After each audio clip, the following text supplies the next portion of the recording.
Chapter 301, Extorting André. Chapter 301, Extorting André. Translator, Zayamoch. Yang Feng revealed a smile and said, "Your Highness, I just want to have a talk with you." André's thoughts revolved, and he sneered, "You want to have a talk with me? So, your loyalty doesn't lie with that idiot Garca, but with yourself." Yang Feng spoke flatly, "Your Highness André, I came here because I am at least 80% confident that I can make you stay behind. What are you willing to pay to leave?" André's pupils constricted slightly, and he stared at Yang Feng with extremely cold killing intent in his eyes. It was the man in front of him who tripped him on his way to the throne and killed more than 400,000 troops. He wished that he could pull Yang Feng's tendons and break his bones. However, the flood left André more apprehensive of Yang Feng, fear looming in his heart. Yang Feng standing quietly in front of him left André guessing how many more hidden cards the former still had to play. The killing intent in the depths of André's eyes finally retreated slowly, and he asked calmly, "What do you want?" Yang Feng said lightly, "I want the money and valuables you collected along the way." When he heard that, André's face contorted slightly. Then he meditated for a while before gritting his teeth and speaking decisively, "Fine." Along the way, André plundered countless riches from the cities and territories he captured. He intended to use these riches as military expenditure. Now that his 460,000 troops were washed away by the flood caused by Yang Feng, he didn't have the ability to protect the riches, so he promptly decided to give them to Yang Feng. It was better to have the wealth fall into Yang Feng's hands than into Garca's. Yang Feng spoke with a smile. "I am a wizard, a grand potioneer, to boot. I am very interested in all kinds of mysterious magic objects, such as precious magic or magic plant seeds, rare alchemical articles, and all kinds of precious magic notes and magic secret methods." As the great prince of the Morince Empire, André had the support of 3 first-class bigshots. He was also the commander-in-chief of the Southern Army. The treasures on him were beyond the imagination of ordinary people. André contemplated for a while. With a flick of his wrist, a black bag appeared in his hand, and he tossed it toward Yang Feng. Planar stone. Yang Feng opened the black bag and took a look. Then his eyes lit up, and a glint of excitement flickered in the abyss of his eyes. Inside the black bag lay an ordinary-looking, black stone. That ordinary-looking stone, however, was a planar stone, a treasure that countless Starry Sky Warlock rank powerhouses and upwards of the Zhangji Plane dreamed of. A planar stone was the main ingredient for making a planar passageway, and a planar passageway stood for countless resources and endless wealth of a plane. Even in the Zhangji Plane's Great Cloud Dynasty, planar stones were priceless, strategic goods of the dynasty. Besides, they were traded in grams, yet this planar stone was the size of a fist and weighed 1 caddy. If placed on the Zhangji Plane and sold to a formidable warlock in need of it, it could even fetch you a demigod rank armament. Holding the planar stone, Yang Feng's his eyes burned with a passion. One of the primary material planes capable of contending with the Zhangji Plane indeed. Although the Feisua Plane's area is much smaller than that of the Zhangji Plane, yet it has resources aplenty. No wonder countless people covet it. Once the Zhangji Plane's countless warlocks cultivated until the Great Warlock or Starry Sky Warlock rank, they would rack their brains to come up with ways to carry out planar exploration and colonization. The profits involving planar trade could reach 10,000-fold. Many things of little value on other planes might be worth 100-fold on the Zhangji Plane. Similarly, many things of little value on the Zhangji Plane might be worth 100-fold on other planes. Thus, in one trip, the profits could reach a 10,000-fold. Of course, trade between planes also involved huge risks, where a slight misstep could result in death for even such frightening beings as Moonlight Warlocks and Glorious Dawn Warlocks. Bizarre existences of some formidable planes could destroy all members of low-ranked bloodline warlock families with just a word.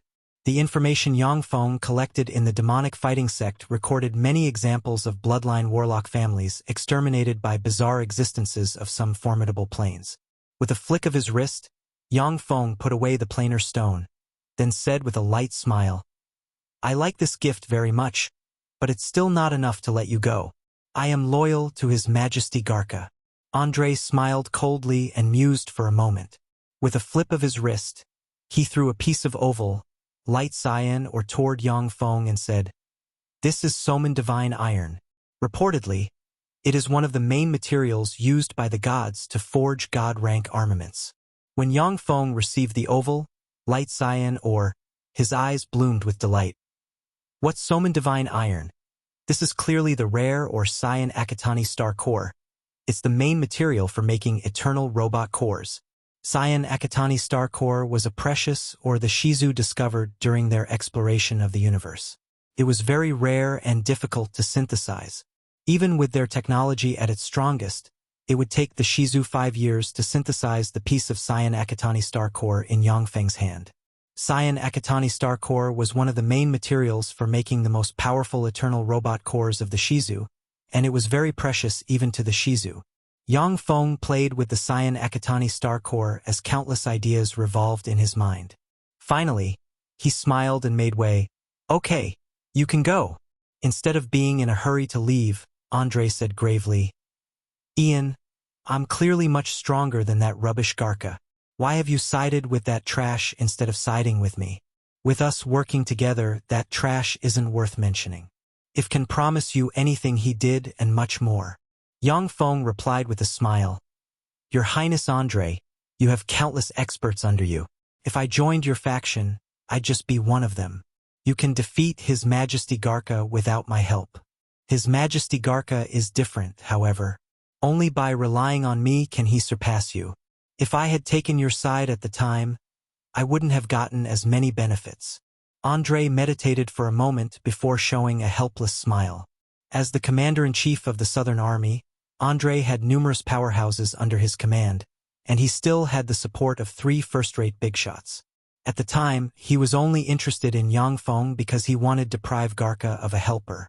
If Yang Feng had sided with him, he wouldn't have paid much attention to the former. André's eyes flashed with a peculiar glint, and he promised, "I admit, I did underestimate you before. Ian, if you side with me, I will infef you as a hereditary peer grand prince when I ascend the throne. You'll be the first prince of the Morance Empire of another surname." Yang Feng smiled faintly and made way. "Thank you for your kindness, Your Highness. Please." After a long sigh, André very vigilantly passed Yang Feng. Yang Feng suddenly spoke. "Afterwards, I will send His Majesty Garca a letter of resignation to take responsibility for the flood in the Notice province." André trembled slightly. A complex look in his eyes, his body flashed, and he rushed into the distance. Yang Feng looked at André's back disappear in the distance, then smiled faintly and turned to leave.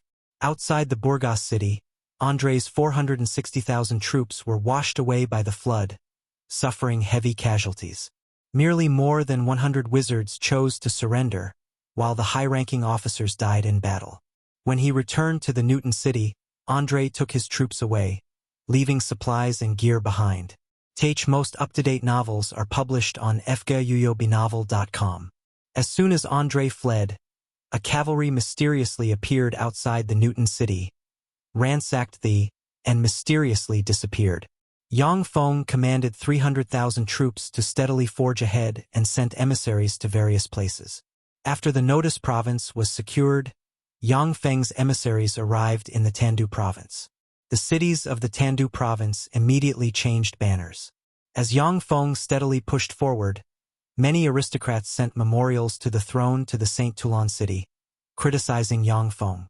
Greater aristocrats whose fiefs were in the Notice province were particularly vicious in their criticism. The flood caused by Yang Feng not only flooded most of the Notice province, but also affected 2 neighboring provinces. The greater aristocrats incurred disastrous losses due to the flooding of their fiefs. But they didn't dare to directly vent their anger on Yang Feng, and could only complain to Garca sitting on the throne in the St. Toulon city. The St. Toulon city, inside the imperial study. A document in hand, Garca looked at it carefully. There was an indescribable joy in his eyes. But after looking at a memorial to the throne next to his right hand, his eyebrows wrinkled slightly. He meditated for a while, then picked up the memorial to the throne and handed it to Bracy standing beside him. "Take a look, Bracy." After he took the document, Bracy took a closer look at the document, his expression increasingly solemn. Garca smiled lightly and said, Marshal Ian wants to resign in order to take responsibility for the flood in the Notice province.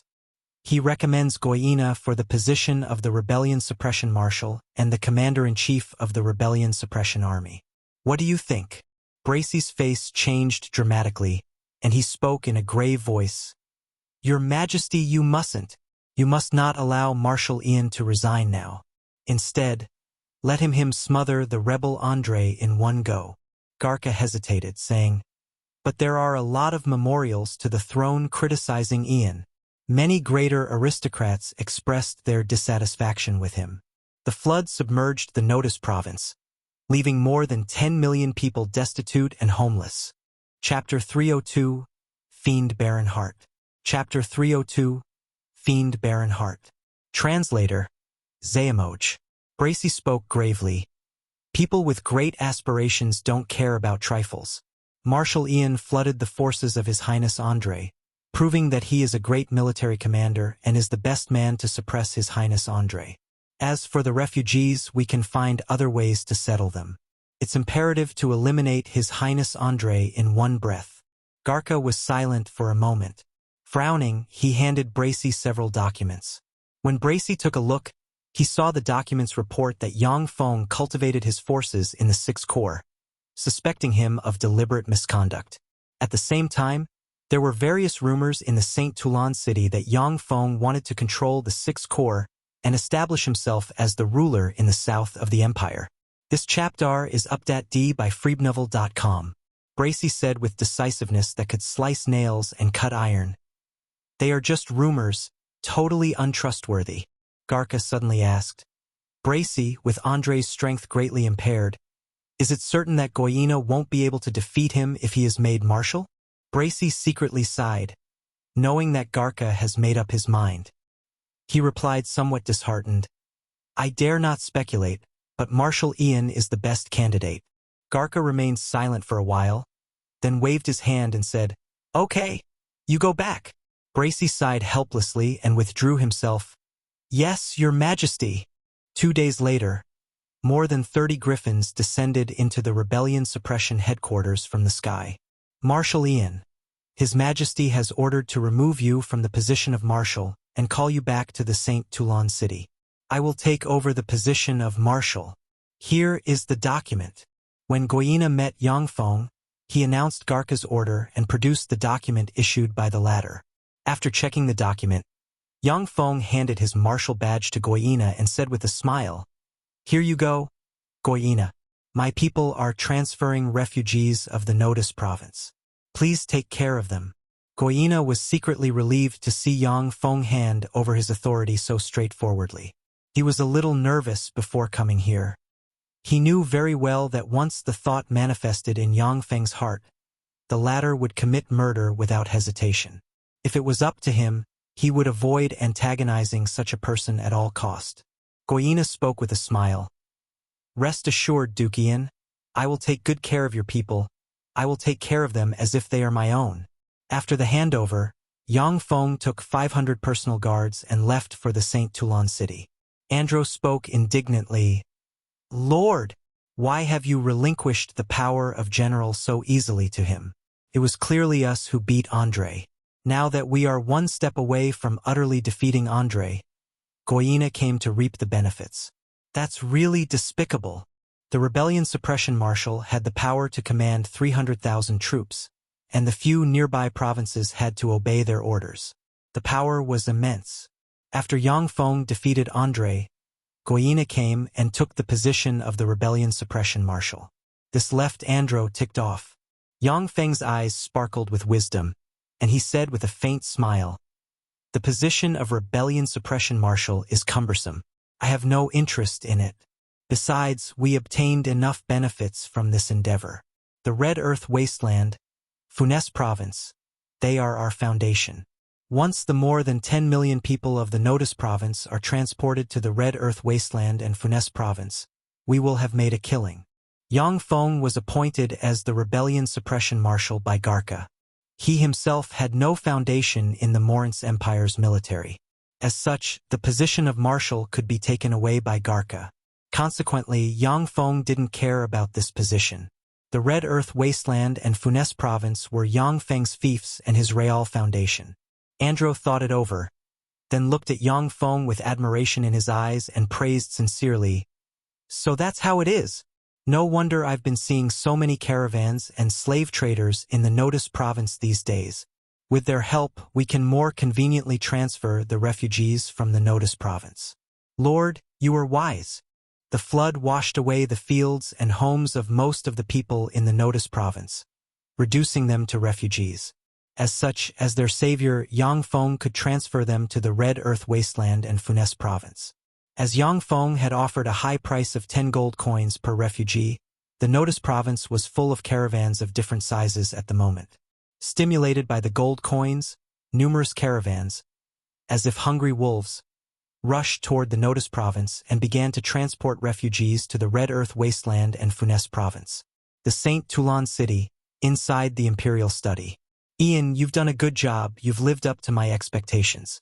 Sitting on the magic chair in the Imperial study that only the Emperor could sit on, Garca looked at Yang Feng standing in front of him with a look of satisfaction in his eyes. Yang Feng handing over the power of general to Goyina without hesitation left Garca satisfied. Yang Feng smiled and spoke with some urgency. Thanks to your blessing, Your Majesty, your servant was able to defeat André smoothly. Your Majesty, I should be able to enter the royal treasury and select 2 more treasures, right? Garca frowned slightly at first, then relaxed his eyebrows, showed a smile, and clapped his hands, saying, Of course! There were ripples in space, and the pinnacle legend rank powerhouse Rihen appeared from the void. He spoke deferentially. Your Majesty, Garca said. Rihen, take him to the treasury to pick 2 treasures. Yes, Your Majesty, Rihen responded. He scanned Yang Feng with a glance, then reached out with his hand, and a spatial portal appeared in front of him. He spoke apathetically. Come with me. Yang Feng stepped into the spatial portal and, just like last time, entered the royal treasury of the Morince Empire. As soon as he entered the royal treasury, Yang Feng went directly to the fiend area and stared at the sealed fiend Baron heart, musing. A fiend baron was a frightening existence of the Starry Sky Warlock rank. Fiend baron hearts were an extremely rare good. Once Yang Feng got his hands on the fiend baron heart, he could create a fiend bloodline warlock family. Yang Feng's eyes glimmered with peculiar light, and he grabbed the fiend baron heart. Right? With the cyan akatani star core plus this fiend baron heart, I can make that treasure, although it won't improve my cultivation base. However, it can substantially improve my battle prowess short-term. After putting the fiend baron heart away, Yang Feng went toward the ore area. Although there were also countless treasures in the remaining areas, but for Yang Feng, the precious ores in the ore area had the greatest use. There were many dragon crystals in the dragon area, yet there were no demigod rank dragon crystals, only legend rank. With such dragon crystals, Level 4 extraordinary life form rank battle robots could be made at most, which had little effect on increasing Yang Feng's fighting strength. This is inert atlam stone, one of the main materials for making warp gates. The inert atlam stone here can be used to make 5 warp gates with a range of 3,000 kilometers. Yang Feng stopped in front of an enormous piece of red ore, and his eyes flickered with a strange light. Warp gate technology was one of the technologies grasped by Shizu. As long as a huge amount of energy was consumed, people could cross a great distance by traveling from one warp gate to another. The red ore was the core material for making warp gates. Inert atlam stone could only be created by using a more superior energy and matter converter, level 2 fortified stronghold and upwards, at the expense of a large amount of energy and materials. If he could make 5 warp gates, Yang Feng could return to the Red Earth Wasteland's Miracle City from the Saint Toulon City in under a minute. With warp gates, Yang Feng could go from one territory of his to another at any time, which was equivalent to bringing his territories closer. The maximum distance for warp gates wasn't only 3,000 kilometers, but the quality and quantity of the inert atlam stone weren't up to par and sufficient respectively. It could only be used to make warp gates to cross 3,000 kilometers. Star River Xian Chong Stone, the core material for supergravity gun. This is it. Yang Feng hesitated again and again. Then his eyes finally fell on a huge piece of black ore, and he made a decision. He grabbed at the huge piece of black ore. With a flash of light, the Star River Xian Chong stone flew directly into Yang Feng's hand. Warp gates could enhance Yang Feng's control over the forces under his command, while the Star River Xian Chong stone could substantially enhance his fighting strength and diversify his means. Yang Feng ultimately chose to improve his fighting ability. Warlock cultivation followed a prescribed order. Yang Feng already assessed his current cultivation speed. If nothing unexpected happened, it will take him a dozen years at the fastest to promote to a great warlock. As such, it was particularly important to enhance his fighting capability. Otherwise, once he was dead, all his schemes will be for naught.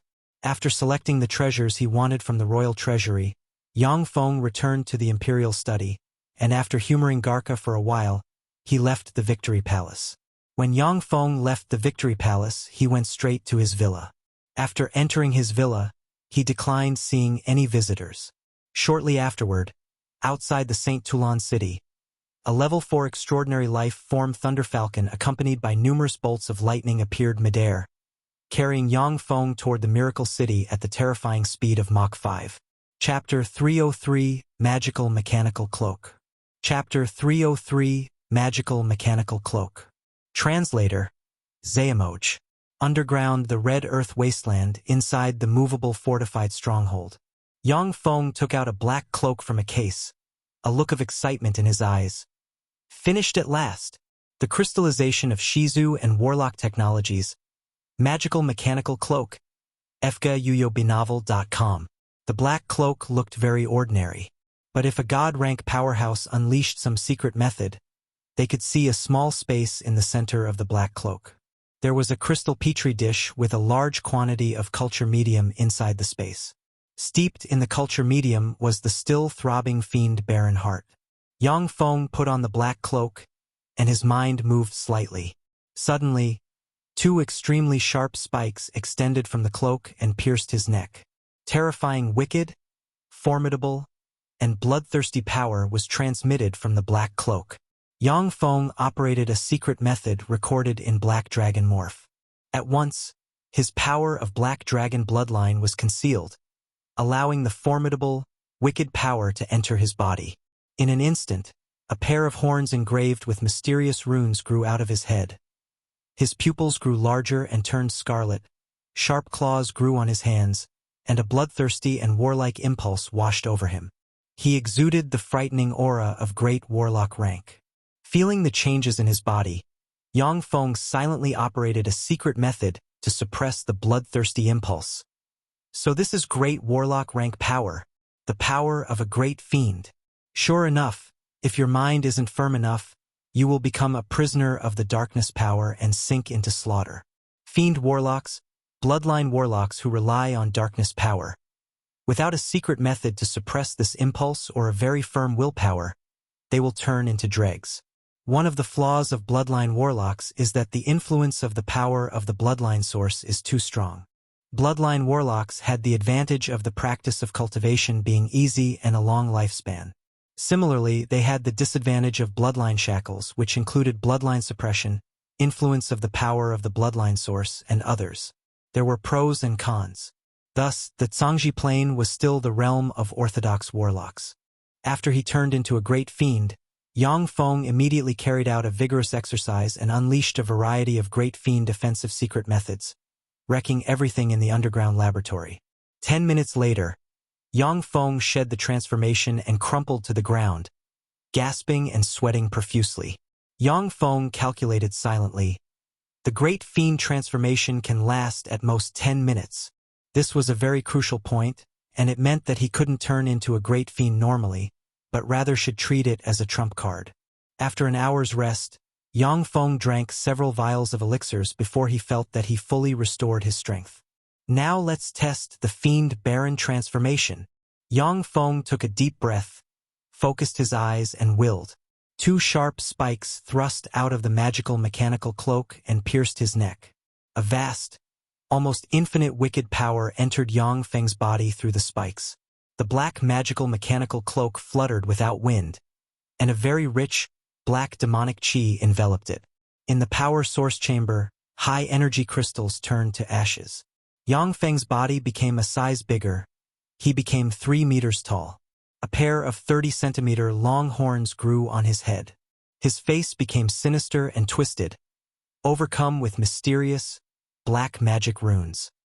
His muscles stretched taut and his eyes radiated sinister and bloodthirsty red light. Demonic chi gushed out of him. Looking just like a fierce fiend from hell, Yang Feng exuded the scary aura of Starry Sky Warlock rank. An extremely wicked impulse impacted Yang Feng's sea of knowledge. Yang Feng operated a secret method in an attempt to resist the impulse of the horrifying wicked thought. Throbbing lively, powerful power gushed out of the fiend barren heart in the magical mechanical cloak and rushed toward Yang Feng. Nourished by various elixirs refined by Yang Feng, the fiend barren heart turned lively and became one of the power sources of the magical mechanical cloak, enabling Yang Feng to freely morph into fiends of different ranks. Warning! Warning! The host has reached their limit. Initiate the safety system and cut off the supply of fiend power immediately. Messages flashed in Yang Feng's eyes, and the magical mechanical cloak automatically pulled the spikes out of Yang Feng's neck and cut off the supply of power from the fiend barren heart. The culture medium in the petri dish was quickly drained. Losing its power source, the fiend barren heart stopped the violent transmission of power at once. Only then did Yang Feng break away from the horrifying fiend power. Feeling weak, he tumbled to the ground, sweating profusely, as expected of a demigod-rank existence. Currently, I can only last 5 seconds and maintain my reason for 3 seconds. Yang Feng examined the data analysis and smiled wryly. Although the magical mechanical cloak provided a tremendous amount of fiend power, but it couldn't eliminate the various formidable negative forces hidden in the fiend power. Yang Feng's physical constitution couldn't bear the fiend barren transformation. In fact, the black dragon transformation would be the best. If he could get a hold of a living immemorial black dragon heart and dragon crystal, then using the magical mechanical cloak, Yang Feng could carry out the immemorial black dragon transformation. That transformation would definitely last much longer than the fiend barren transformation. This content is taken from freowebnovel.com.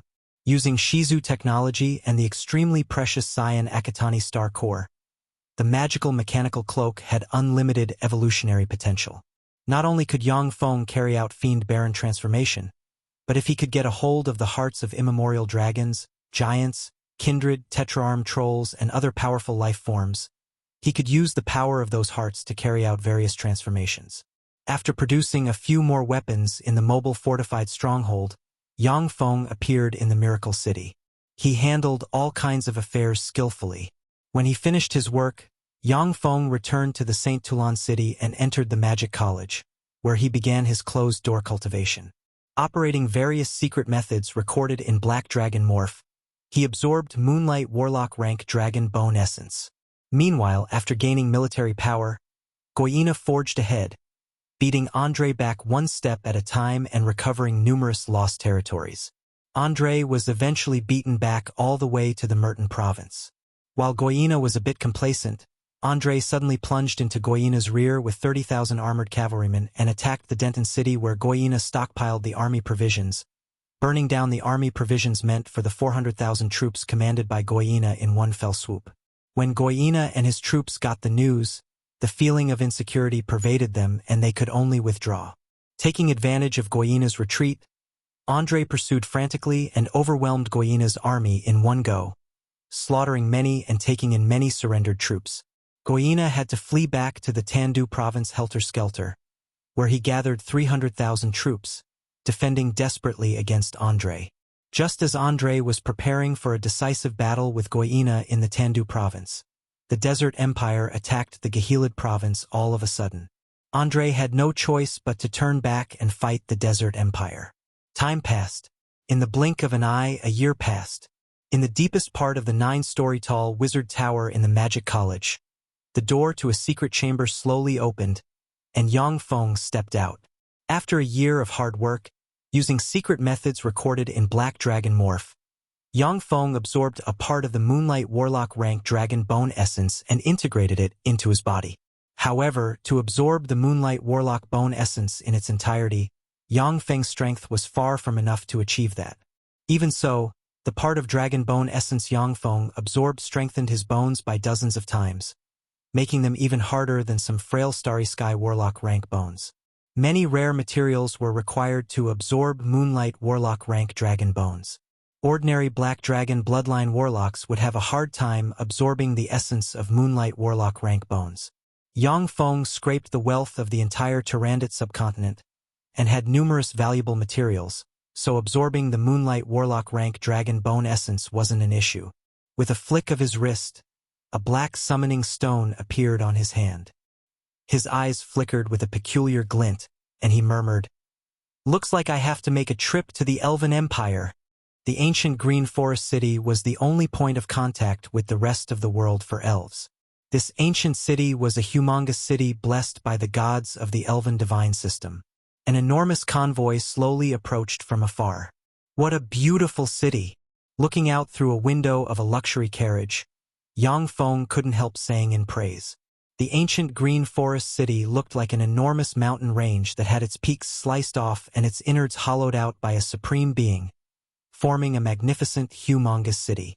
Despite being called a city, the ancient Green Forest City was actually full of all kinds of plants. Because it was a place blessed by the gods, it was perpetually spring inside the city, and there were all kinds of fragrant flowers everywhere. When the wind blew, a refreshing fragrance of flowers fluttered in the air. Sitting opposite to Yang Feng, Faldina smiled sweetly and said, "That's only natural. Elves are a race most intimate with nature, and many call themselves children of nature." Chapter 304 Arrest. Chapter 304 Arrest. Translator, Zayamoch. Yang Feng asked curiously, "Children of nature? Are there any children of nature among elves? How many are there?" Children of nature were a kind of strange existence on the Feisua plane favored by nature. They could learn numerous nature-attributed spells from nature, and unlike human warlocks, they didn't have to build spell models in their spirit sea to be able to cast spells. Children of nature were among the strongest existences on the Feisua plane. They got a scary power boost in forests, jungles, marshes, and other areas with complex environments. More than two-thirds of elven gods of the Feisua plane used to have the title of Child of Nature. Faldina gave Yang Feng a blank look, saying, "Children of nature, the elves might not be able to give birth to one in 100 years. So how can it be that simple for them to appear? As I said, elves call themselves children of nature. It's a self-proclamation. Do you understand now?" Yang Feng responded with a light smile. "I do." When Faldina saw Yang Feng's uncaring smile, she was overcome with anger.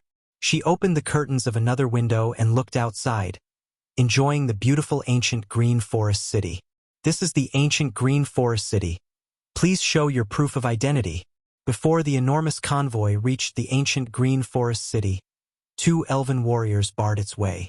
As expected of elves, Yang Feng looked carefully at the two elven warriors blocking the road, and his eyes flashed with appreciation. Among elves, the number of women was much greater than that of men. The two elven warriors were women, and they were beautiful. The imbalance between men and women among elves was related to human warlocks of the Zhangji plane.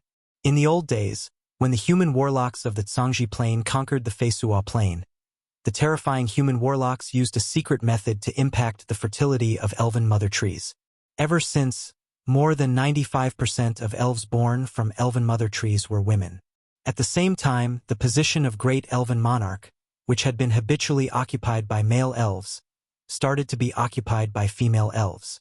This tradition was kept to this day. On the Feisua plane, traces left by human warlocks of the Zhangji plane could be found in many places. After checking Yang Feng's proof of identity, a flat-chested, beautiful elven warrior said coldly, "Go in. However, I want to remind you that this is not a state of humans. Any attempt to harm our people will be severely punished." This punishment may even implicate your companions and guarantor. Therefore, pay close attention to your conduct here. For humans to enter the ancient Green Forest City and trade with elves, they not only had to have a proof of identity, but also a proof that they had no criminal record. At the same time, they had to have a guarantor with an outstanding reputation. Once someone was found hunting elves in the ancient Green Forest City, the Elven Empire would kill everyone in that person's caravan as well as their guarantor. Without a proof of identity and a guarantor, any human that got close to the ancient Green Forest City would be warned by elves or even attacked. However, the enormous profits from hunting elves still pushed numerous human slave hunters to employ various methods to sneak into the ancient Green Forest City and hunt elves. The human slave hunters who attempted to hunt elves in the ancient Green Forest City had to pay a huge price. Their heads were suspended in the Ironwood Corpse Forest. Nevertheless, some people still entertained ideas about the elves in the ancient Green Forest City. Consequently, the beautiful elven warriors weren't very friendly to Yang Feng. The enormous convoy slowly entered the ancient Green Forest City. As soon as he entered the ancient Green Forest City, Yang Feng saw that it was completely different from human cities of the Feisua Plain.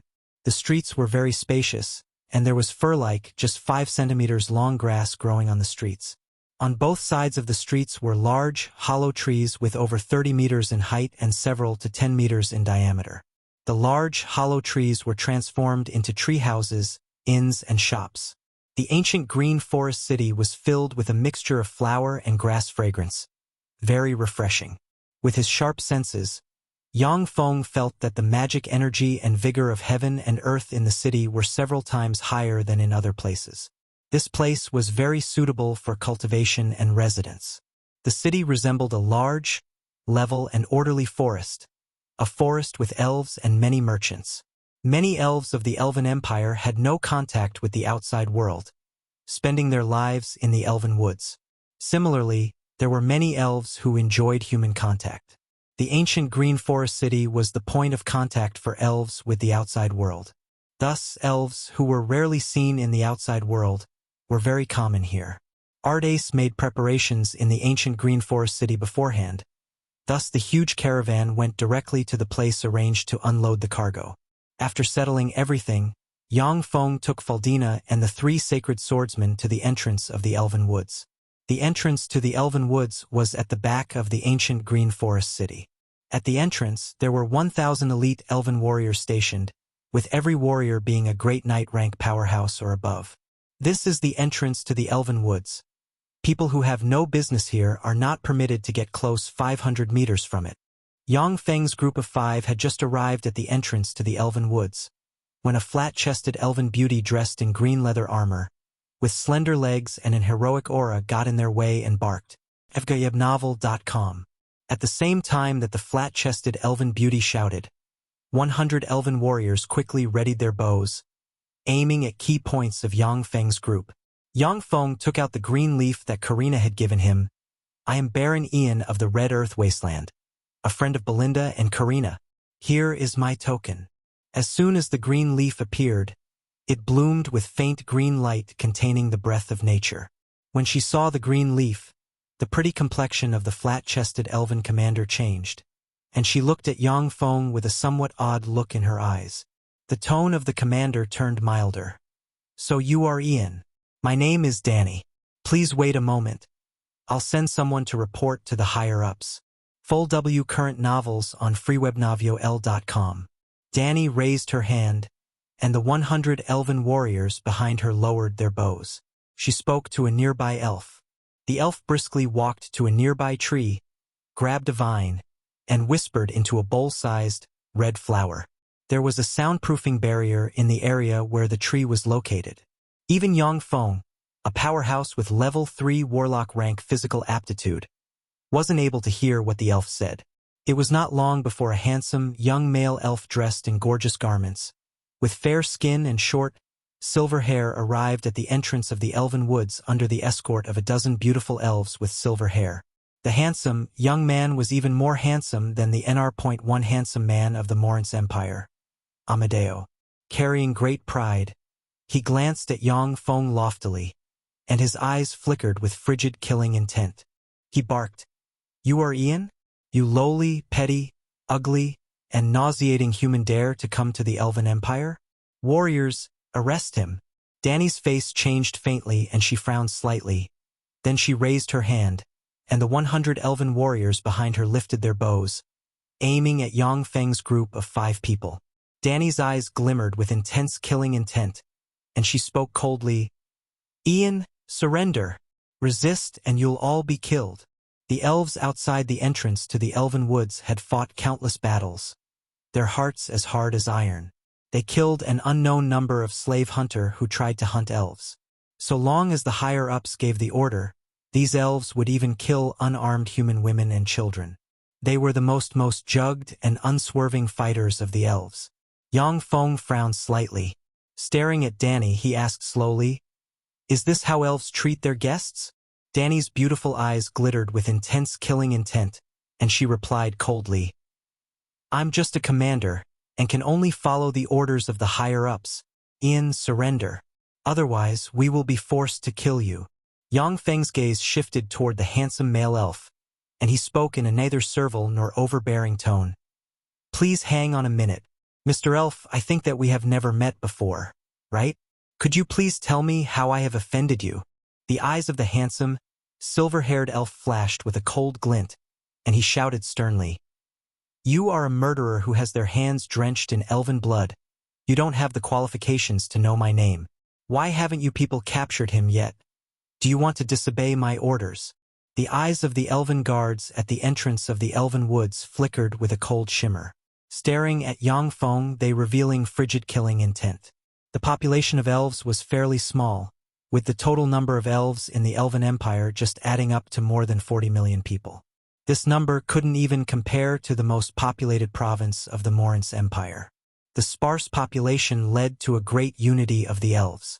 When they heard that Yang Feng murdered their kin, their eyes glimmered with intense killing intent.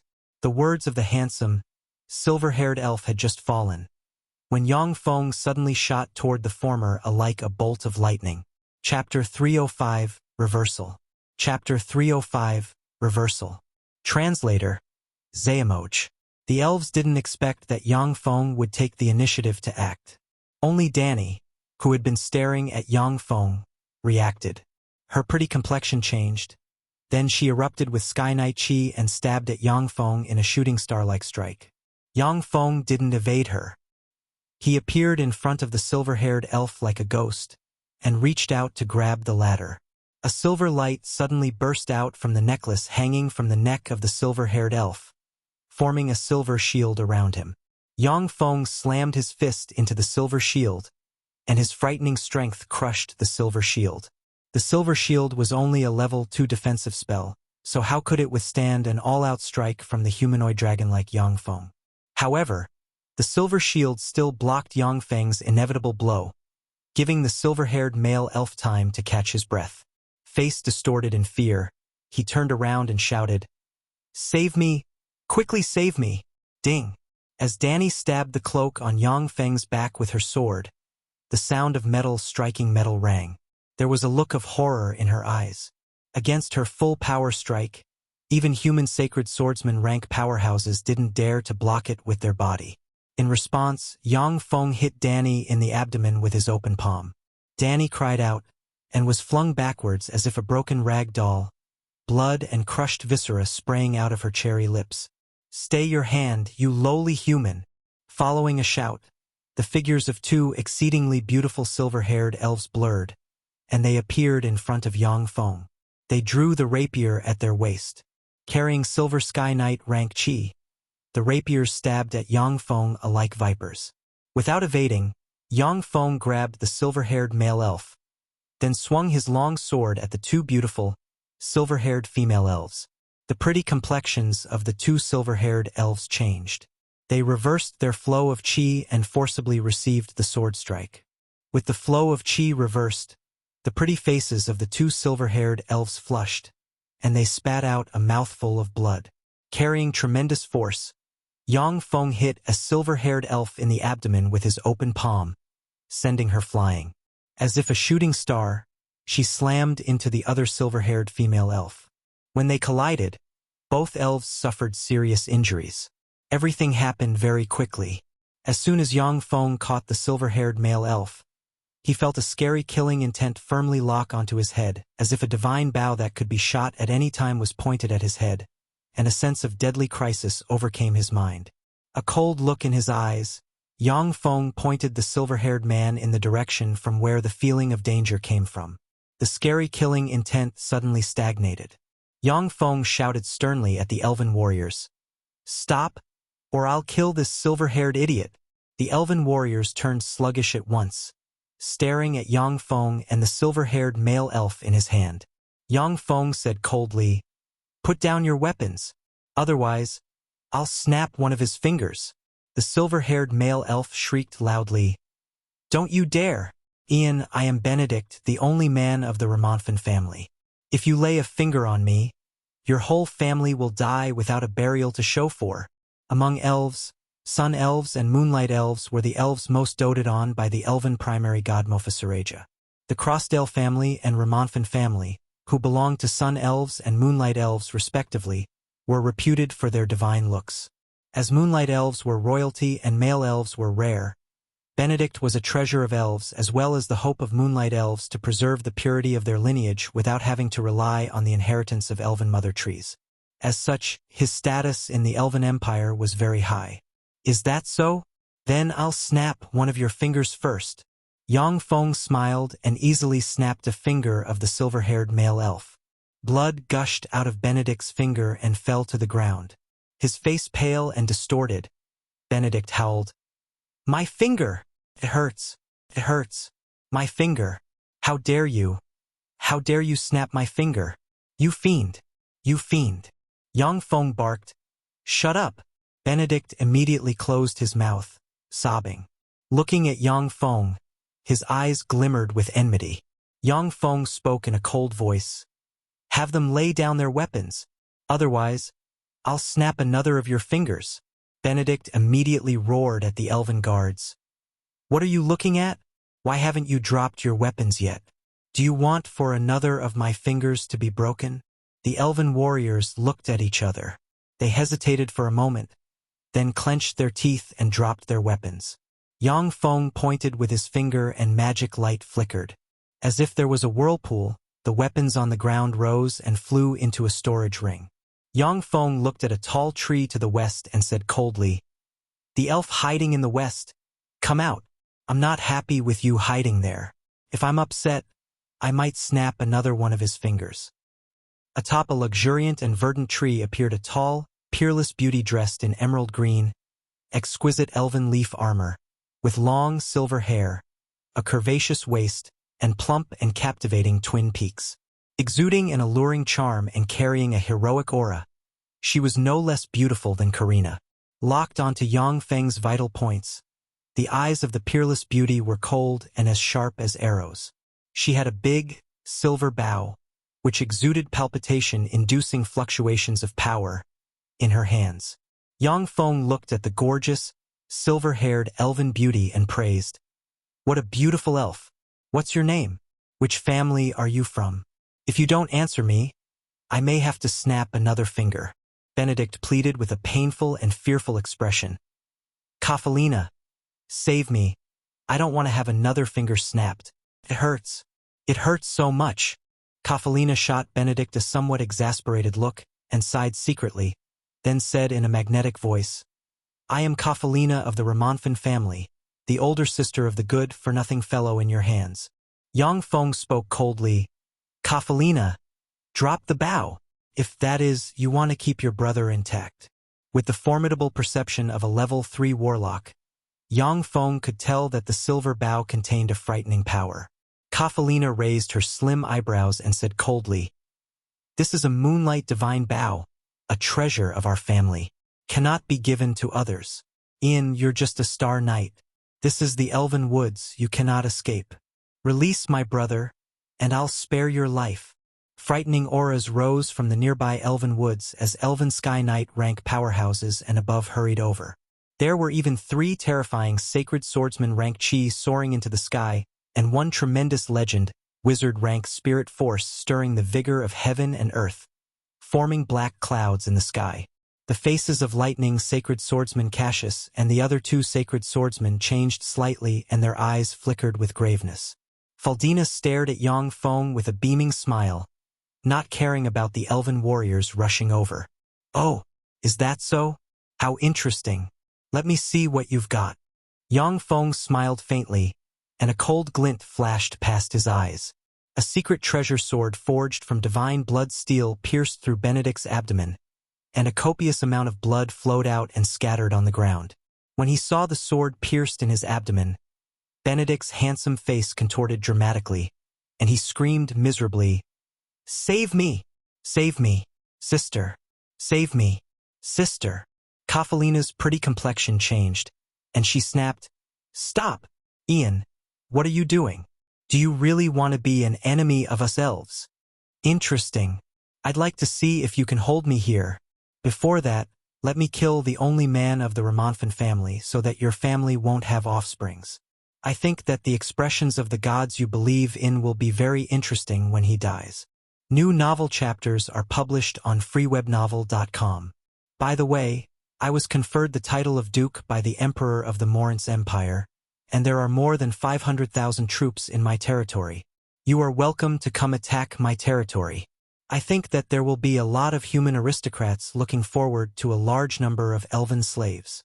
Yang Feng swung Benedict in the air, a frigid smile on his face. Kafalina felt a chill in her heart when she heard that, and she looked at Yang Feng with fear in her eyes. Elves had formidable fighting prowess in the Elven Woods. In the Elven Woods, even if 1 million human troops were to come, only death would await them. However, once elves went to fight elsewhere, although they would still be the best archers, but they would no longer be invincible. freewebnovel.com. If Benedict was killed by Yang Feng, the angered elven gods in the starry sky would compel the elves to leave the Elven Woods and fight in the outside world. The elves would lose their advantage. By then, God knows how many elves would die or how many elves would be reduced to slaves and playthings of human aristocrats before they claimed victory. Chapter 306, Strong. Chapter 306, Strong. Translator, Zayamoj. Kafalina. Since Duke Ian wants your moonlight divine bow, then give it to him, exuding the aura of powerhouses, for beautiful elves who looked to be 27 or 28 years old walked over. The leader was a tall woman with long golden hair, a sexy figure, an enchanting beauty, and an imposing aura. Kafalina frowning slightly. She hesitated for a moment, then threw the moonlight divine bow toward Yang Feng. After he caught the moonlight divine bow, Yang Feng stored it away in a storage ring. The beautiful woman with the imposing aura raised her lily-white hand, and the elven warriors guarding outside the entrance of the Elven Woods withdrew their bows and arrows. At the same time, she smiled gently at Yang Feng, saying, "Duke Ian, I am Urza, an elder of the elves. We elves have no malice towards you. Now, would you please release Benedict? He's still a foolish child. If he offended you, then I'll apologize to you in his stead." Yang Feng smiled faintly, pulled out the sword lodged in Benedict's abdomen, and pointed with his finger. Suddenly, healing water emerged and entered Benedict's abdomen and repaired his injury. Yang Feng deliberately avoided Benedict's vital points in his strike. Under the influence of the healing water, the injury on Benedict's abdomen healed quickly. Urza silently recited an incantation, and then pointed with her winger. Suddenly, streams of healing water appeared and sank into the bodies of the elven warriors who had been wounded by Yang Feng, quickly healing their injuries. "Now, why have you framed me? Why have you called me a murderer whose hands are drenched in elven blood? If you dare lie to me, I'll stab you in the gut." "That will certainly be interesting." Yang Feng grabbed Benedict and cast a lie detection spell on him. Staring ruthlessly at Benedict, he unleashed the divine energy of fear, and a terrifying pressure enveloped Benedict. Benedict was full of fear toward Yang Feng to begin with. He was stabbed just now, proving that Yang Feng didn't care about his identity as a member of the Romanfan family. Now, under the effect of the divine energy of fear, he regarded Yang Feng even more so as a terrifying, godlike existence. He immediately spilled out the beans. "Karina always mentions your name, so I was jealous of you. That's why I framed you. Release me, Ian. I'll never bother you again. The surrounding elves were disappointed when they heard what he said. The elven warriors guarding the entrance to the elven woods stared at the lie detection magic light on Benedict. When they found out that the spell proved his words, they became even more disappointed. Gazes of disdain and contempt focused on Benedict. Kafalina creased her eyebrows slightly. The expressions of Urza and the 3 elven elders standing behind her didn't look too good either. Yang Feng said with a cold smile, I heard that elves were an elegant and noble race. However, that seems not to be the case. That's really disappointing. Urza spoke with a mild smile. Duke Ian, Benedict is still just an ignorant child. Why do you fuss over a child? Yang Feng's eyebrows wrinkled slightly. Urza's gentle demeanor made it a little difficult for him to continue to be overbearing. However, he was also somewhat reluctant to release Benedict, who was in his grasp. Ian, you came. Kafalina. Elder Urza. Why are you here? Following a bright voice, the alluring and uncommonly beautiful Karina, garbed in emerald green leaf armor, jumped out of the elven woods and appeared before everyone's eyes. Her innocent eyes were full of curiosity. When Karina saw Benedict, who was taken hostage by Yang Feng, she wrinkled her eyebrows slightly and inquired, Ian, why have you captured Benedict? Yang Feng responded with a light smile. He framed me and wanted for me to get arrested. So I captured him instead.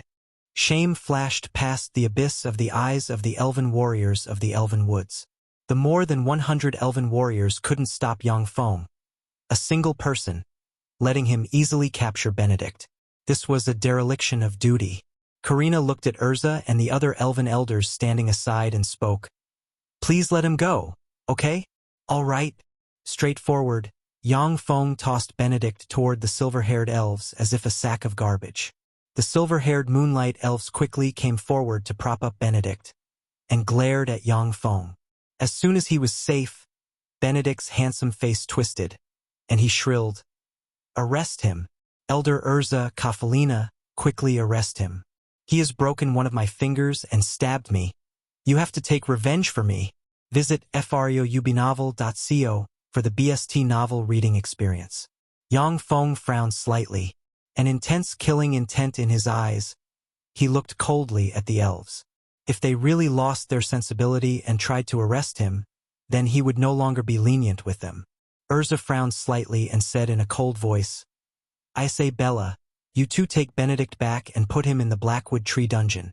This is an order. Yes, Elder Urza. 2 silver-haired moonlight elves responded respectfully, and somewhat helplessly dragged Benedict toward the elven woods. As he walked away, Benedict shouted, Urza, you have no right to do this to me. I'll tell my mother to punish you. Mark my words. You'll pay for treating me this way because of a lowly human. Urza spoke with a helpless smile. I'm sorry for showing you this farce, Duke Ian. He is just a spoiled brat. I hope this won't affect the friendship between us elves and the Red Earth Wasteland. The lower class of elves may not know of Yang Feng's prestige, but the upper class was well aware that a great character had recently risen in the Red Earth Wasteland. After assimilating millions of people from the Notice province, the strength of the Red Earth Wasteland had increased geometrically. The number of troops expanded to 200,000, who were being drilled day and night. In addition to the Red Earth Wasteland, the Funes province also assimilated millions of refugees coming from the Notice province, who had settled down by now in the Funes province. The population of the territories under Duke Ian had exceeded 10 million, which was equivalent to 1/4 of the Elven Empire. Even Urza didn't dare to slight such a bigwig. Benedict was the only man of the Ramonfin family, so he was pampered and spoiled since he was little. As a completely spoiled playboy, he knew nothing about the situation in the rest of the world. Urza and the other elven elders understood the weight the name Duke Ian carried. Yang Feng's title and fiefs were obtained by piling up countless corpses. Moreover, Yang Feng had a close relationship with the Emperor of the Morince Empire, and he was a superb military commander. Once war were to break out, it would definitely not be a walk in the park for the Elven Empire. Using an estranged and indifferent tone, Yang Feng responded politely, Of course not. Elsa's eyebrows wrinkled slightly. She could clearly tell the estrangement and indifference in Yang Feng's voice. Karina gave a beaming smile capable of melting people's hearts. Don't mention these trifles. Ian, let's go. I'll take you to the elven woods to have fun. Yang Feng looked at Karina's smile, and the pressure in his heart was swept away. He smiled and said, Okay. Kafalina frowned slightly. Elder Urza. fguyuyobenavel.com.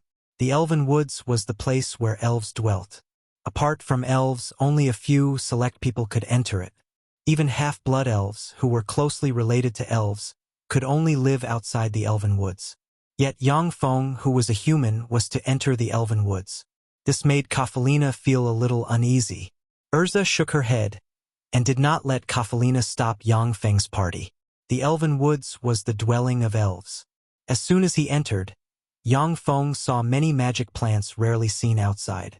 Elves on the Feisua Plain came from high elves of the Sandra Plain, which was one of the 36 primary material planes. The Sandra Plain was said to be covered in countless extraordinary plants. It was a paradise for human warlocks who specialized in extraordinary plants. High elves of the Sandra Plain were frightening existences not inferior to fiends, dragons, giants, and other extraordinary life forms. In terms of physical constitution, high elves of the Sandra Plain may not be able to compare to fiends, dragons, giants, and other extraordinary life forms. However, they were proficient in all kinds of nature-attributed spells and element-attributed spells. Furthermore, there were many children of nature and children of elements among high elves. After arriving at the Feisua Plain, elves gradually degenerated and merged with the Feisua Plain, forming the current ordinary elves. Although they were still much more gifted than humans, yet they were far worse off than high elves of the Sandra Plain. Most elves of the Feisua Plain were proficient in ordinary nature-attributed spells, which were influenced by their ancestors. As for elves who were proficient in element-attributed spells, there were very few. On the Feisua Plain, an elven child of nature would still appear every few hundred years. As for children of elements, none appeared. Elves who were proficient in nature-attributed spells constantly remodeled the elven woods that they lived in. After tens of thousands of years of remodeling, the elven woods had become a paradise of extraordinary plants, where many extraordinary plants that pharmacists dream of could be found. Chapter 307 Precognition. Chapter 307 Precognition. Translator, Xuanhuan. The sun rays that fell onto the elven woods were absorbed by the extraordinary plants via different methods, forming magnificent and brilliant rainbows. The whole elven woods was full of vitality and exuded formidable biomagic energy. The concentration of biomagic energy here was even higher than in the Victory Palace. Yang Feng admired all kinds of beautiful scenery as he walked through the forest, exclaiming, "The scenery here is really beautiful. This elven woods was really picturesque. If it was on Earth, God knows how many tourists would visit it." Karina spoke proudly. "Of course it's beautiful. After all, here is our home. We went to great lengths to build it." Yang Feng smiled. He was proficient in the Feisua Plain's history, so he understood why Karina was so proud. Arad Latest T Chapter S at freeobnovel.com only. The elves of the Feisua Plain came from an annihilation army dispatched by high elves of the Sandra Plain. After the high elven annihilation army came to the Feisua Plain, it fought numerous desperate battles against indigenous gods of the Feisua Plain, which was how they got the elves' woods, a place for them to recuperate. The high elven annihilation army suffered heavy casualties during those desperate battles.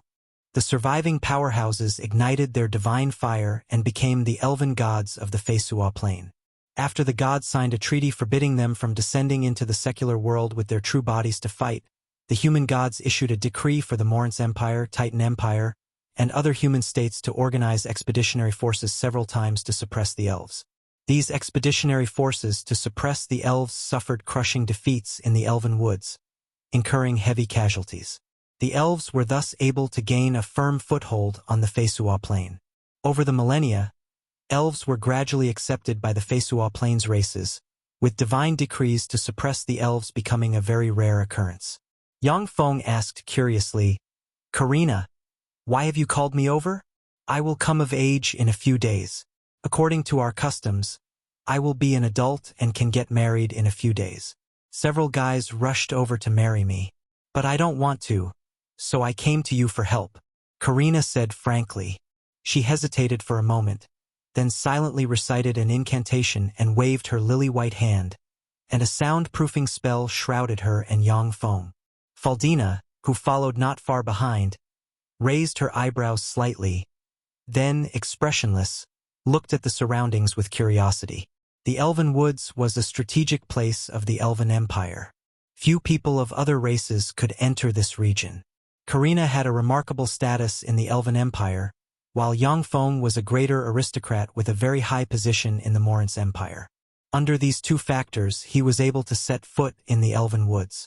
If Yang Feng was just an ordinary person, then even if he was a sacred swordsman or a legend wizard, it would be very difficult for him to get permission from the elves to enter the Elven Woods. Karina's pretty face turned dignified. I have the ability of precognition. Precognition. When Yang Feng heard this, tempestuous waves rose in his heart. Precognition was an extraordinary time-attributed ability. Intelligent life forms with the ability of precognition were very rare. This extraordinary ability was unrelated to cultivation base, and instead was related to talent. Even strong divine power rank gods might not possess the ability of precognition. People with this ability were very rare. Yet once one emerged, formidable major forces would compete over them. Ordinary precognition was all well and good. However, if the precognition involved the rise or fall of a major force, it could save that major force or even make it more prosperous. Of course, the ability of precognition was very unreliable. Even the Time Lord, who was claimed to have the strongest ability of precognition in the history of the Zhangji Plain, could only see some fragments of the future at the most. Besides, the future was not unalterable. If you saw fragments of the future, some of your inadvertent actions may result in a change to the future. Even so, existences with the ability of precognition were called prophets by many races and civilizations and were worshipped by countless people. Karina said slowly with a strange expression. These days, I often see some indistinct fragments, blood flowing in rivers in the Elven Woods. You standing in a sea of blood. Yang Feng's body turned slightly stiff, and he stopped in his tracks, eyebrows locked tightly together. The power inside his body surged, ready to fight. Karina smiled naughtily, saying, Don't be so nervous. I haven't finished yet. You are on our side. Also, our enemies are shrouded in a haze, and I cannot see what they really are. Yang Feng was a little relieved. For a split second, he thought that he had been lured into the Elven Woods to be killed.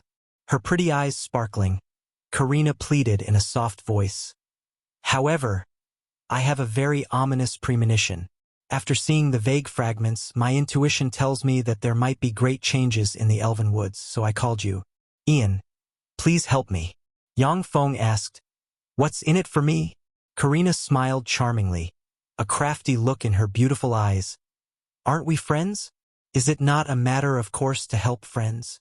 Yang Feng spread his hands and said, Blood flowing in rivers in your Elven Woods. The enemy must not be underestimated. If there are no benefits, I won't have the motivation to help out. Yang Feng liked the innocent Karina a little. However, if she wanted him to risk his life to help her, their friendship wasn't a good enough reason. Karina meditated for a moment before asking, Well, what do you want? Yang Feng's eyes flashed with a strange light, and he smiled, saying, I want ancient energy-absorbing tree seeds. As the name implied, ancient energy-absorbing trees could absorb all kinds of energy from the void and condense it into magic crystals. An inferior magic crystal contained tens of times as much pure life magic energy as a top-grade magic stone. An ancient energy-absorbing tree was a treasure that could produce a steady flow of magic crystals. Coupled with the fact that an ancient energy-absorbing tree had a lifespan of tens of thousands of years, the magnitude of its value could very well be imagined. Ancient energy-absorbing trees were very precious treasures even in the Zhangji Plain's Great Cloud Dynasty. Karina creased her slender eyebrows and spoke. These seeds are very precious. In general, it takes ancient energy-absorbing trees 10,000 years to bear a single seed. We elves have just over 200 seeds in our storage, and I can't get them. Suddenly, Karina's beautiful eyes brightened, and she said excitedly, "That's right. Didn't you want to meet Her Majesty Great Elven Monarch Azramia? I can let you meet her." Yang Feng smiled and said in reply, "Actually, I don't really want to see her. Great Elven Monarch Azramia was born from the Crossdale family and was reputed to have a godlike beauty.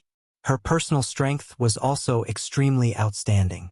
Reportedly, she was a terrifying existence ranked at the top 5 among great elven monarchs throughout history. On the Feisua Plain, God knows how many heroes wanted to meet the great elven monarch Azramia. Reportedly, all the men who had met her succumbed to her charm and submitted to her, madly in love. By the way, this is a specialty product I brought. Have a look and tell me if you like it." With a flick of his wrist, a delicate, silver-plated glass mirror appeared in his hand, and he handed it to Karina. A mirror. What a pretty mirror. Karina received the exquisite mirror and looked at it carefully. When she saw her beautiful countenance, she revealed a cheerful smile at once. The Feisua Plain was very backward. At present, bronze mirrors were still the mainstream. This was the first time that the silver-plated glass mirror appeared on the Feisua Plain. So long as they willed it, the gods above the starry sky could form a very clear magic mirror. They had no need for trinkets such as the silver-plated glass mirror. It was Karina's first time seeing such a delicate and clear mirror. She played with it, doing different poses, and couldn't help smiling. Yang Feng asked with a smile, "So, will your people like this mirror?" Karina smiled slyly, saying, "Of course they will. They will buy it for a lot of money. By the way, Ian, how much do you want per mirror?" Elves were a graceful, beautiful, and artistic race, and they paid great importance to their image. The silver-plated glass mirror was definitely going to be very popular with them. Yang Feng spoke with a beaming smile. "I can sell them to you for 100 gold coins per mirror, and you can sell them for 300 gold coins. Like this, you can earn 200 gold coins per mirror. Pretty good, right?" Karina said straightforwardly, "All right, no problem." The lifespan of high elves of the Sandra Plain was nearly as long as that of dragons, while the lifespan of elves of the Feisua Plain was 1,000 to 2,000 years long. With the increase in cultivation base, their lifespan would also increase. The long lifespan allowed them to accumulate a lot of wealth. So long as they could find what they liked, their spending ability was terrifying. One of the reasons behind Yang Feng's visit to the Elven Woods was to tap into the elven market and sell the goods he produced to the elves. Money was essential to preserve a large army. Although Yang Feng gained a great fortune in the war with André, but he still strove to make money. "Are your goods outside?" "Yes, they are in the ancient green forest city," Karina said impatiently. "Then let's hurry up and have Belinda send someone to get them." Karina had been staying in the Elven Woods since she was little, so she was tired of seeing the beautiful scenery here. She was a vivacious and energetic girl, and was very interested in trade and making money, which could give her a great sense of accomplishment. Yang Feng smiled and sped up his pace, following Karina deeper into the Elven Woods. Under Karina's guidance, they crossed forests, marshes, hills, rivers, streams, and other complex terrain. It took Yang Feng and the other powerhouses 5 days to reach the center of the Elven Woods, the capital of the Elven Empire, the Saint Moonlight City. Chapter 308, The Saint Moonlight City. Chapter 308, The Saint Moonlight City. Translator, Xuanhuan. Yang Feng looked at the imperial capital of the Elven Empire, the Saint Moonlight City, and couldn't help exclaiming, "What a beautiful city!" The Saint Moonlight City was a luxuriant, extremely wide and tall ginormous tree that extended without end. This towering tree was called Skyway Ancient Tree, and it was a battleship of the High Elven Annihilation Army dispatched from the Sandra Plain. This Skyway Ancient Tree was badly damaged in the Battle of Gods. In the end, in order to protect the elves on the Feisua Plain, it was left in the secular world by the gods of the Elven Divine System and became the capital of elves. There were numerous branches surrounding the Saint Moonlight City, on which grew all kinds of fantastic and extremely beautiful flowers. The sunshine that sprinkled onto the branches and leaves of the Skyway ancient trees was reflected and turned into bright moonlight, which in turn scattered over the earth. Under the shine of the bright moonlight, beautiful elves riding silver pegasi and noble and pure unicorns, whom only pure maidens were allowed to approach, shuttled to and fro and scampered about the skyway ancient tree, painting a beautiful fairy tale-like picture. Visit freowebnovel.com for the Estenvel reading experience. Silver pegasi were winged demonic beasts capable of flight. Reportedly, these silver pegasi had unicorn bloodline. They could fly with elven warriors on their back for 100 to 200 kilometers without pause. However, due to the challenging reproduction and the huge consumption of food, which had to be a special feed to boot, the Elven Empire had no more than 20,000 silver pegasi. When Faldina and the three sacred swordsmen saw the Saint Moonlight City, they revealed looks of shock in their eyes. The beautiful scenery was simply shocking. Elves were a foreign race to the Fesua Plain. After they came to the Fesua Plain, they had a conflict with the gods of the Fesua Plain that broke out into a war. On the Fesua Plain, human divine systems had the most gods. At the time, many elven gods died at the hands of human gods. Similarly, a large number of human gods died at the hands of elven gods. There was a deep hatred between both parties. Thus, from time to time, human gods still issued divine decrees to organize human expeditionary forces to fight the elves. There was also a shadow of human gods behind the hunting of elves. The relationship between humans and elves was not friendly. In fact, elves were fairly isolated on the Fesua Plain. Although elves had been slowly integrating on the Fesua Plain in the recent millennia, but their relationship with humans was still very tense. Very few humans were able to see the Saint Moonlight City with their own eyes. However, due to elven slaves, humans were quite clear that there was the very beautiful Saint Moonlight City in the abyss of the elven woods. Karina showed off proudly. "Beautiful, isn't it? This is my home." Yang Feng praised sincerely. "It really is beautiful. Let's go in." Karina smiled smugly. Like a lively deer, she skipped towards the Saint Moonlit City. When they approached the Saint Moonlight City, Yang Feng, by relying on his frightening perception of a level 3 warlock, felt a sense of danger from the city. Freebnovel.cm. Menacing killing intent came from the flowers above the dense foliage of the Saint Moonlight City. At the same time, numerous flood dragon-like, bulky roots buried deep underground gave Yang Feng a very dangerous feeling. Simultaneously, he felt auras of numerous formidable elves concealed amid the dense foliage. Obviously, those elves had formidable battle prowess. When Karina arrived in front of the Saint Moonlight City, she said in a voice pleasing to the ear, "I am Karina. These humans are my friends. Please open the gate." Moonlight containing fluctuations of divine power fell from the sky and landed on Yang Feng and company. When the moonlight disappeared, Yang Feng's party was nowhere to be seen. Yang Feng's vision blurred, and then he found himself in a place where he could see tree houses and close to 5-centimeter tall grass as far as the eye could reach. The air was filled with the fragrance of vegetation mixed with the fragrance of flowers. At the same time, by relying on his keen perception of a level 3 warlock, Yang Feng could tell that magic energy here was very dense. Practicing all kinds of secret methods here would yield excellent results. When Yang Feng's party appeared, they were bombarded by curious gazes from all sides. Yang Feng also looked around curiously. Clearly, the elves in the Saint Moonlight City were different from the elves he saw in the ancient Green Forest City. Most of the elves in the Saint Moonlight City looked at them with curiosity, apathy, and even caution. The elves in the ancient Green Forest City, on the other hand, seemed to like human contact very much. A group of armed elven guards descended from the sky on winged, silver pegasi and landed in front of Karina and company. Belinda dismounted her silver Pegasus and came before Karina and company, saying, "Your Highness, I was instructed to invite you and Duke Ian to the Moonlight Palace." Belinda's gaze fell on Yang Feng, and her beautiful eyes showed a complex look. When they first met, Yang Feng was merely the city master of a small city in the Red Earth Wasteland. City masters of his caliber could be seen everywhere on the Fesua Plain. The only thing commendable about him was that he established a city in the forsaken Red Earth Wasteland. Now, however, Yang Feng was the Duke of the Morance Empire, which was one of the two major human empires. He held great power and people under his rule numbered more than 10 million.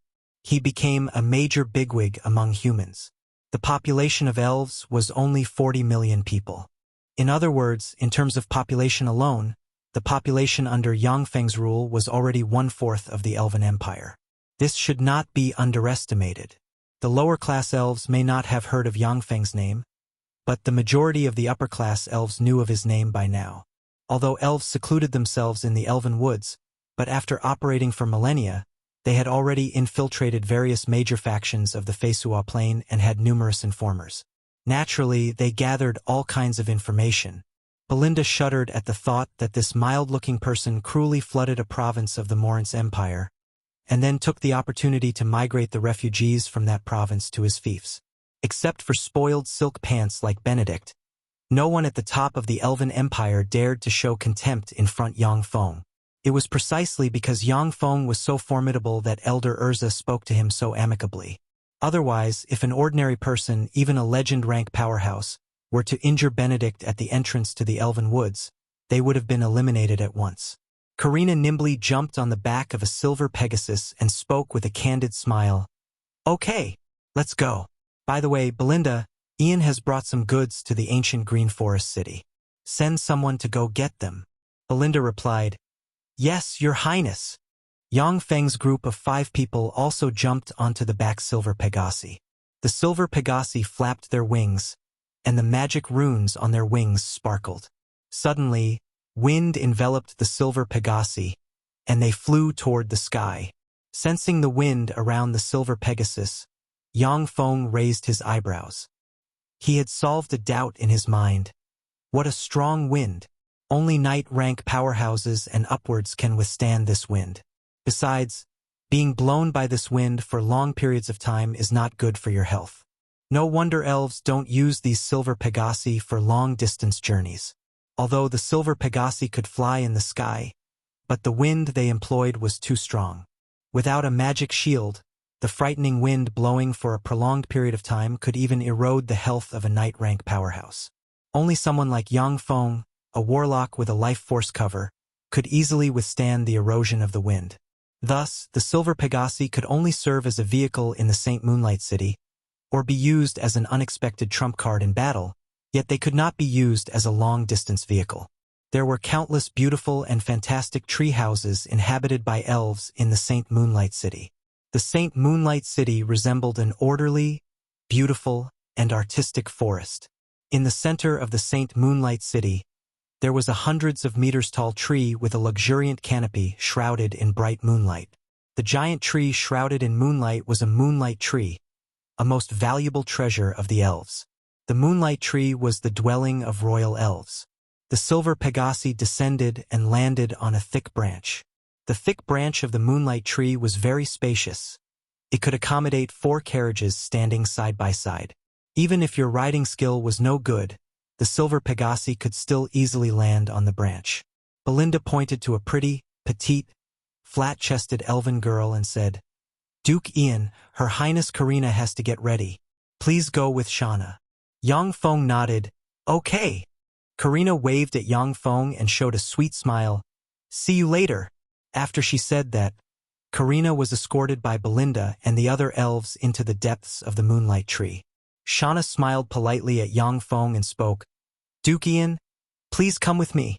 Yang Feng nodded and followed Shauna into the moonlight tree. Inside the moonlight tree there was cool moonlight everywhere. The moonlight contained extremely pure magic energy. Immersed in the moonlight, Yang Feng could clearly feel his physical constitution being strengthened. Chapter 309 Great Elven Monarch Ezramia. Chapter 309 Great Elven Monarch Ezramia. Translator, Zayamoch. The interior of the moonlight tree was very spacious. There was moonlight everywhere, bathing the interior of the moonlight tree in a hazy glow, looking very beautiful. After crossing a number of winding and strange corridors, a vast reception hall appeared in front of Yang Feng's party. In the vast hall, in addition to the seat of honor, there were wooden tables and wooden chairs on both sides configured in an analogous manner to the tables and chairs used in court banquets. Several groups of people were already sitting in the hall. The people in the hall weren't elves. As soon as Yang Feng entered the hall, he felt hostile gazes focus on him. Guided by Shana, Yang Feng sat on a seat in a graceful manner and looked at the several groups of people in the hall with great interest. Among the few groups of people, the leader of one group was a burly man with lion ears and a lion tail wrapped around the waist exuding a domineering aura. He was clearly a lionman powerhouse from the Beastman Empire. The leader of a different group was a tall man with fair skin, handsome looks, and short, golden dragon horns. He was clearly a powerhouse from the country of dragons. The leader of another group was a handsome man with an elegant and unconventional temperament, looking very much like a human man. However, the 3 to 4 meter tall Sharkman powerhouses with quills on their faces around him exposed his identity as a merfolk. The leader of yet another group was a burly, handsome man with short, blonde hair, big ears, and an extraordinary temperament. Surrounded by human bodyguards, he looked very much like a human bigwig. When Yang Feng entered the hall, the eyes of those few groups of people focused on him. After the gazes landed on the beautiful and alluring Faldina, who oozed a fascinating charm, their gazes clearly flickered with amazement. A strange and quiet atmosphere pervaded the hall.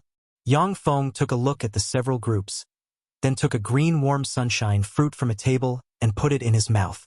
Upon biting the fruit, a sweet and refreshing juice pervaded his mouth. When the juice entered his stomach, a burning hot current rose inside him, making him feel very comfortable. The green warm sunshine fruit was a precious fruit that elves cultivated with great care. It was not only delicious, but also could improve a cultivator's physique. In the ancient green forest city, the wholesale price for this fruit was 100 gold coins per fruit. In St. Toulon City, however, it was 500 gold coins per fruit. Moreover, there was high demand but little supply. It was a first-rate fruit sought after by many greater aristocrats. Faldina pointed to the young powerhouse surrounded by human guards and whispered in Yang Feng's ear. That one is Raylo, the most outstanding genius of God of War Amigo divine descendant family from the Titan Empire. It is said that he awakened the God of War's bloodline inside him when he was 10 years old. Despite being only 18 years old, he already possesses the cultivation base of a pinnacle Star Knight rank powerhouse. He can step cross the boundary and promote to a sacred swordsman rank powerhouse at any time. Although he doesn't practice magic cultivation, but the God of War's bloodline inside him immunizes him from level 3 spells and under. He is publicly acclaimed as one of the strongest geniuses in the Titan Empire. He had defeated more than 3 sacred swordsmen. Yang Feng watched Raylo with a look of graveness and curiosity in his eyes. A genius who awakened the God of War's bloodline. How come such a genius is here? Not everyone in a divine descendant family could awaken their ancestral bloodline. Except for the first generation of divine descendants, who could inherit part of God bloodline, most of the descendants of gods could not awaken their ancestral bloodline. The bloodlines of gods were the most formidable bloodlines on the Feisua plane. Different god bloodlines contained different powers. However, each power was very formidable, far exceeding ordinary people's imagination. God of War Amigo was a strong divine power rank god of the Titan divine system, and his bloodline possessed a terrifying power. When Raylo awakened the power of Amigo's bloodline, he gained traces of divine power, and his fighting strength became terrifying. He gained all kinds of innate, extraordinary abilities.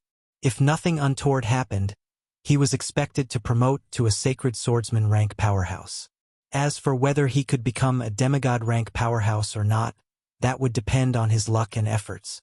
A tall, exceptionally beautiful, noble, and elegant woman with a curvaceous waist, twin peaks nearly bursting out of her clothing, and long golden hair cascading as if a golden waterfall stepped into the reception hall. When he saw the exceptionally beautiful elven woman, Yang Feng's eyes lit up and his heart skipped a beat. The exceptionally beautiful woman was definitely the most beautiful woman he had ever seen. In front of her, even a gorgeous woman like Karina was considerably lacking. When the exceptionally beautiful elven woman stepped into the hall seemed to turn brighter. Practically all eyes were attracted by her. Her luster completely overshadowed Karina, who is also a very beautiful woman, following beside her. Standing next to the exceptional beauty, Karina looked like she hadn't yet fully matured alike an unripe apple. Kafalina, another elven beauty standing next to the exceptional beauty, had her sheen dimmed down as well. Apart from the two beautiful elves, there were still some beautiful elven warriors escorting the exceptional beauty. Obviously, her status was very high among elves. Leading Karina by the hand, the exceptional beauty walked toward the seat of honor and sat down. She spoke with an elegant and graceful smile on her gorgeous face. I am Isramia, the great elven monarch of the Elven Empire. I am very glad that everyone could come to attend the coming-of-age ceremony of my precious daughter Karina. This content is taken from fga-iwabnavio.l.co. Karina grimaced at Yang Feng while Isramia was not paying attention. Only now did Yang Feng understood why Karina was so confident that she could see great elven monarch Isramia. Freewebnovel.com. The people sitting inside the hall were all powerhouses.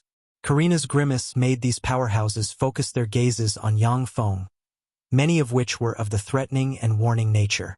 Ignoring the gazes full of malice, Yang Feng though.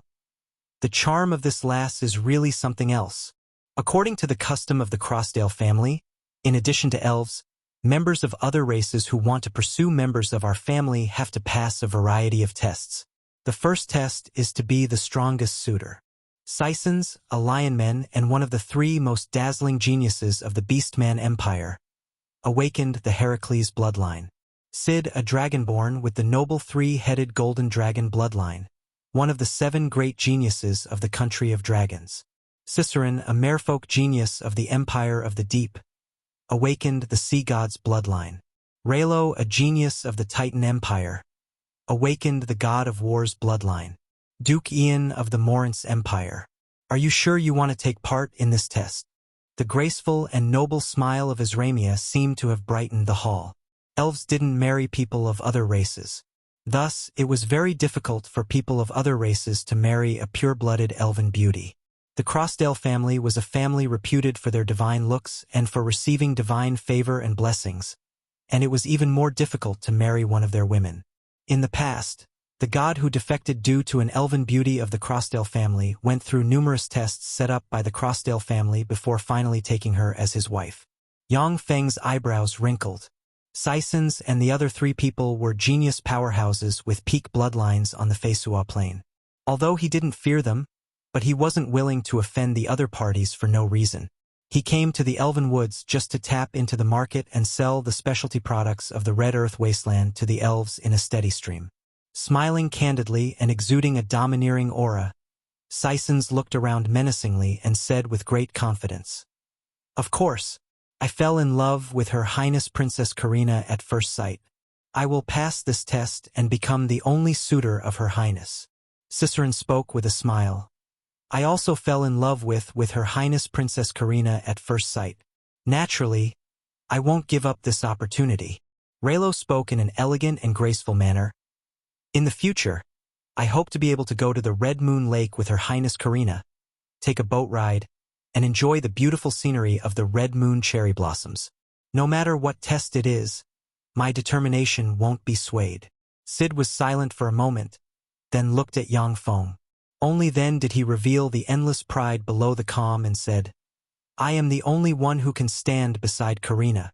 After the 4 strongest geniuses of the younger generation made their declarations, all eyes focused on Yang Feng. A look of anxiety of her face, Karina kept winking at Yang Feng and throwing him meaningful glances, fearing that he would shrink back. Isramia smiled and asked, "Duke Ian, are you going to back down?" Sysons shot Yang Feng a glance. Eyes glimmering with contempt, he sneered, "Ian, you should back down. You're just an ordinary person and as such, have no qualifications to take part in this test. For your own sake, it's best that you quit." Cicerin and the other 2 people smiled, watching Yang Feng with contempt and disdain in their eyes. The 4 people were beings with formidable bloodlines. They were geniuses among geniuses, and even sacred swordsman powerhouses may not be their match. Understandably, they looked down on Yang Feng. "Interesting. In that case, let me take a look at your capabilities. I hope you fellows won't let me down."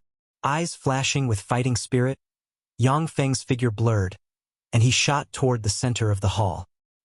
He beckoned Sysons and the others with his finger and went on to say in provocation, "Who's first?" Chapter 310 Defeating Sysons. Chapter 310 Defeating Sysons. Translator, Zayamoj. Ever since he arrived at the Zhangji Plain, Yang Feng had seldom fought against geniuses of the same rank. He was very well aware that his cultivation base was almost entirely built on precious elixirs. As a result, his fighting ability was far lower than that of genuine geniuses, and his fighting experience wasn't as plentiful. However, after arriving at the Feisua Plain, Yang Feng relied on his own efforts to genuinely exploit the potential of the warlock knowledge he obtained from the Tyrannid subcontinent. Now, he had confidence to face any challenges. Shizu technology was only a tool in his hands, of which he was the master. If he wanted to climb to the top, he could not give up the Shizu technology. Similarly, his own progress was also crucial. Just a puny, ordinary person, yet so arrogant, that's simply seeking death. Since you are looking to die, then I'll send you on your way, fool. Sysons grinned fiercely and got up, exuding a terrifying and extremely overbearing aura. His gait majestic, he firmly stepped into the center of the reception hall. A smile on her face, as Ramia waved her lily-white hand. The bright moonlight scattered all over formed a very beautiful moonlight barrier around Sysons and Yang Feng. The moonlight barrier formed an arena 3 kilometers in diameter. Evidently, a formidable space-attributed spell was used. As Ramia spoke spiritedly, "Begin!" "Very well, Ian, you puny human. Let me show you the gap between us." A cold glint in his eyes, Sysons took a step forward, and his body swelled up. His muscles stretched taut, exuding power and a sense of beauty. Suddenly, a mysterious, bloody imprint appeared on his forehead, releasing terrifying might. Yang Feng's eyes flashed with dignity. Is this the suppression of godly might? As expected, it's amazing. The frightening might Sysons released was even scarier than the might released by sacred swordsman rank powerhouses. Ordinary Star Knight rank powerhouses would find it quite unbearable just to withstand Sysons' might. Divine might was placed above even dragon might. Naturally, the divine might exuded by Sysons was really lacking in comparison to the might released by a real god. If it was the divine might of a genuine god, even if it was just the divine might released by a feeble divine power rank god, the fighting strength of great warlock rank powerhouses and under would have been weakened by at least 70%. When under the effect of divine might, very few talents would dare to attack a god. Roar! Sysons' lion-like eyes flickered fiercely. Then his chest swelled and he suddenly erupted with a heaven-shaking, ferocious beastly roar, which formed a terrifying sound wave that blasted toward Yang Feng. When the horrifying sound wave slammed into Yang Feng, it passed through the life force cover around him and assaulted him from all sides. In an instant, Yang Feng had a headache. His ears buzzed and oozed blood, and his innards convulsed. He suffered unbearable pain. "Oh, you didn't die? You do have some skill. But that's all. Go to hell." Sysons smiled fiercely and unleashed a punch carrying tremendous pressure toward Yang Feng. The punch seemed to contain a trace of the power of law. As Ramia's beautiful eyes glimmered with an eccentric light, "What a tyrannical punch!" Sysons' punch already contained a trace of the power of law. To destroy everything with absolute power was the way the Heracles battled. The way Sysons, who awakened the Heracles bloodline, did battle already carried the Heracles shadow. New novel chapters are published on freewebnovel.com. The eyes of Ciceron and Raylo flashed with dignity. Even they would not be able to easily take this punch of Sysons. Gritting his teeth, Yang Feng unleashed 2 spells, Black Dragon Scales and Dragon Force, in a flash. Black Dragon Scales covered him and endless Dragon Force surged inside him, and he threw a punch carrying Dragon Force at Sysons. Boom! Following a frightening explosion, Yang Feng was forced back by a dozen steps, face pale and blood oozing out of the corners of his mouth. Sysons, however, had no other reaction apart from being shaken slightly. Clearly, Sysons' strike had the upper hand. When she saw this, Karina balled her hands, a look of worry in her eyes. Kafalina, however, looked carefree. Yang Feng had captured her brother and forced her to surrender her beloved moonlight divine bow. Even though her brother was the one at fault, but she still didn't like Yang Feng very much. As Ramia's eyes, on the other hand, glimmered with surprise. The power of Sison's strike was enormous. If an ordinary human sacred swordsman powerhouse were to face him directly, they would get seriously injured by that strike.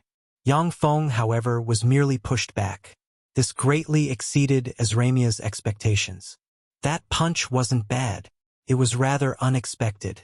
However, you're still not my match. Sison's was surprised a little. Immediately after, he sneered. Then his figure blurred, and he pounced at Yang Feng as if an angry lion. The Heracles bloodline sure is impressive. However, you are the one who's going to lose. His gaze ice-cold, Yang Feng silently chanted. Suddenly, 10 seeds frantically grew into 6-meter-tall extraordinary plant spider demonic flowers with fist-sized, spider-like fruits.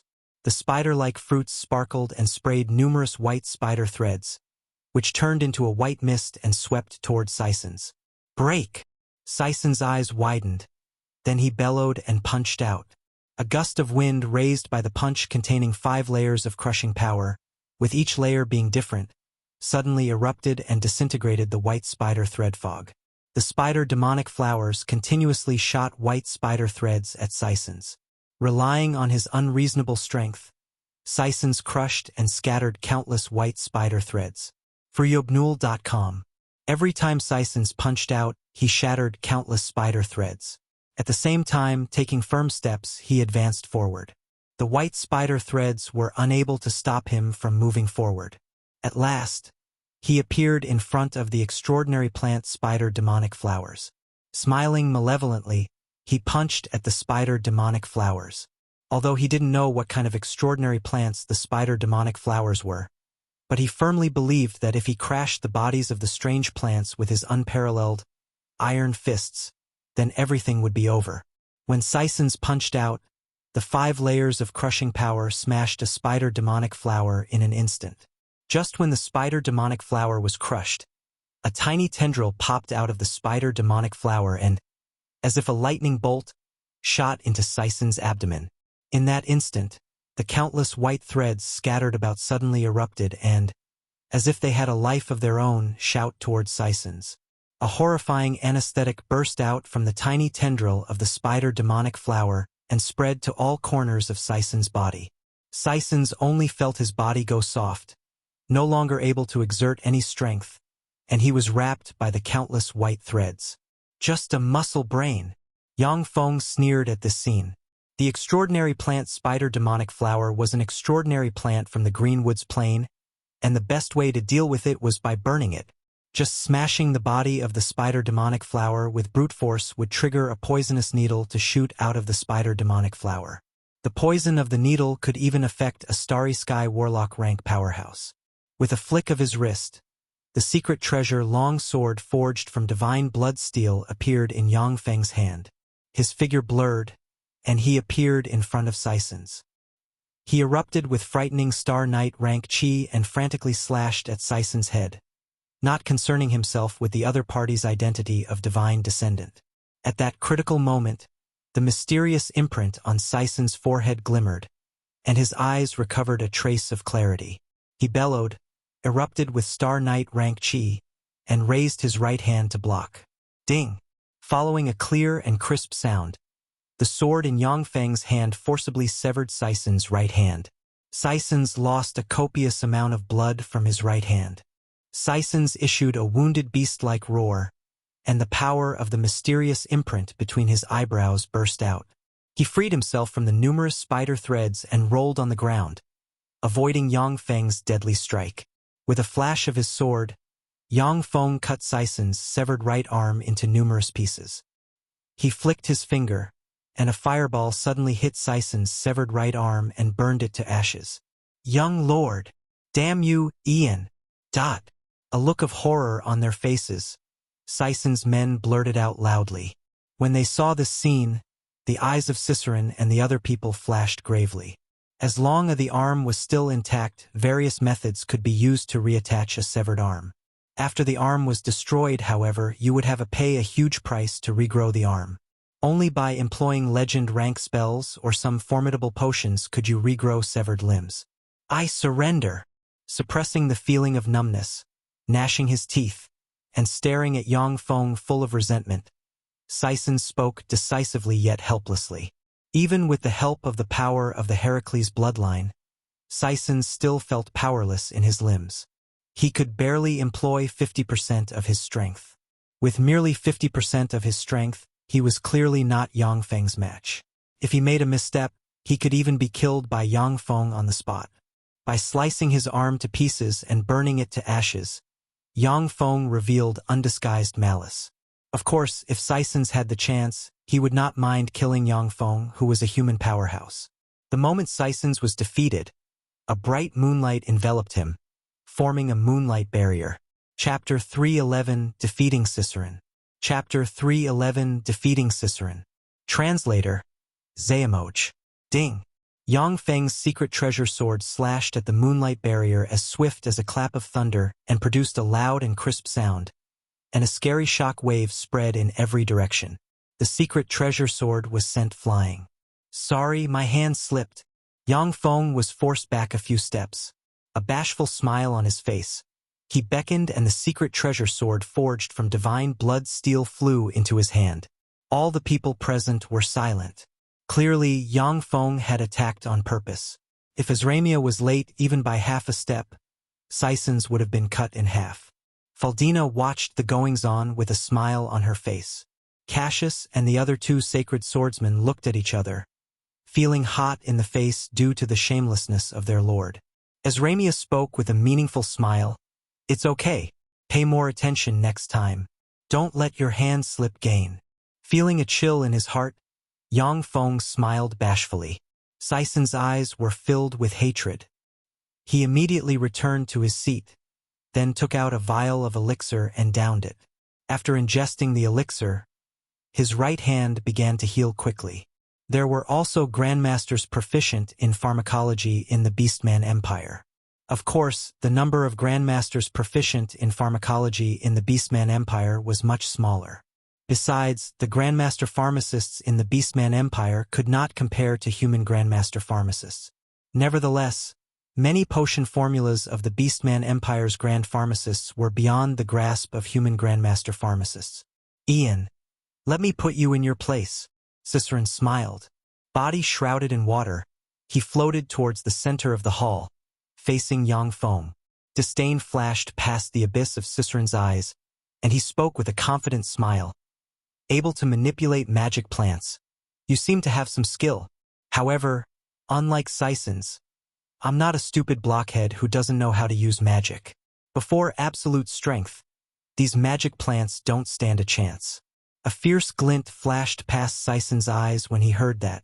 Keeping silent, he stared at Ciceron with frigid killing intent in his eyes. Yang Feng retorted scornfully, absolute strength? Wait until you reach the demigod realm before talking about absolute strength. Without giving them time to continue their squabble, Azramia spoke with a smile. Get started. Ciceron smiled. A mysterious imprint sprung up in between his eyebrows. Then the sea god's bloodline inside him boiled and countless streams of water suddenly surrounded him, forming flood dragons. Sea Flood Dragon Barrier was an innate defensive spell Ciceron obtained after awakening the sea god's bloodline.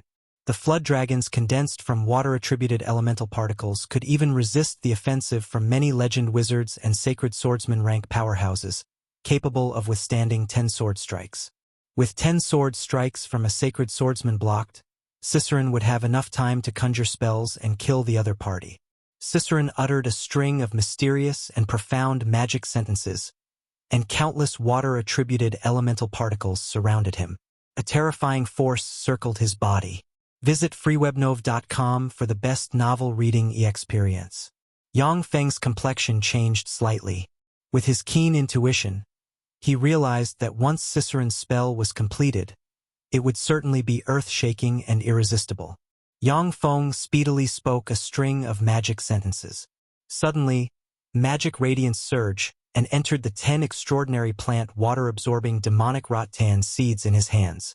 The 10 extraordinary plant water-absorbing demonic rattan seeds suddenly swelled and extended numerous tendrils, which wound around Yang Feng and formed a rattan armor. The moment the rattan armor was formed, Yang Feng had appeared in front of Ciceron. As if they had a life of their own, the water flood dragons around Ciceron frantically rushed towards Yang Feng and mercilessly bit at him. The numerous water-absorbing magic vines around Yang Feng suddenly erupted and plunged countless tendrils into the flood dragons, madly devouring the water-attributed elemental particles.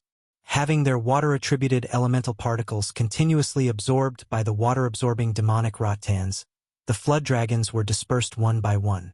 See Flood Dragon Barrier, which even sacred swordsman rank powerhouses found hard to break, was absorbed clean by the extraordinary plant water-absorbing demonic rattans twisting around Yang Feng.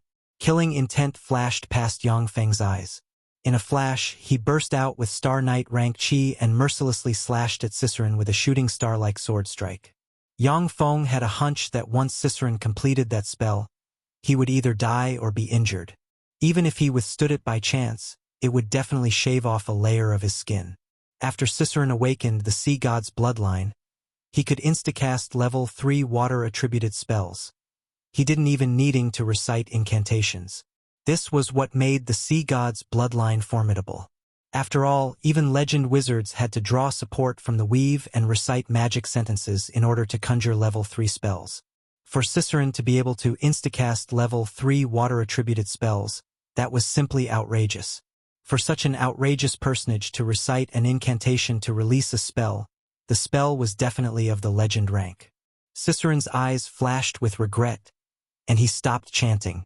He willed and released the spell Great Icicle. Suddenly, a sharp, 2-meter-long icicle appeared and barreled toward Yang Feng with the force of thunder. Yang Feng's complexion changed slightly, and he hacked with his sword. In an instant, he erupted with frenzied chi and crushed the big icicle to pieces. Ciceron abandoned the idea of using legend-rank spells. With a wave of his hand, big icicles unceasingly slammed towards Yang Feng as if artillery shells. Yang Feng's complexion changed slightly, and he uttered a magic sentence at once. Berserk fire-attributed elemental particles suddenly appeared around him and formed a huge flamestorm barrier. When the huge icicles sank into the flamestorm barrier, the flames surged into the sky and issued sizzling sounds, vaporizing the icicles. A sea serpent formed from water-attributed elemental particles dropped from the sky and slammed into the flamestorm barrier, making sizzling sounds before neutralizing the barrier. Huge icicles unceasingly bombarded Yang Feng. Yang Feng had no time to conjure a second flamestorm barrier. He could only stimulate his chi to form a bright sword curtain and cut off the icicles. One giant icicle after another was crashed into pieces by Yang Feng, who employed Dragon Force. Every time an icicle was crushed, it would emit a scary frigid air. Following a superposition of the frigid air, a thin layer of ice condensed atop Yang Feng. As the frigid air enveloped Yang Feng, cold wind whistled and, as if the earth was completely frozen, a piercing chill pervaded. With the scary physique of a level 3 warlock, Yang Feng barely resisted the erosion of the frigid air. However, amid the fierce battle, he could detect his physical strength and spirit force rapidly decline. Faldina's beautiful eyes flashed with graveness. How amazing!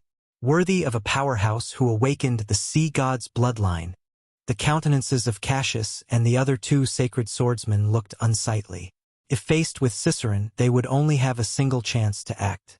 If they couldn't kill Ciceron with one sword strike, then even if the 3 of them joined hands, they still may not be able to cope with Ciceron, who was an archwizard. Facing Ciceron, a freak who awakened the sea god's bloodline, even human legend wizards may no be his match. Ciceron's expression turned very unsightly. Even though he awakened the Heracles bloodline, but when faced with Ciceron, who released level 3 water-attributed and ice-attributed spells without end, he would stand no chance. Raylo's eyes flashed with dignity, and he reflected on how to deal with the endless magic bombardment of Ciceron. After smashing quite a few icicle, Yang Feng's eyes flashed with madness. He conjured the spells Black Dragon Scales and Dragon Force, then uttered 2 magic sentences and launched the level 3 spell Fire Snake. 2 berserk flame snakes suddenly appeared and made a beeline for Ciceron. The 2 flame snakes had just appeared, when suddenly, quite a few water snakes appeared and mercilessly clashed with the flame snakes, neutralizing them completely. The remaining water snakes pounced at Yang Feng and were absorbed by the water-absorbing demonic rattans. Yang Feng took this opportunity to shoot toward Ciceron like an artillery shell. Ciceron willed, and 4 big icicles appeared and barreled toward Yang Feng like artillery shells. Without evading, Yang Feng maniacally rushed towards the 4 icicles. Before he hit the icicles, Yang Feng chanted an incantation and pointed with his finger. The water-absorbing demonic rattans, which absorbed ample water-attributed elemental particles, suddenly erupted, shot towards the 4 icicles alike flood dragons, and sent them flying. I admit defeat. When he saw the 4 icicles being sent flying, Ciceron spoke very calmly. Almost at the same time, bright moonlight fell from the sky and covering Ciceron, forming a moonlight barrier. Yang Feng's figure flashed. Face pale, he retreated by a few steps and spat out chunks of ice, trembling unconsciously. Ciceron's spells contained a frigid power. Even though Yang Feng had the protection of the life force cover, but he was still eroded by the cold air, suffering a lot of internal injuries. Streams of cold air, as if majestic dragons, rampaged inside Yang Feng's body, making him tremble unceasingly. He had to give his best to be able to disperse the strange cold air. Were it not for the power of the water-absorbing demonic rattans exceeding Ciceron's imagination, the battle would have continued. Without using his trump cards, Yang Feng may not be Ciceron's match. Ciceron looked regretfully and meaningfully at Yang Feng before returning to his seat. Ian, you have some skill. You won this time. Chapter 312, The Terror of Sid. Chapter 312, The Terror of Sid. Translator, Zayamoch. As Ramia uttered with a graceful smile, Ian, don't you want to take a break? All right, I'll just take a break before the next fight. Yang Feng unceremoniously went back to his seat, then took out 2 vials of elixir and downed them. When the 2 elixirs entered his stomach, 2 streams of hot air spread into every nook and cranny of his body, slowly dispelling the cold air. Yang Feng looked profoundly at Ciceron, and his eyes flashed solemnly. Amazing! A freak who awakened the sea god's bloodline indeed. Without the help of treasures, solely relying on my personal strength, I do lag a bit behind. Gods were the strongest existences of their respective planes. Whether wizards, warriors, assassins, druids, magi, or other classes, once they promoted to gods, an earth-shaking evolution would take place. Even wizards, once they promoted to gods, their physiques would similarly become exceedingly formidable. God bloodline was one of the most formidable bloodlines, not the least bit inferior to dragon, high elven, fiend, devil, and bloodlines of other formidable existences. The grade of Yang Feng's ancient black dragon bloodline couldn't compare to that of the sea god's bloodline of Ciceron. His only advantage over Ciceron lied in the warlock knowledge of the Zhangji plane, as well as the countless formidable extraordinary plant seeds he collected from the Turandot subcontinent. As Ramia's beautiful eyes flickered with surprise, thinking that Yang Feng would continue to overbearingly challenge the others. She didn't expect that Yang Feng would so unceremoniously return to his seat and take a break. Sid got up, stepped into the center of the reception hall, and domineeringly issued a challenge to Raylo, saying, Raylo, get your ass here. I want to see how strong a human who awakened the god of war's bloodline is. Don't let me down. Raylo smiled elegantly and stood up gracefully. When he stopped across from Sid, his eyes burned with tumultuous battle intent. 3-headed golden dragons are said to have demigod-rank strength when they mature. However, how can demigod bloodline compare to the noble god bloodline? Before his words fell, a frightening divine might spread from Raylo, and a mysterious and profound bloodline rune appeared in the space between his eyebrows. A frenzied battle intent revolved around him. The sound of enthusiastic war drums, countless warriors fighting, and angry roars converged on Raylo. The phantoms of blades, spears, swords, polearms, and other weapons suddenly appeared around Raylo. Azramia's pretty countenance changed at once, and she exclaimed, "Domain embryo!" Upon comprehending a source of law, and with the source of law as the core, a cultivator could construct a region filled with that law. That was a domain. Inside a domain, the strength of the person who owned the domain would be greatly enhanced, while the strength of the opponent would be greatly weakened.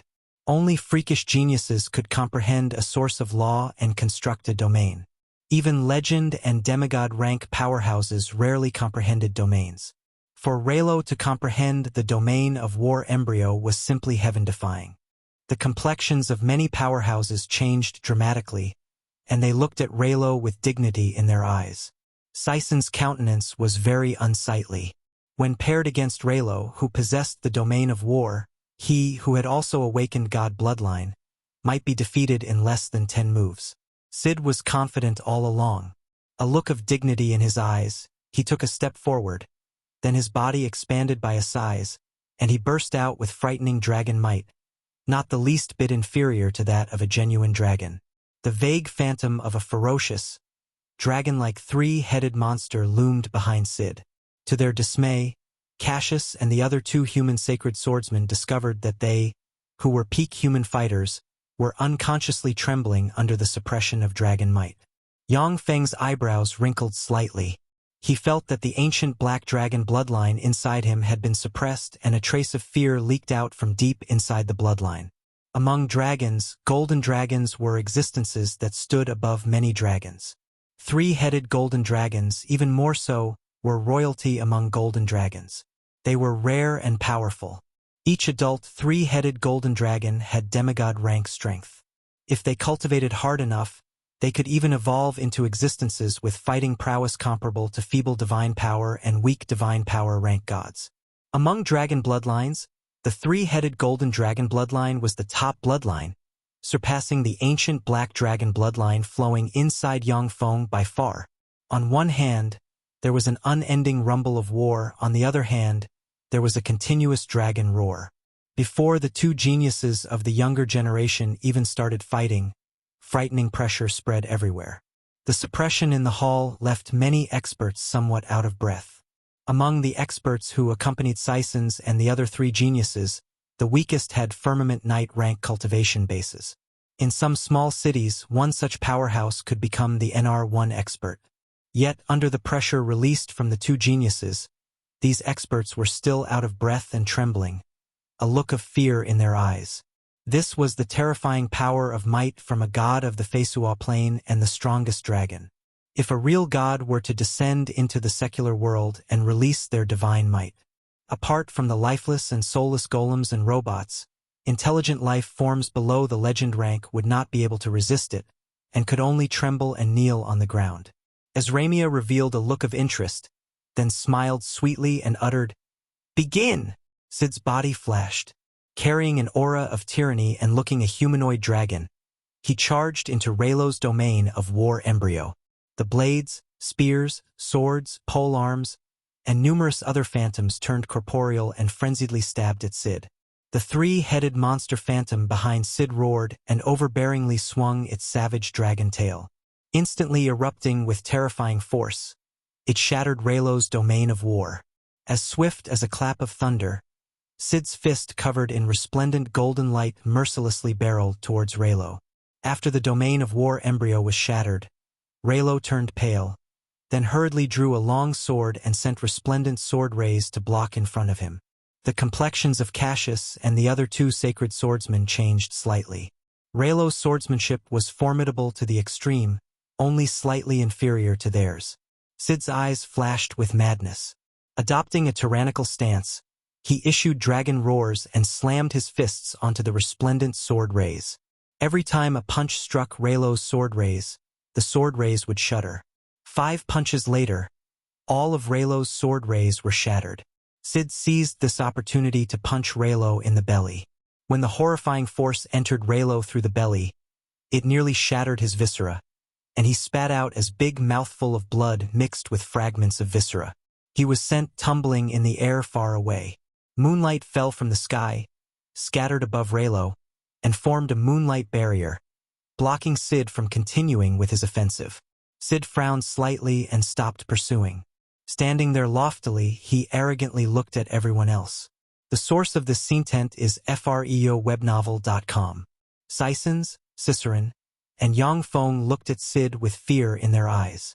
Raylo, who had comprehended the domain of war embryo, was an absolutely outrageous genius. However, that genius was defeated by Sid in such a violent and tyrannical way. Obviously, Sid was far stronger than Raylo. His complexion ashen.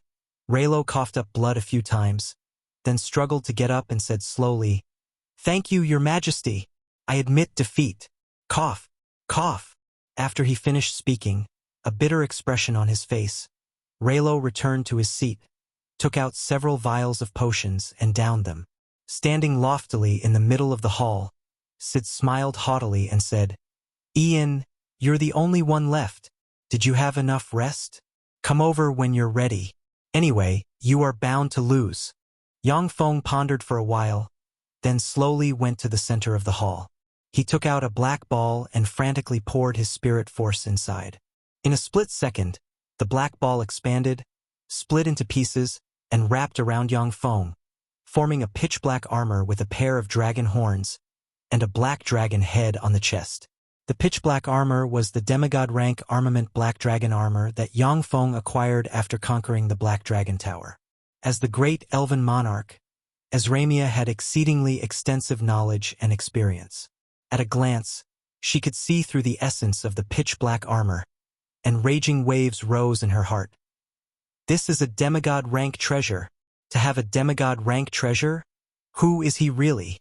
When he saw the black dragon armor, Sid's eyes flickered with endless greed, and he barked, "What a nice armor, this demigod rank. Besides, it was manufactured from a god-rank dragon. Ian, you mongrel, you dare to use dragons as forging materials. That's a crime worthy of death. Hand over the armor, or there will be an irreconcilable enmity between you and the country of dragons." Demigod rank armor was extremely precious. Sid, an absolute genius who awakened the three-headed golden dragon bloodline, had no such armor. Thus, he was very covetous of Yang Feng's black dragon armor. Yang Feng smiled mockingly in response.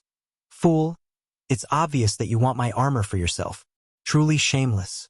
How could the country of dragons follow a fool like you into an irreconcilable enmity with me?" Chapter 313 Three-Headed Golden Dragon. Chapter 313 Three-Headed Golden Dragon. Translator, Zayamoch.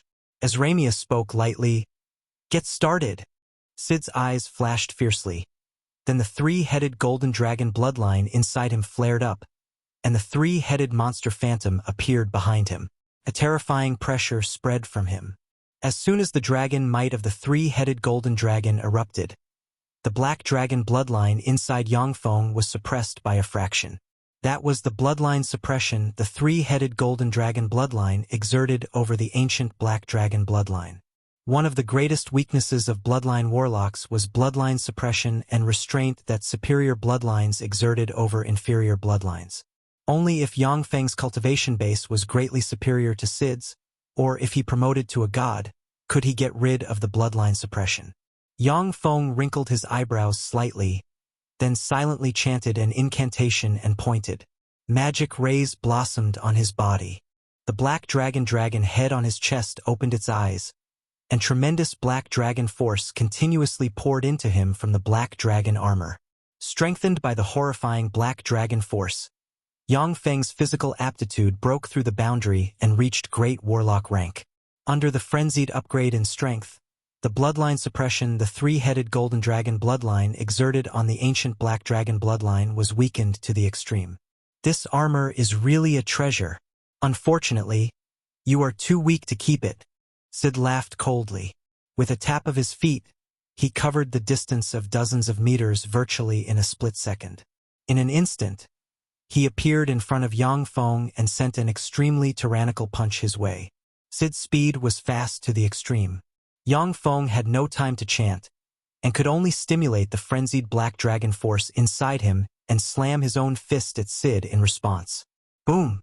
When the two exceedingly strong forces collided, Yang Feng, whose physical constitution was upgraded to the Great Warlock rank due to the Black Dragon armor, was forced back by 3 steps. Sid, however, just trembled a little. Seeing this scene, Sysons, Cicerin, Kafalina, Raylo, the complexions of the 4 powerhouses of the younger generation changed slightly. Yang Feng was extremely strong to begin with. Now that he was strengthened by the Black Dragon armor, his physique was forcibly upgraded to the Great Warlock boundary. By now, even Sysons, who awakened the Heracles bloodline, may not be Yang Feng's opponent in terms of strength. Nevertheless, Sid had completely suppressed him in terms of strength, which was simply unreasonable. Haha, interesting. This armor is awesome.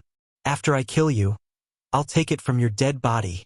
Eyes shot with blood, flickering with frenzied battle intent, Sid laughed wildly, not caring whether his words would upset Karina.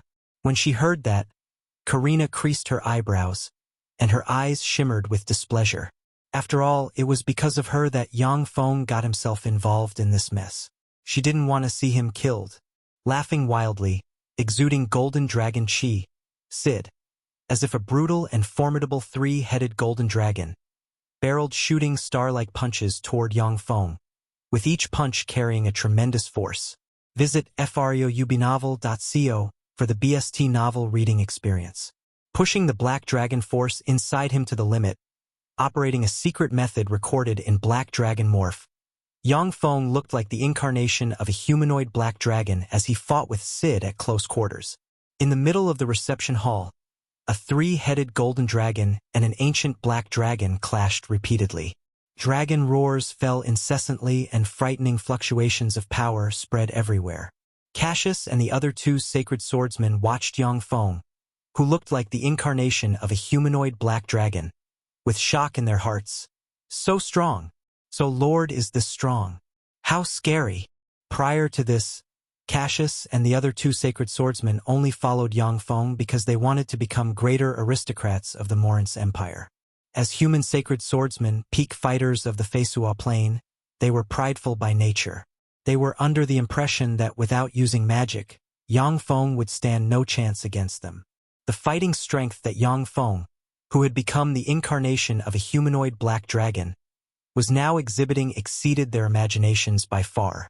Only then did they realize that the lord they followed had unparalleled strength and was perfectly capable of battling freaks who awakened God bloodline. Kafalina's pretty eyes sparkled with a peculiar light as she watched Yang Feng in the center of the hall. Amazing! It seems that Ian really has some skill. Sid's continuous, unrelenting attacks gave Yang Feng no chance to cast spells. Yang Feng could only keep resisting, having no time and no energy to chant incantations and release extraordinary plants. Marvelous! This is the strength of a top freak. How amazing! With the Black Dragon armor, even though I possess the strength of a great warlock, yet I am still in a disadvantage. Without the Black Dragon armor, I would have been defeated within 10 moves. Sure enough, there is always someone stronger. As he desperately squeezed out his potential and resisted Sid's attacks, a thought flashed through Yang Feng's mind. Blood oozed from Yang Feng's mouth and dripped to the ground. Sid's punches were as heavy as mountains, and Yang Feng had a very hard time resisting them. Even though the Black Dragon armor weakened the force by 70%, but the remaining force still caused Yang Feng significant damage. After arriving at the Feisua Plain, God knows how many strong enemies succumbed to the warlock knowledge wielded by Yang Feng, leaving him slightly conceited. Sid's tyrannical and crazed stance sobered Yang Feng up. Without the help of external forces and equipment, he was not the opponent of these formidable freak-like geniuses who awakened God bloodline. After all, before he arrived at the Zhangji Plain, he was merely an ordinary earthling. To progress to this stage in just 3 years was already his limit. Sid, who was unable to fight for a prolonged period of time, was getting anxious. This human has some skill. If I can't defeat him as quickly as possible, how can I showcase my own skill? As he mused, Sid roared and punched out, forcing Yang Feng back. Next, his figure flickered, and he abruptly retreated, reciting an incantation. In just one breath, Sid was shrouded in countless golden light. Before the golden light completely dispersed, A 10-meter-long three-headed golden dragon phantom covered in golden dragon scales and exuding endless dragon might slowly took form. A horrifying starry sky warlock rank pressure slowly diffused from the three-headed golden dragon phantom. The starry sky rank pressure exuded by the three-headed golden dragon phantom was far inferior to the pressure exuded by Demon Emperor Cartman's avatar. Nevertheless, the terrifying junior demigod rank pressure already left Yang Feng slightly out of breath. Exposed to the pressure exuded by the junior demigod rank three-headed golden dragon, the black dragon bloodline inside Yang Feng shook continuously, as if wanting to submit to the majesty of the mighty three-headed golden dragon. As Ramia was moved when she witnessed this scene. Atavistic transformation. Amazing, this Cid really deserves to be called an outrageous genius of the country of dragons. He's not even a legend, yet can perform atavistic transformation. Truly amazing. Atavistic transmutation was a secret method that bloodline life forms that traced back to their bloodline source could perform. Once Yang Feng practiced cultivation until the Great Warlock rank, he could also employ atavistic transformation to change into a Great Warlock rank ancient black dragon. Cid, who wasn't even a legend, could execute atavistic transformation and change into a three-headed golden dragon. That was simply outrageous. Sysons, Cicerin, Raylo, Kafalina, and Faldina. The five young geniuses looked at the three-headed golden dragon midair with graveness and bitterness in their eyes. Cid's strength had already reached an extreme. Now that he unleashed atavistic transformation, apart from Ramia, no one else would be his opponent. Yang Feng's countenance changed slightly. His figure blurred, and he shot toward Cid like a ghost. He poured his strength into the secret treasure sword forged from divine blood steel in his hand and mercilessly slashed at Cid. A golden shield suddenly appeared to block in front of Cid. When Yang Feng's sword strike landed on the golden shield, a vigorous force was transmitted from the shield, sending Yang Feng tumble in the air for a dozen meters. From the golden light came Cid's majestic, yet laced with ridicule voice. "It's no use, Ian, when I perform atavistic transformation, my defense is comparable to that of a junior demigod. You, who relies on outside forces to upgrade your strength to that of a junior legend, can't hurt me in the least." As Ramia's slender eyebrows rose and her beautiful eyes flickered with a dignified look, saying unhurriedly, "Ian, it's not too late to admit defeat. There's no point flogging a dead horse. If you continue, then even if it's me, I might not be able to come to your rescue in time." Cassius' complexion changed dramatically, and he shouted, "Forget it, Lord, come back. If Yang Feng died here, then the dream of Cassius and the other two sacred swordsmen of becoming greater aristocrats would die as well. Currently, they were merely hereditary peer chevaliers. Without Yang Feng, it was impossible for them to become hereditary peer barons. Karina's pretty countenance turned slightly. Then she got up in a hurry and cried out anxiously, "Ian, forget it. He's too strong. There's no point in beating a dead horse." Demigod rank powerhouses were the most powerful existences of the secular world. If they held a god rank armament, some horrifying peak demigod rank existences could even slay gods. Even after his atavistic transformation, Cid was only a junior demigod. Nevertheless, the terrifying strength of the three-headed golden dragon wasn't something that a legend rank powerhouse could contend with. Yang Feng's eyebrows wrinkled slightly, and he sighed slowly. With a flick of his wrist, a pitch-black umbrella appeared in his hand. He pointed the umbrella at the three-headed golden dragon midair and silently chanted. The black umbrella opened. Suddenly, extremely mysterious runes appeared on the umbrella and a pitch-black dot, as if black star light, condensed on the tip of the umbrella. Chapter 314 Defeating Cid. Chapter 314 Defeating Cid. Translator, Xuanhuan. The black light was suddenly ejected. In a split second, a black supergravity ball slammed into the three-headed golden dragon midair. Cid, who was only a step away from being completely transformed into a three-headed golden dragon, heavily dropped to the ground. With a resounding rumble, the golden light shield shattered, and the three-headed golden dragon spat out a mouthful of blood mixed with viscera. Dumbstruck, Sysons exclaimed, "What happened?" Leaning forward and staring at Yang Feng's right hand, Raylo's eyes were filled with incredulity. "What is that?" A strange light flickered deep in Cicerone's eyes. Kafalina's beautiful eyes flashed with a peculiar glint as she stared at the umbrella-shaped supergravity gun in Yang Feng's right hand. "What is that? How can it have such a horrifying power?" Staring at the supergravity gun, Faldina's pretty eyes glittered with an extraordinary light and the corners of her mouth rose. "He really has a lot of trump cards. The power of this treasure is heaven-defying." The more she interacted with Yang Feng, the more Faldina felt that Yang Feng was incomprehensible and left nothing to chance. Since he was unwilling to admit defeat, he certainly had to have a terrifying trump card. What treasure is this? Is it a god-rank secret treasure? Even when Sid had performed atavistic transformation and turned into a three-headed golden dragon, Azramia was only moved a bit. Now, however, her pretty complexion changed and her beautiful eyes sparkled, staring at the umbrella-shaped supergravity gun in Yang Feng's right hand. Karina clapped and smiled sweetly. "What a terrific treasure!" When Yang Feng's strike succeeded, he flicked his wrist, and the supergravity gun disappeared. His figure blurred, and he appeared on the head of the three-headed golden dragon, mercilessly stabbing at the dragon's head with his sword. "I admit defeat." A voice full of anger and unwillingness emerged from the maw of the three-headed golden dragon. The brilliant moonlight around the three-headed golden dragon condensed into a moonlight barrier and blocked Yang Feng's deadly strike. "What a pity!" A look of regret in his eyes, Yang Feng's figure flashed, and he took a few steps back.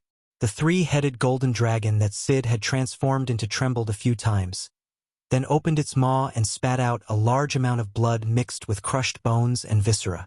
After performing the atavistic transformation, Sid received a heavy blow from Yang Feng's supergravity gun and was hit by a frightening backlash.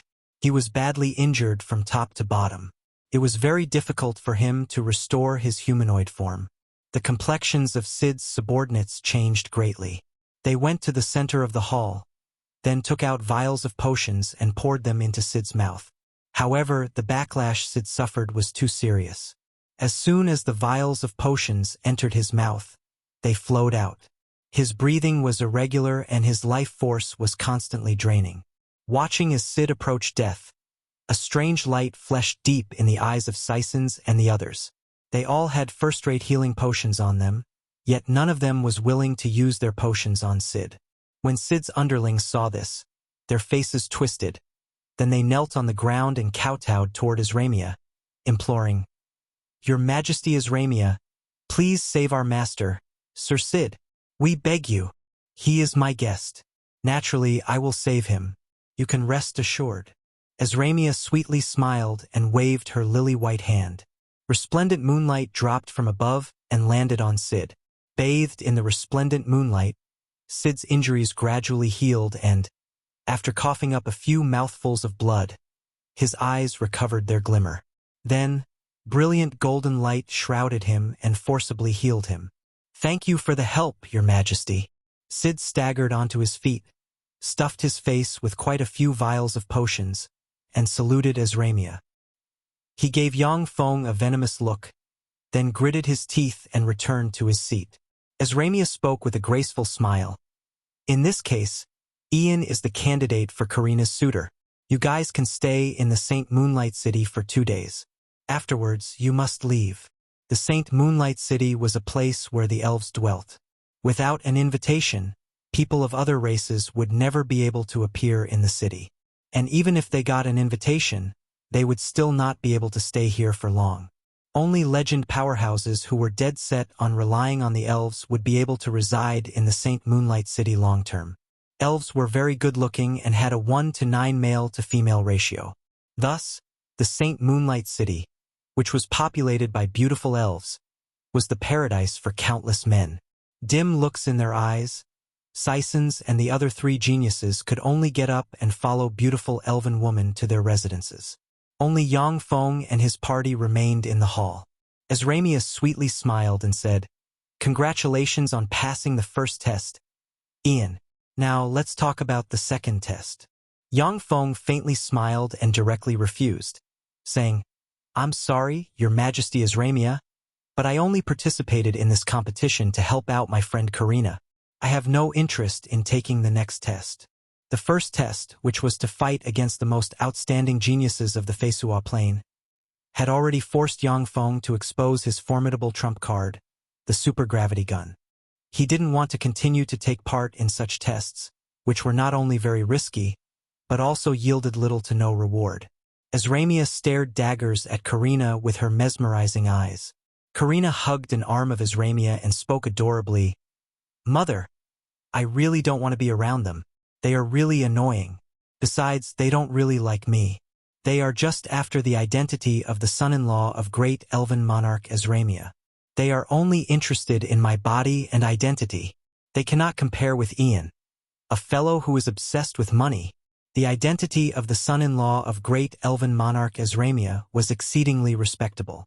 Once you became the son-in-law of the great elven monarch, you would not only be able to monopolize a major chunk of the business of the elves, but would also be able to freely travel within the elven empire and forge an alliance with the elves. Even Yang Feng was somewhat tempted. However, when he thought of completing the harsh tests of the elves, Yang Feng gave up on the idea. freewebnovel.com. At the time, the human god who had taken a member of the Crossdale family as his wife was terribly tormented by this custom. If he wasn't strong enough, he would have died. Since that god, there have been only 3 people of other races who have been able to marry members of the Crossdale family, all of whom were demigod rank powerhouses. Yang Feng was currently an insignificant level 3 warlock. As such, he didn't want to complete the test that demigod rank powerhouses could hardly complete. The source of this content is froueol.com. Azramia gracefully smiled, looking as if her beautiful eyes could see through a person's heart. "Ian, don't you want to reconsider? If you can become my son-in-law, 30% of the business of the elves can be handed over to you." 30% of the business. Yang Feng's was tempted slightly. 30% of the business of the elves was not a small amount. As long as the 30% of the business was properly managed, the resulting wealth could rival that of a state. By then, Yang Feng could develop the Red Earth Wasteland and Funes province to a great extent. Similarly, the city of half-blood beastmen could get a great boost, improving the lives of the people living there. Azramia suddenly looked at Yang Feng with a smile that wasn't a smile and stated, "Ian, the Moonlight Bow is a treasure of our race. Give it back to Kafalina." "Yes, Your Majesty." Yang Feng's heart shook slightly, and, with a flick of his wrist, the Moonlight Bow appeared in his hand. With a wave of his hand, the Moonlight Bow was sent toward Kafalina. The Moonlight Bow was a pinnacle legend rank bow, just a little short of a demigod rank bow. Even Yang Feng was tempted by this treasure. But since Azramia had spoken out, he knew that he couldn't possibly keep it. Kafalina reached out and grabbed the Moonlight Bow. After putting the Moonlight Bow behind her back in a cool and graceful manner, she fiercely stared at Yang Feng. Azramia uttered with a light smile, "Think it over, Karina. Take Ian to have fun in the Saint Moonlight City." When she finished speaking, moonlight shone on Azramia, and she disappeared. As if a deer, Karina jumped up cheerfully. "Let's go. Let's go for a stroll, Ian." "Okay." Yang Feng was very interested in the beautiful Saint Moonlight City, so he swiftly walked up to Karina and went outside with her. Yang Feng followed Karina on a stroll through the Saint Moonlight City for an entire day and saw countless scenery rarely seen in the outside world before returning to the Moonlight Tree to have a rest in a beautiful treehouse. At night, darkness enveloped the land. Inside the Moonlight Tree, in a treehouse, Cicerin lying in bed suddenly opened his eyes. A demonic light glimmered deep in his eyes. The door of the treehouse silently opened, and Cicerin and his 8 men slowly walked out of the treehouse. Within the Moonlight Tree, moonlight descended and covered everything. The resplendent moonlight inside the Moonlight Tree had the function of detection, and under its light, elven powerhouses would get wind of anything suspicious taking place inside the Moonlight Tree. Cicerin held a silver stone, which emitted brilliant silver light. Covered by the brilliant light, he and his men seemed to merge with the moonlight. Chapter 315 Intruding into the Moonlight Square. Chapter 315 Intruding into the Moonlight Square. Translator, Xuanhuan. As it blossomed with silver light, the silver stone in Ciceron's hand shrank rapidly. After crossing a winding corridor, a dozen elven fighters on patrol appeared in front of him at once. Ciceron suddenly launched an attack. His figure flashed, and, as if he had turned into a black shadow, he swept toward the dozen elven warriors on patrol. Suddenly, fist-sized cavities appeared on the chests of the dozen elven fighters on patrol, and copious amounts of blood gushed out, scattering on the ground. Ciceron flicked his finger, and silver light entered the chests of the elven fighters. A lifeless look in their eyes, the team of elves quietly stood in place. "Hurry up! This trick won't last long," Ciceron snapped in a low voice, eyes glimmering with cold light. His figure blurred, and he briskly shot toward the lower part of the moonlight tree. His men followed closely behind him. Inside the moonlight tree, the lower you went, the more elven warriors you would meet. Just that, whenever the elven warriors came across Ciceron, they would be insta-killed and turned into zombie-like existence, standing in place. In the deepest part of the moonlight tree, there was a square 3 kilometers in length formed by countless spatial spells. In the middle of the square, there was a silver crystal mountain that looked like a pile of silver crystals. This chapter is updated by freewebnovel.com. The silver crystal mountain was limpid and transparent. Inside the crystal mountain, you could see a suspended hexahedron, looking like it was surrounded by gentle moonlight. Numerous veins extend out of the hexahedron and spread in various directions along the crystal mountain. At the entrance of the square, there were 4 tree houses. On the balcony of one of the tree houses sat an exceedingly beautiful elf reading a night novel written by a novelist of the Morance Empire with great interest. Unexpectedly, we have guests. The beautiful elf threw the night novel aside and grabbed a delicate and luxurious bough from next to her. Suddenly, she burst out with terrifying peak legend rank fluctuations of power, and resplendent moonlight rays shrouded the bough. In the twinkling of an eye, moonlight shot toward the entrance from the elven bough. The beautiful elf displayed the secret archery technique Moon God's Arrow in a flash and released a moonlight arrow. Once hit by the moonlight arrow, even a demigod rank powerhouse would be seriously injured. Boundless demigod rank fluctuations of power were instantly transmitted from the entrance, and a black shield with a fiend barren head engraved on the surface suddenly appeared. As if it came to life, the eyes of the fiend barren head engraved on the surface of the black shield glimmered malevolently. It opened its bloody maw and swallowed the moonlight arrow. Moon God's Arrow, one of the 3 major secret archery techniques of the elves. It's really incredible. Elder Pollyanna, you are still as powerful as ever. Shrouded by demonic chi, Ciceron had changed into a tall, muscular abyssal fiend baron with ox horns, demonic runes engraved on the face, and a pair of fiend wings on the back, radiating an abyssal aura. He had a faint smile on his face as he stepped through the entrance. Pollyanna raised her eyebrows and said coldly, "I smell the stench of an abyssal fiend from you. Have you been eroded by an abyssal fiend or sold your soul to a fiend lord from the deepest part of the abyss?" The infinite abyss was said to be a place where evil power of the primary material planes converged, nurturing innumerable evil and formidable existences, and it was connected to the 36 primary material planes. Even the 8 great warlock emperors of the Zhangji plane could not really conquer the endless abyss. At their strongest, they only managed to extend their influence into the abyss, where they plundered treasures and enslaved abyssal life forms, turning them into their battle implements. Once the strength of the warlock dynasties waned, the first to rebel were the various evil and formidable freaks of the endless abyss, of which abyssal fiends were part of. Abyssal fiend lords were as powerful as gods. The abyssal forces were among the most dreadful forces in many planes. If it weren't for the fact that abyssal life forms endlessly fought among themselves, then even if they received the suppression from many planes, few planes would be able to withstand the offensive of a virtually infinite number of abyssal life forms. As Ciceron moved forward step by step, he spoke with a look of regret. "The great abyssal fiend Earl Bavlicana is my master. I offered my soul to my mighty master. Originally, I was planning to become Ezramia's son-in-law, and then look for a way to infiltrate the Moonlight Square. It's a pity that Ian foiled my plan, forcing my hand. Abyssal fiend Earl. Pollyanna's heart shivered a little and her eyes flashed with dignity.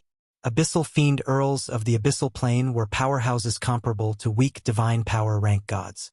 Moreover, fiends were proficient in all kinds of darkness-attributed and evil-attributed spells. They could never be underestimated. Very well. Now that I talk to you so much, you can go and die, Cicerin sneered. In a split second, a black snowstorm burst out of his hand, then transformed into black streams of frigid air and swept towards Pollyanna from above. 3 frightening legend-rank auras burst out from the other 3 tree houses. Following the sounds of chanting, 2 fire dragons swept towards the black frigid air from above. The 2 fire dragons were completely extinguished by the black frigid air soon after. Pollyanna gritted her teeth and unleashed the secret archery technique Moon God's Arrow, shooting a moonlight arrow at Cicerin's heart.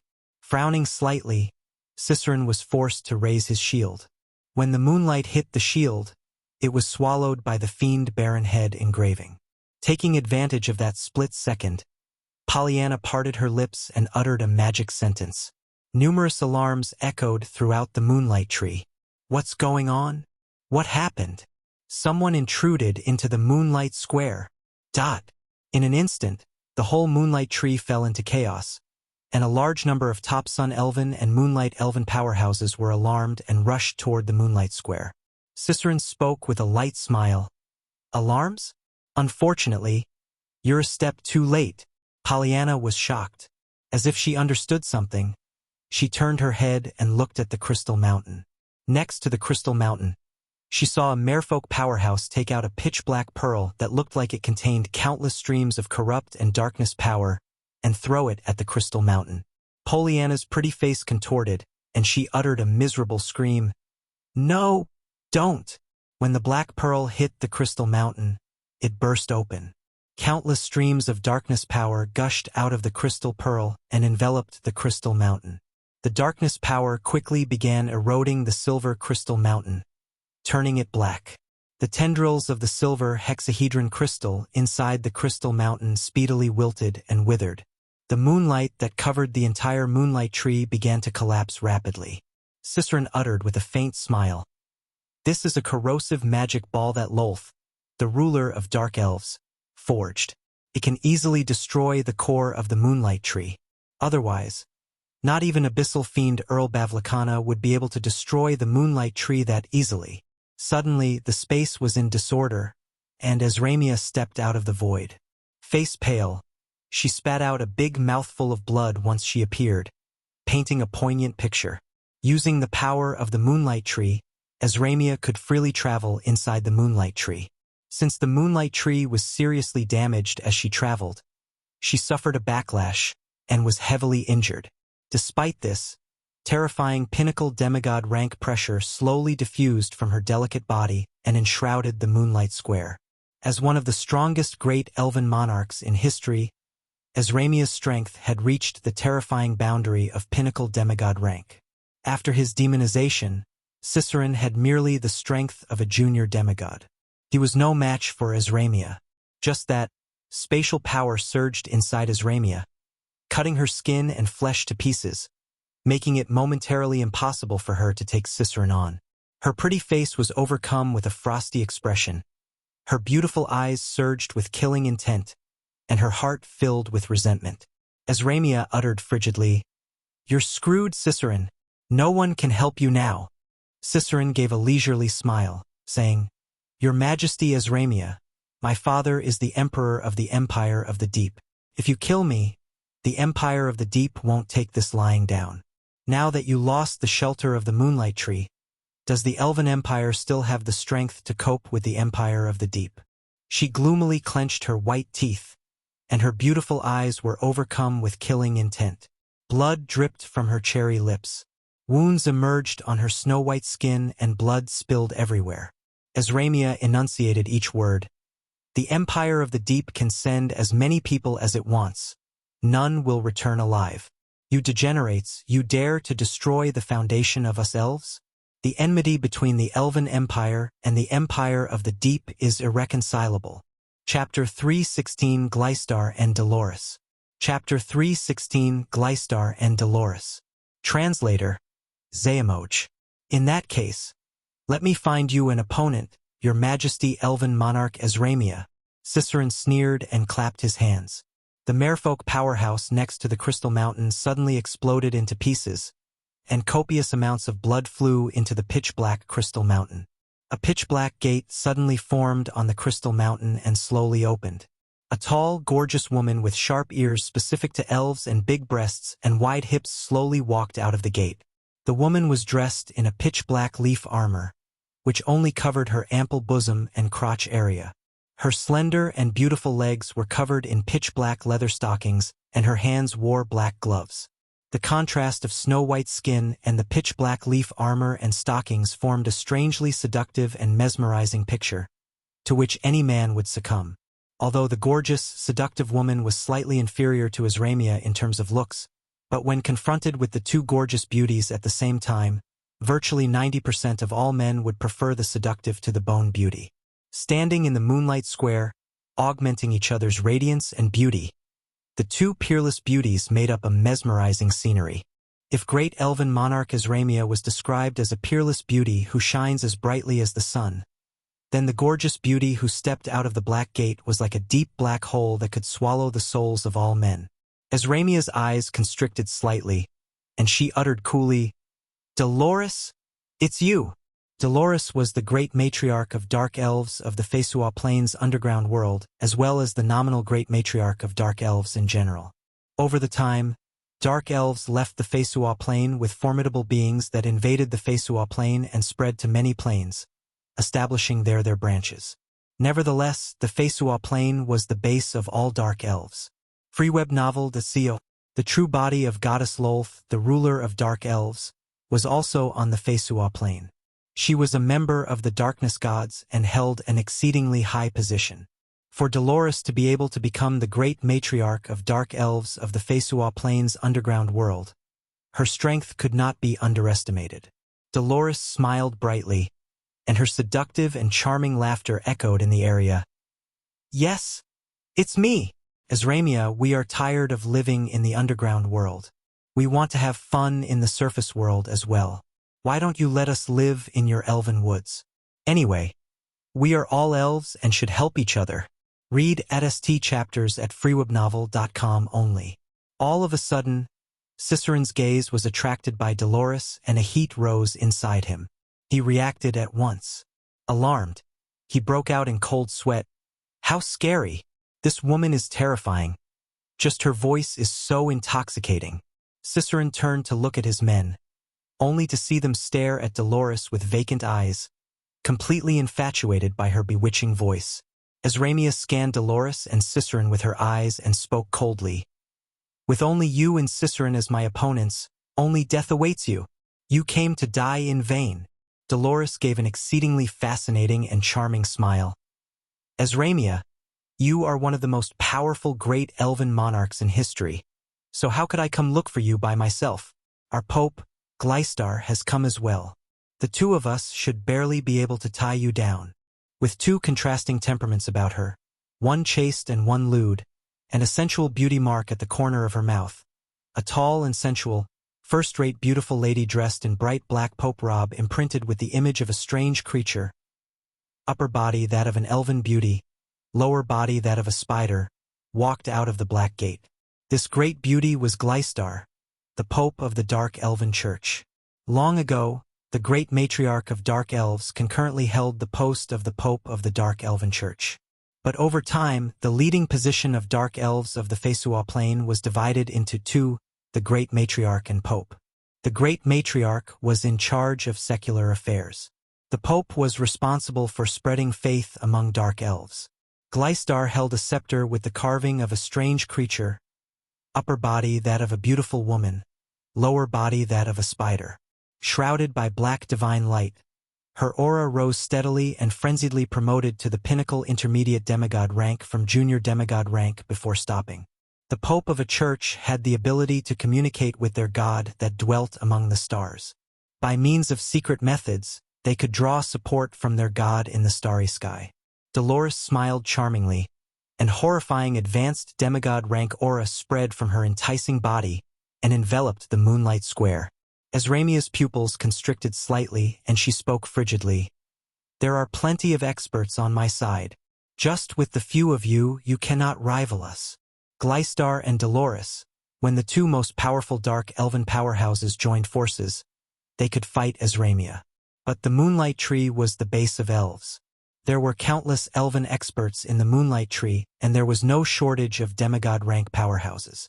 Elves had an elven divine system with more than 10 gods. Similarly, there were more than 10 popes. With the support from their god, even the weakest of popes could promote their cultivation base to the demigod rank. So long as the experts in the Moonlight Tree gathered in the Moonlight Plaza, the Gleistar and Dolores would meet their doom here. Dolores smiled sweetly and took out the pitch-black demigod rank secret treasure Dark Elven Edge. Streams of darkness force emerged from the Dark Elven Edge and condensed on her delicate body, forming a set of pitch-black armor. Gleistar silently chanted an incantation and pointed at Dolores with her scepter. Black divine light dropped from above and landed on Dolores, blessing her with one strengthening spell after another.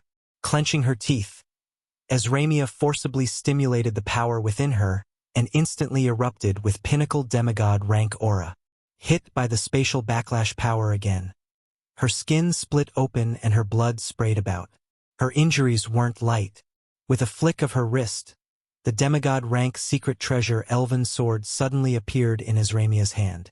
In the blink of an eye, she disappeared from where she stood, then appeared in front of Dolores and stabbed in a shooting star-like sword strike at the other party. Ding! Dolores held up her blade to parry. Terrifying power burst out in a flash and frenzied shock waves spread in all directions, blowing the clothing of Cicerin and the other spectators about. Under Azramia's all-out strike, Dolores was forced 5 steps back before stopping.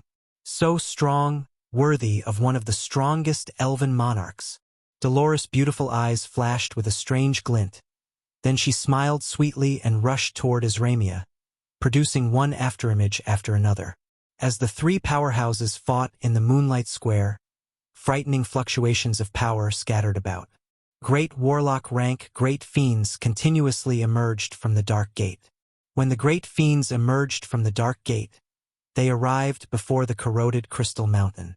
They silently recited incantations and pointed at the Crystal Mountain, and black demonic light entered the Crystal Mountain. There was a bleakness and black demonic light enveloped the Moonlight Tree, sealing off the tree houses the elven powerhouses dwelt in. What's going on? Shit! There's a problem in the Moonlight Square. The complexions of the elven powerhouses changed dramatically, and they launched frenzied attacks against the tree houses they lived in. Violent forces permeated the Moonlight Tree. One after another, great warlock rank abyssal great fiends emerged from the portal and rushed at Pollyanna and the other 3 legend rank powerhouses. You guys have fun. I'll take my leave first. Cicerin smiled faintly, then turned around and walked away. Azramia's strength was astonishing, and even though Gleistar and Dolores had joined forces, they were still beaten back by her. Even if Cicerin joined the fight, he would at most help preserve the status quo. Anyway, he had no intention of giving Dolores and Gleistar a hand. Pollyanna and other 3 legend rank powerhouses could only anxiously watch Cicerin leave. There was nothing they could do. Now that the demigod rank powerhouses inside the Moonlight Tree have been temporarily sealed off, there was no one who could block Cicerin. Azramia's pretty face changed slightly, and she retreated briskly. She raised a green bow and, while employing Moon God's arrow, shot a resplendent moonlight arrow at Cicerin. Cicerin's face changed dramatically. With a flick of his wrist, the black shield engraved with the fiend Baron head blocked in front of him. When the moonlight arrow landed on the shield with the fiend Baron head, the shield burst into pieces with a rumble. The remnant moonlight pierced through Cicerin's abdomen. Copious amounts of blood sprayed out of his abdomen and scattered on the ground.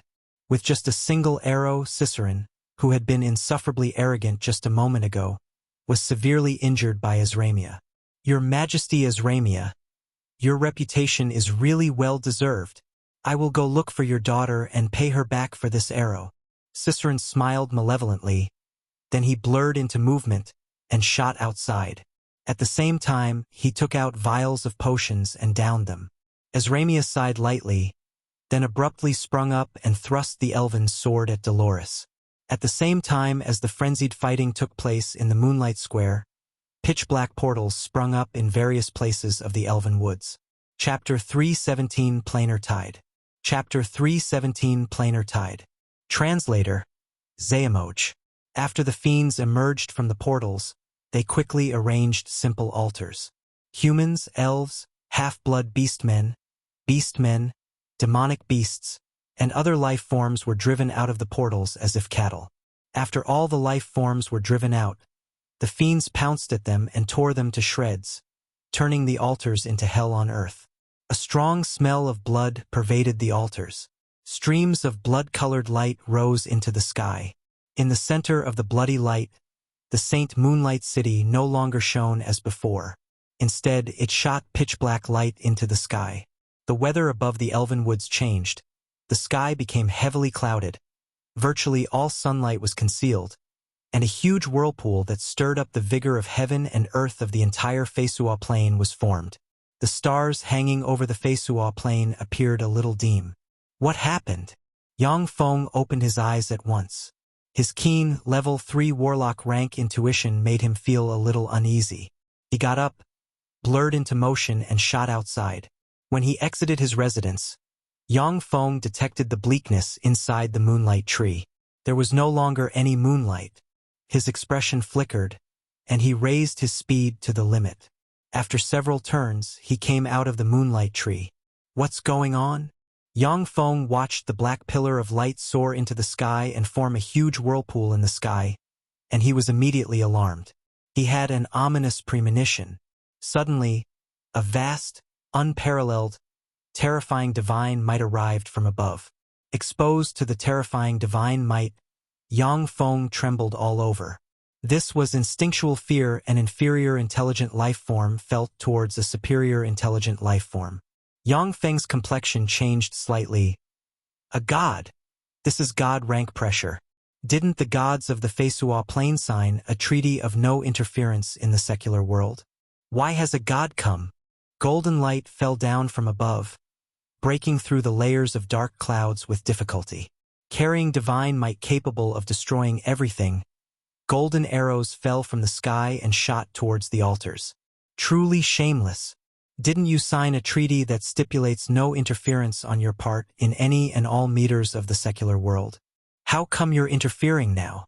Following eerie laughter, a horrifying, giant claw covered in black scales that looked like it could cover the sky unhurriedly emerged from a crack.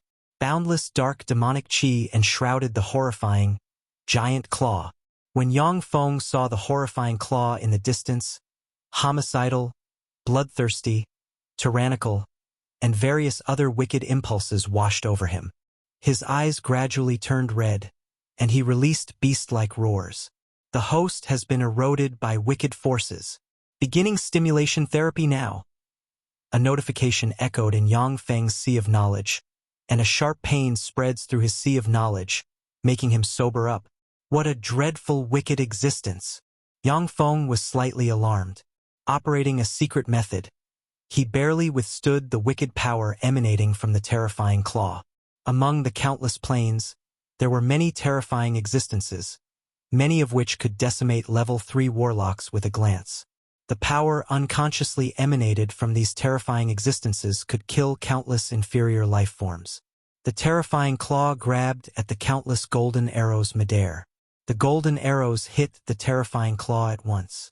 In a flash, the arrows burst out with horrifying divine might and pierced through the giant claw. Black blood dropped down to the ground from the giant hand. The area where the blood landed was enveloped by dense, frightening demonic chi, which altered the environment of the area completely. The elven secret method Moon God's Arrow is indeed powerful. Despite the distance, you were still able to injure me, Mofasareja. Unfortunately, you are too late. The planar tide has already begun. And once it begins, there is no way to stop it. The twilight of gods is nigh. I look forward to adding you to my harem collection.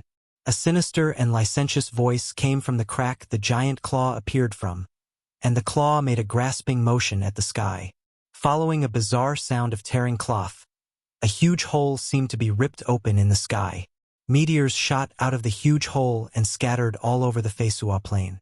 A tyrannical spear of light came down from the sky, pierced through the giant claw, and erupted with boundless divine power in a flash, purifying the giant claw.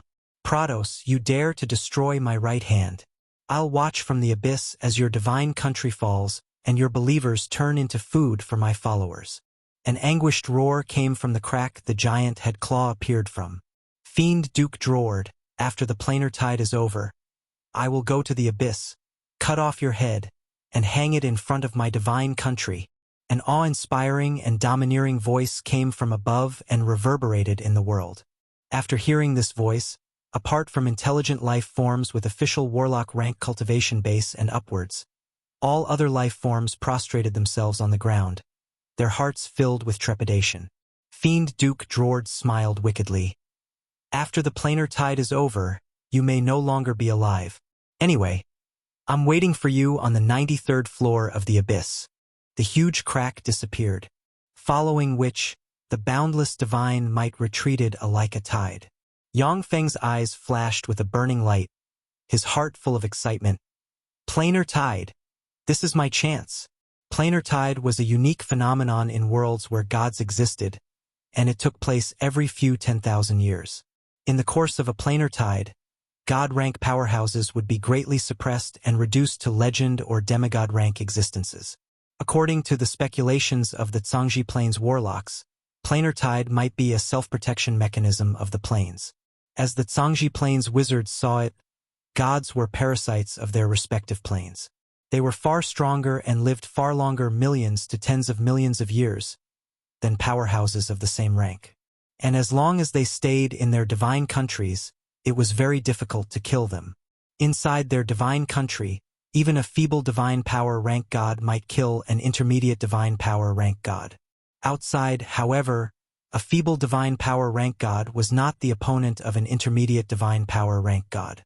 In theory, Moonlight Warlocks were in the same realm as feeble divine power rank gods, but in reality, Moonlight Warlocks stood no chance against feeble divine power rank gods for the most part. Furthermore, if a feeble divine power rank god was proficient in fighting, they could even contend against 3 Moonlight Warlocks at the same time. Frubuvel.cm. The long lifespan and formidable fighting strength were the reason why many human warlocks were eager to set foot on the god path.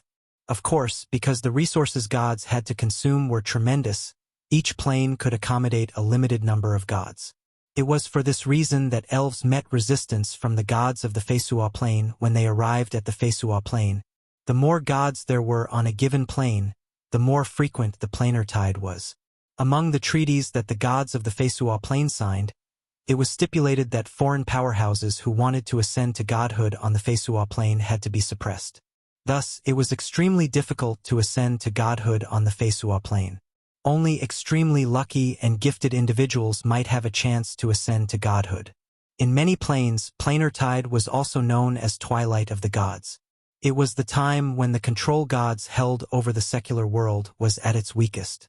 When the planar tide was in full swing, the gods among the stars could not interfere with the secular world.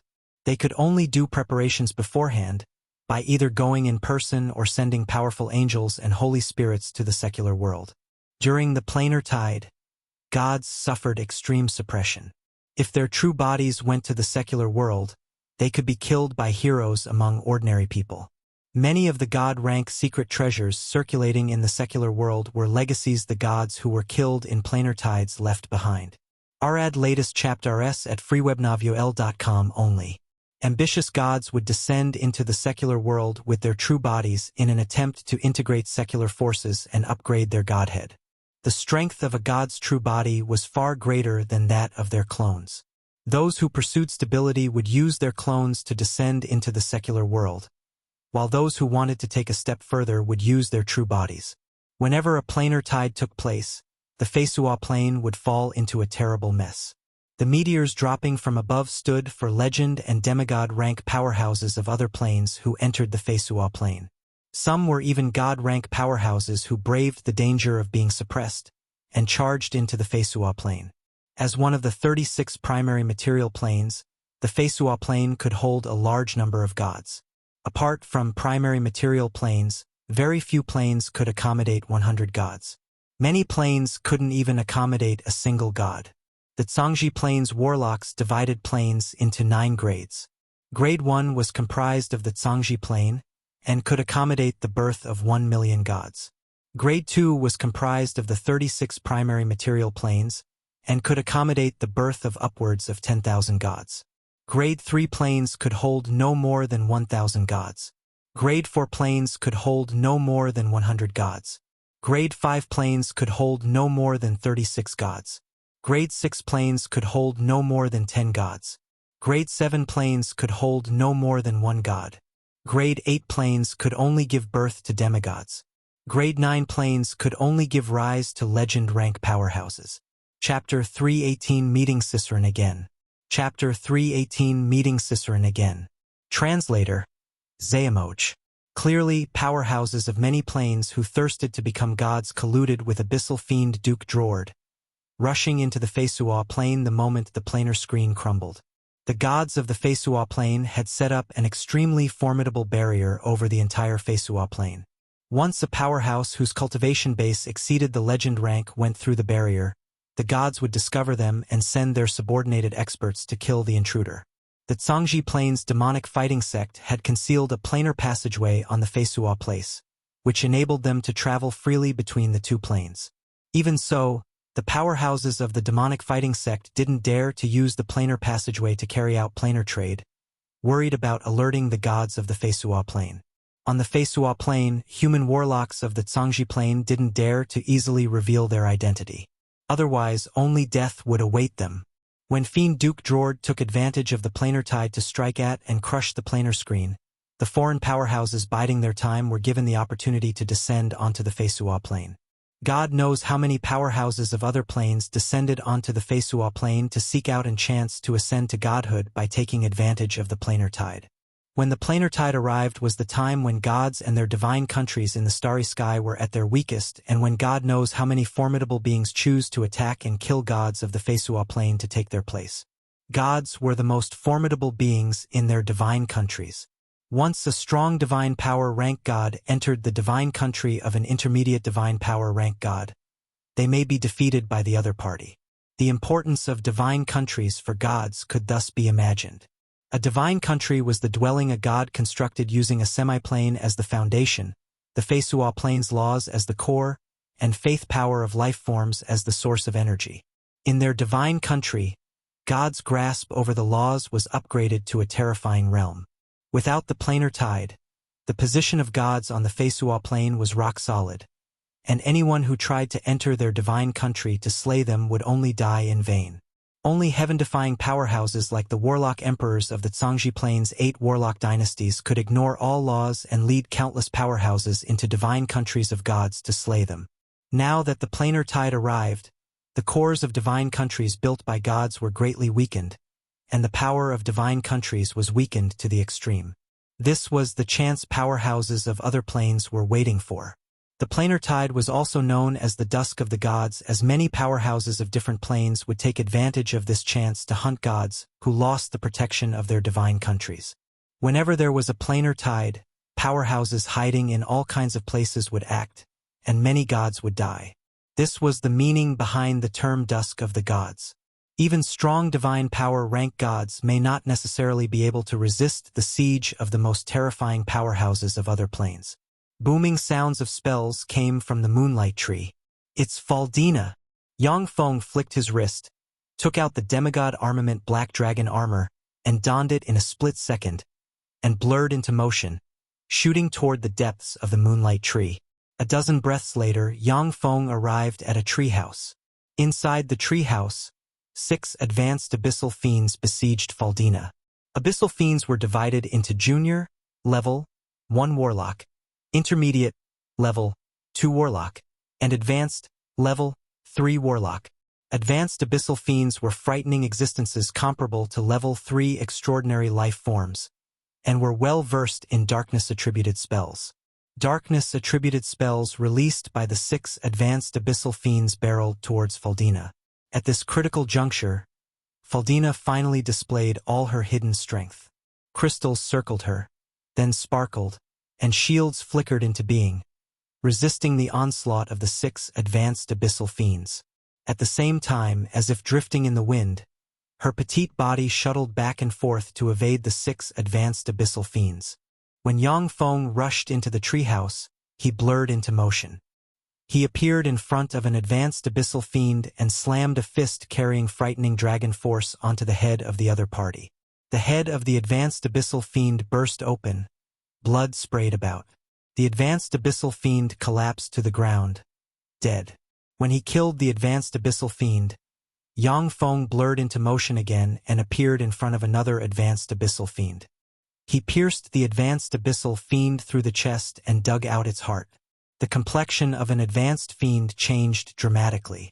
It spat out blood, then pointed at Yang Feng and suddenly unleashed the level 3 spell Fiendish Gaze. A huge eye radiating scary fluctuations of darkness power abruptly appeared from the void and locked onto Yang Feng.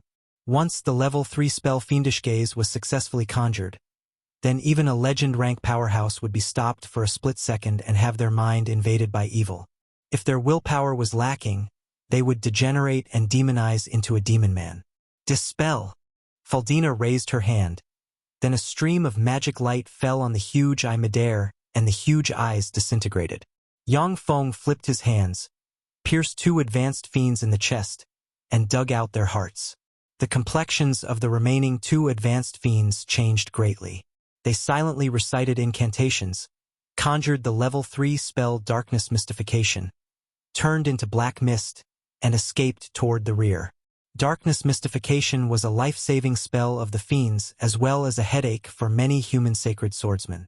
Once fiends cast Darkness Mystification, many sacred swordsmen would be incapable of preventing them from escaping. Fire snake! Faldina pointed with her finger. Suddenly, a long fire snake appeared, opened its bloody maw, and swallowed the black mist. The 2 tracks of black mist issued miserable screams at once, then reverted to their original forms of advanced fiends and burned to cinders. The magical mechanical cloak on Yang Feng's back shook slightly and extended transparent threads that pierced into the advanced fiend corpses, quietly sucking them dry. Her big, innocent eyes expressing grief and a moving weakness, Faldina said pitifully, "You're late. If you were any later, I would have been torn to shreds by those fugly bastards. Is this how you treat your woman?" Yang Feng looked at the captivating Faldina and responded with a faint smile. "When have you become my woman? How come I didn't get the memo?" Faldina said with a grievous look of her face. "You're so shameless. You clearly got me, yet you still play dumb. This content is taken from freewebnovel.cm. Alright, stop joking around. Things look rather bad. We seem to got involved in a storm. Do you have any clues about what's happening?" Yang Feng raised his eyebrows slightly, then strode toward the treehouse where the Cassius and the other 2 were. Faldina reigned in her seductive demeanor and made a very capable analysis, saying, "There's not enough information. I can only confirm that the elves are in big trouble. Since these freaks have appeared so openly, Democalypse seems not to be far away."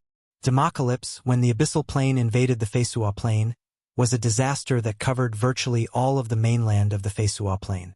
Fiends that gushed out of the abyssal plane would kill all living beings that their eyes met. Their mission seemingly was carnage, without any room for negotiations, and leaving no captives. Yang Feng's thoughts revolved and he uttered faintly, "Democalypse? The price of foodstuff and weapons on the mainland should be on the rise soon, right?" Faldina's pretty eyes flickered with a peculiar radiance and she spoke with a smile. "Yes. Once this news is spread, the price of foodstuff and weapons on the entire mainland will soar. We can make a fortune with this news." Yang Feng smiled faintly, declining to comment. When they arrived in front of the treehouse where Cassius and the other 2 resided, They saw dozens of corpses ranging from junior to advanced fiends scattered around the tree houses. The dozens of fiends were no match for the 3 sacred swordsmen. When Cassius and the other 2 sacred swordsmen saw Yang Feng, they bowed in salute and said, "Greetings, Lord." Ian, it's me, Karina." Just then, Karina jumped down from the treehouse like a vivacious deer and landed on the ground in front of Yang Feng. She spoke with a flustered look on her face. "It's bad, Ian. The Moonlight Square was occupied by abyssal fiends. I beg you, please help us elves." Yang Feng wrinkled his eyebrows slightly upon hearing that. He mused for a while before asking, puzzled, "There is Her Majesty Great Monarch Azramia, as well as many powerhouses of the Elven Divine System in the Moonlight Tree. So why do you want my help?" Karina looked pitifully at Yang Feng as if a helpless puppy and pleaded softly. Her big, beautiful eyes were tearing up. "My mother has already gone to the Moonlight Square to fight the fiends. The ants, however, were sealed in their residences. Now I can think of only you. I implore you, Ian, please help me." FREAWebnovel.com. Yang Feng pondered for a while, his thoughts revolving lightning fast. Finally, he looked at the helpless expression in Karina's and said solemnly, "Okay, I'll help you." Karina immediately bloomed into a resplendent smile. Thank you so much." Under Karina's guidance, Yang Feng and his party moved in the direction of the Moonlight Square. Along the way, any abyssal fiends that appeared were directly insta-killed by Faldina and the 3 sacred swordsmen. Inside a broad hall, Cicerin came face to face with Yang Feng's party. When he saw them, his eyes lit up and he burst into laughter. "Here we meet again, Ian. How amusing. Looks like it's fate. Fate had us meet again. Last time, due to the big picture, I had no choice but to get defeated by you. Now I finally have a chance to get revenge. And thank you very much for bringing 2 beauties here with you. After I break your limbs, I'll let you enjoy a good show as I have fun with them. Haha." Chapter 319, Suppressing Cicerin. Chapter 319, Suppressing Cicerin. Translator, Zayamoch. Black frigid air enveloped Cicerin's palm before shooting towards Yang Feng's group in a beam of black light. Faldina's cherry lips parted slightly, and she uttered a magic sentence and pointed at Cicerin. Suddenly, a flaming snake appeared and pounced at Cicerin. When the flaming snake brushed against the beam of black light collided, the flaming snake collapsed at once and disappeared. The momentum of the beam of black light, however, wasn't diminished as it continued towards Yang Feng. The black dragon bloodline inside Yang Feng roiled. Then he opened his mouth and conjured the level 4 innate spell Dragon Breath, belching a pillar of black flames and sending it toward the beam of black light. Just as Yang Feng belched the Dragon Breath, 4 button-sized black things noiselessly flew out from behind him and stealthily shot towards the 4 corners of the hall. When the black dragon breath that could even burn great warlock rank experts to cinders slammed into the beam of black light, it died out at once. When they saw this, the countenances of Cassius and the other 2 sacred swordsmen changed dramatically. They stimulated their chi to frantically strengthen their physique. Faldina's body lit up with magic shields. Karina's delicate body was covered with a green shield. When the stream of black light hit Yang Feng, it froze him inside a big, black block of ice. Faldina, Karina, and the 3 sacred swordsmen were all frozen inside big, black blocks of ice. "How weak. Ian, I thought of you as a rival in vain. Now it looks like you only know how to rely on the strength of your equipment. You can go ahead and die." Cicerin sneered. He extended his hand, and black demonic light shot out and entered the black block of ice, piercing Yang Feng in the right leg. Crack! Along with brittle sounds, Yang Feng's right leg turned into fragments of ice that splashed about. Boom!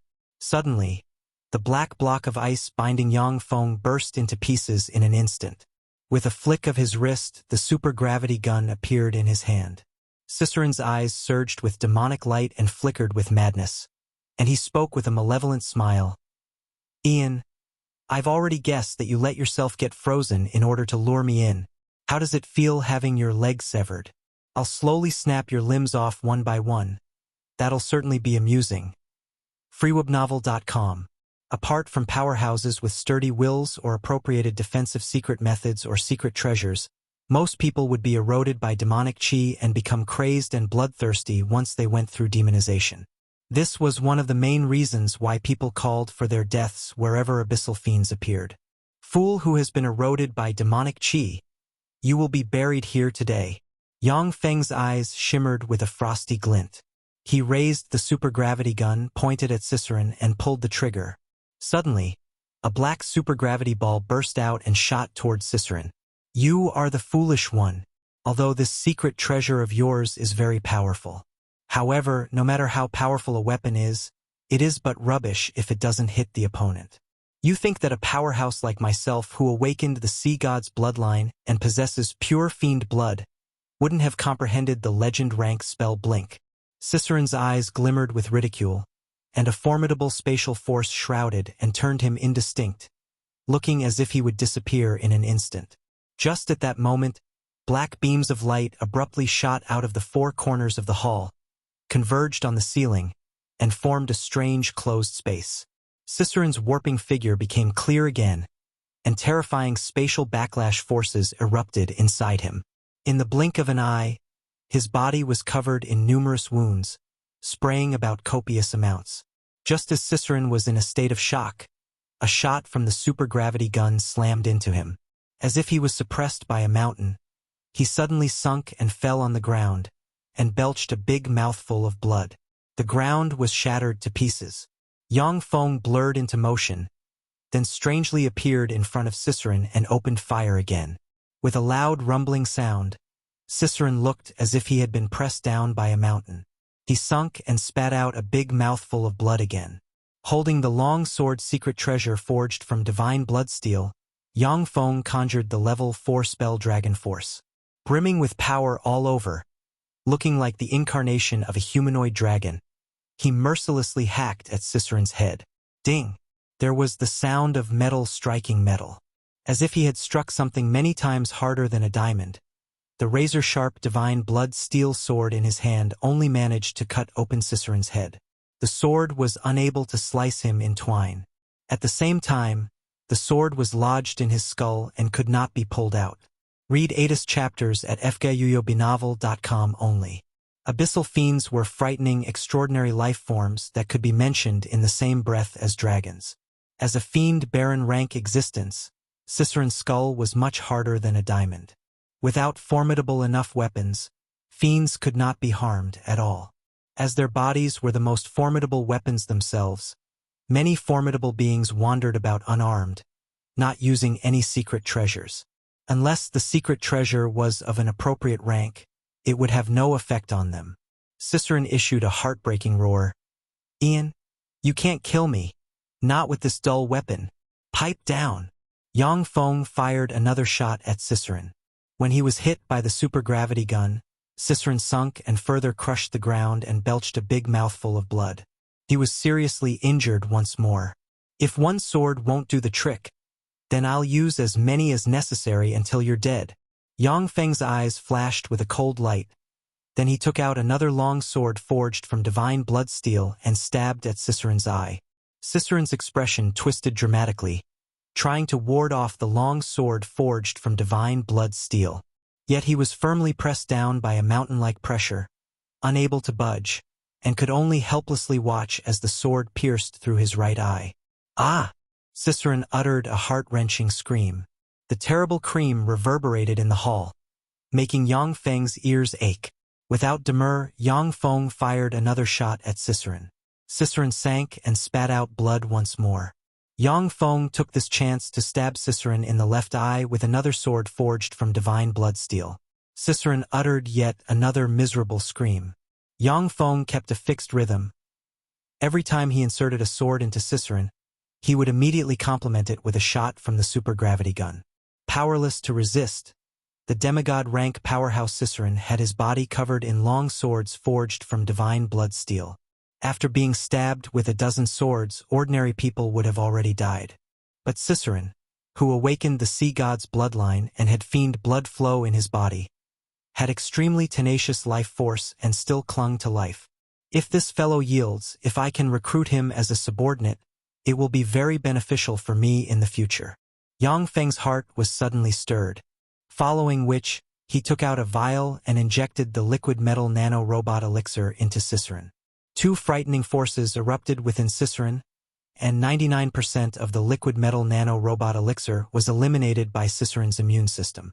Less than 99% of the liquid metal nano-robot elixir has been disposed of. Please inject more of the elixir.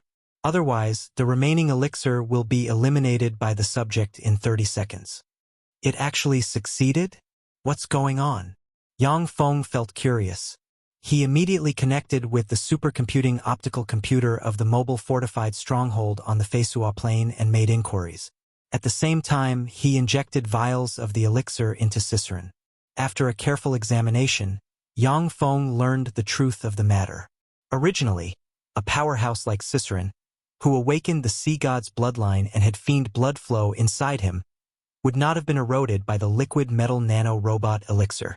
But after the supercomputing optical computer analyzed Demon Emperor Cartman's bloodline, the database got greatly enriched and technology was promoted by a grade. Moreover, since Ciceron was in a weakened state, the liquid metal nano-robot elixir successfully eroded him. Warning! Warning! There is a formidable contractual force inside the subject. According to the analysis, the subject has sold their soul to a formidable god-rank being. By means of secret methods, the being can seize the subject's soul at any time. The value of taking control of the subject has since dropped. Do we continue with the erosion of the subject? Suddenly, warning messages flashed inside Yang Feng's sea of knowledge. Yang Feng mused for a while and asked, "Can we hide from that formidable being via nano-robots of blasphemy?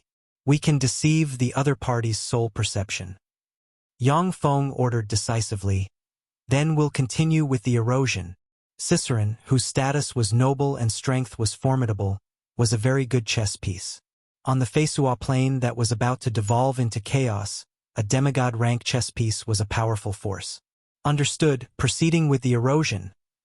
Yang Feng injected Ciceron with 100 vials of the elixir in order to completely dominate him. Yang Feng beckoned, and the 4 closed space apparatuses flew into his hand. Ciceron exerted his strength, and the swords forged from divine blood steel inserted in his body flew out and landed in front of Yang Feng. Ciceron got up and looked at Yang Feng, eyes flickering with killing intent. In the next moment, an acute pain spread throughout Ciceron's body, a pain worse than death. Mucus and tears flowed from his nose and eyes respectively as he rolled on the ground and screamed miserably. Chapter 320 Rescue. Chapter 320 Rescue. Translator, Xuanhuan. Body trembling uncontrollably, eyes shimmering with dismay, Ciceron screamed, "What have you done to me?"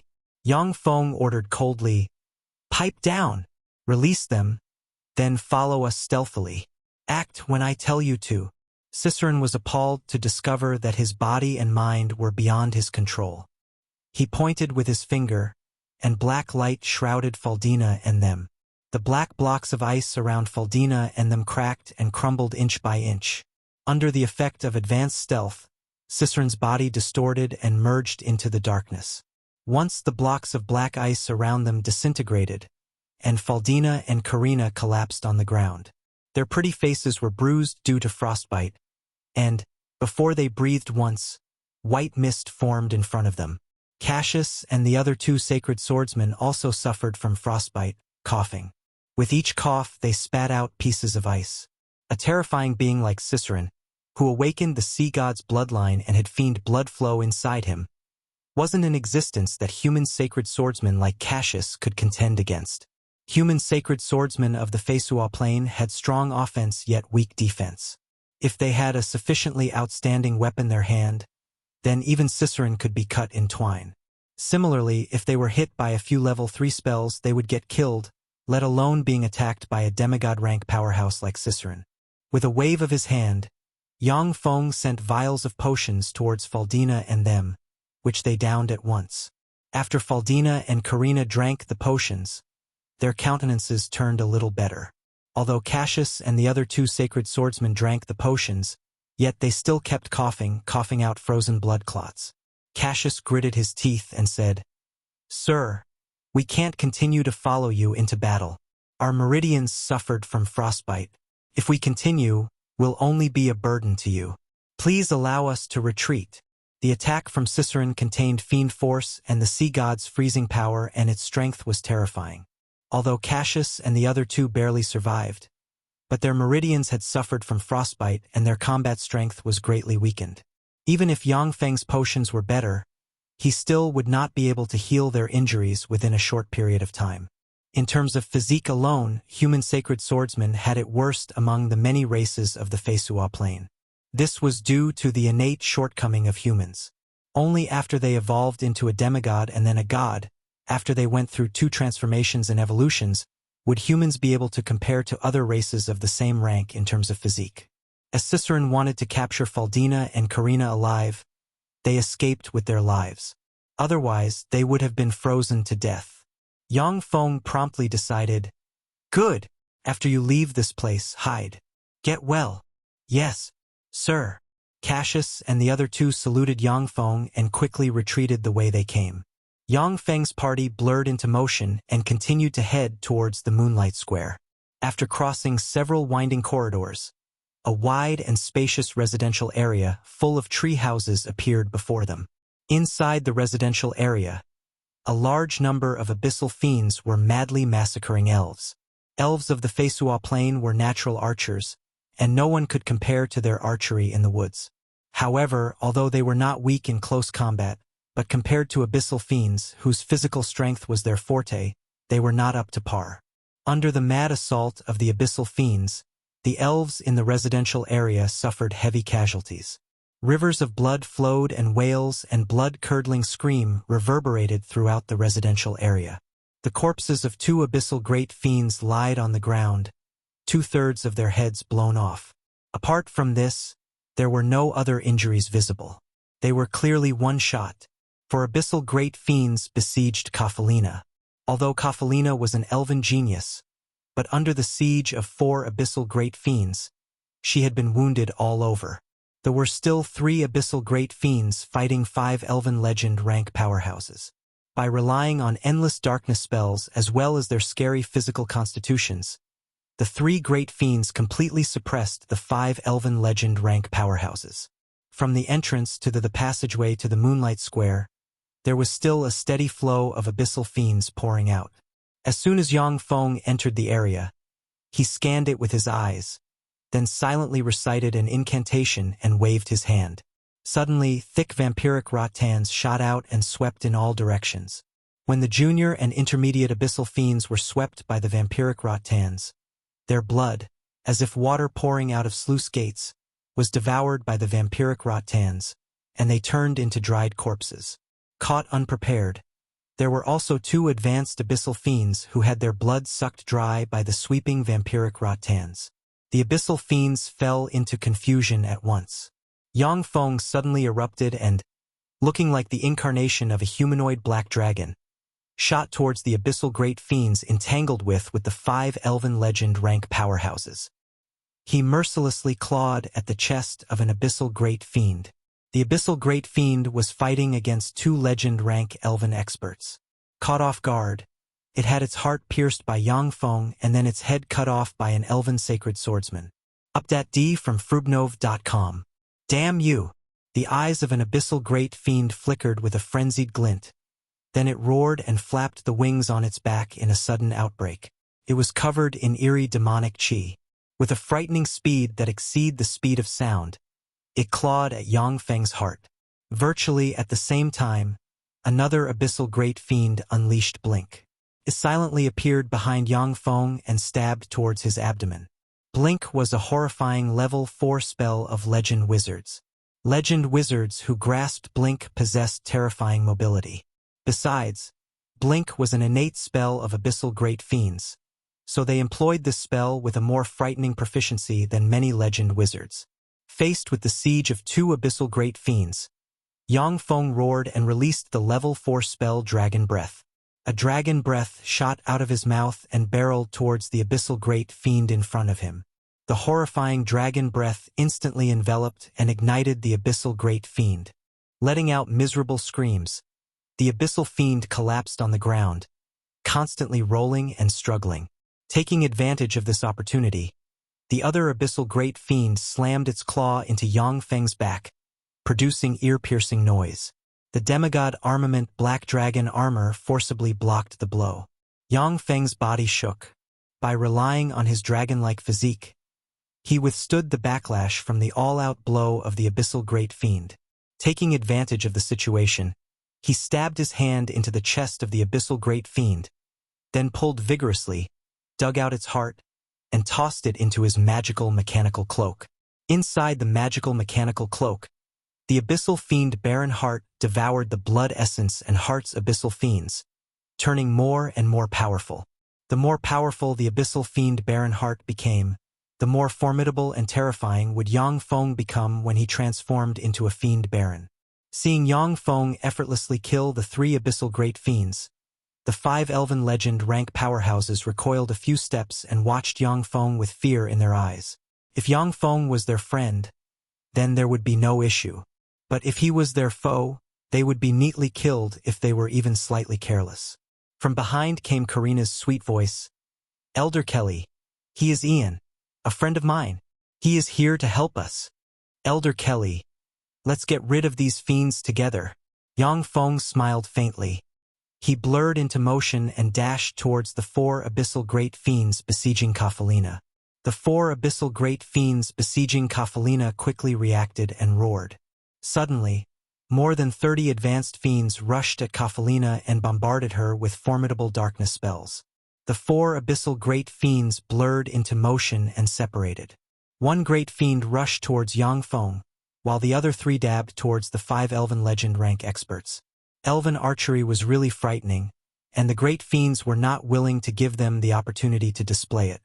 Dark rays, dark erosion, dominate person, psyche corruption, weakness. The advanced, intermediate, and junior abyssal fiends continuously conjured darkness spells, hurling them at Yang Feng. Yang Feng gave a roar, and the black dragon armor burst out with a frightening, dragon-like life force. The low-ranked spells slamming into him were disintegrated at once. Adult dragons had an innate immunity against low-ranked spells. Unless they were level 4 offensive spells, low-ranked spells could do no damage to adult dragons.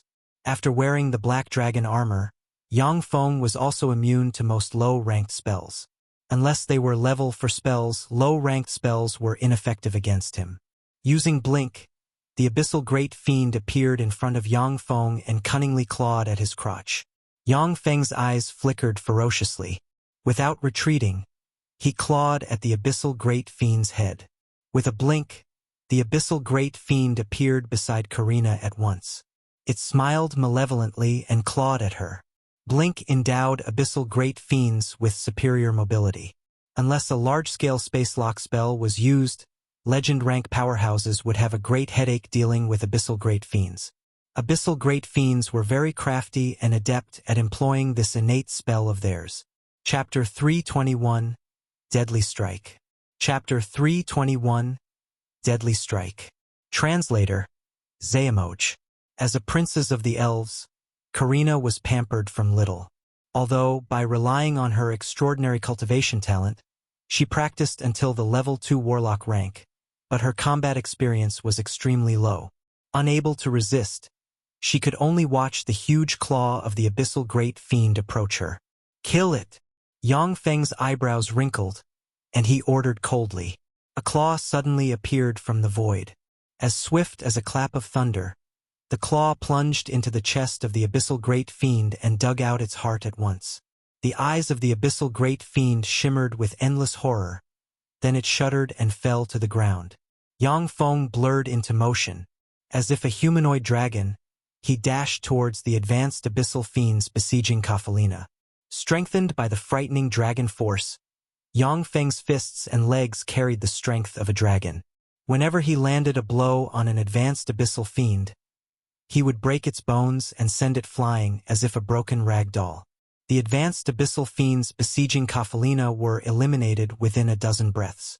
"Thank you." Kafalina looked deeply at Yang Feng. Then a glint of gratitude swept past the abyss of her beautiful eyes, and she spoke in a minute voice. She reached for her moonlight bow and grasped it, erupted with frightening great warlock rank power, and shot a bright moonlight arrow. She unleashed the secret method Moon God's arrow in a flash. The bright moonlight arrow made a mysterious arc in the air and easily pierced through the heads of 2 abyssal great fiends before heading for the 3rd abyssal great fiend. The 3rd abyssal great fiend only had time to move a little. The moonlight arrow brushed its cheek, crushing a quarter of its cheek and shredding one ear. The abyssal great fiend screamed and immediately launched Blink, attempting to flee. Spatial interference. An elven legend wizard chanted an incantation and pointed with her finger, and chaotic spatial fluctuation shrouded the space around the abyssal great fiend. The spatial fluctuations around the abyssal great fiend faded at once, and it stood there with a look of horror on its face.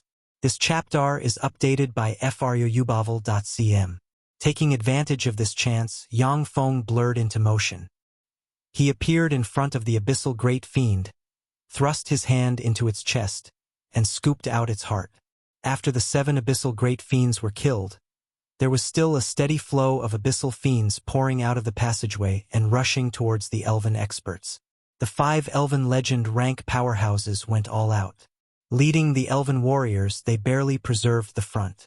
Elder Kelly said firmly, "Ian, please take Kafalina, Growlus, and Arachne to the Moonlight Square and assist Her Majesty Great Elven Monarch Ezramia." Kafalina, Growlus, and Arachne were elven legend rank powerhouses. Only legend rank powerhouses were eligible to join the battlefield in the Moonlight Square. It was very difficult for ordinary elves to cross that passageway quickly. Karina uttered anxiously, "Elder Kelly, I want to go rescue my mother, as well." Kelly creased her eyebrows and said sternly, "Definitely not. Karina, you aren't strong enough. Whether in terms of magic or martial arts, your cultivation base is too lacking. You'll only be a burden to Ian. You have to stay here." Karina's pretty face twisted. A moment later, she turned towards Yang Feng and spoke through gritted teeth. "Ian, please rescue my mother. If you manage to rescue her, I'll regard you as my suitor." Yang Feng teased. "Just a suitor? I thought you were going to pledge to marry me." Karina gave Yang Feng a blank look. "How could it be so simple? We elves are very strict in choosing our partners. Once we do have a partner, it is for life." Elves were very strict with choosing partners, and once they settled on a partner, it would be for life. They would never betray them.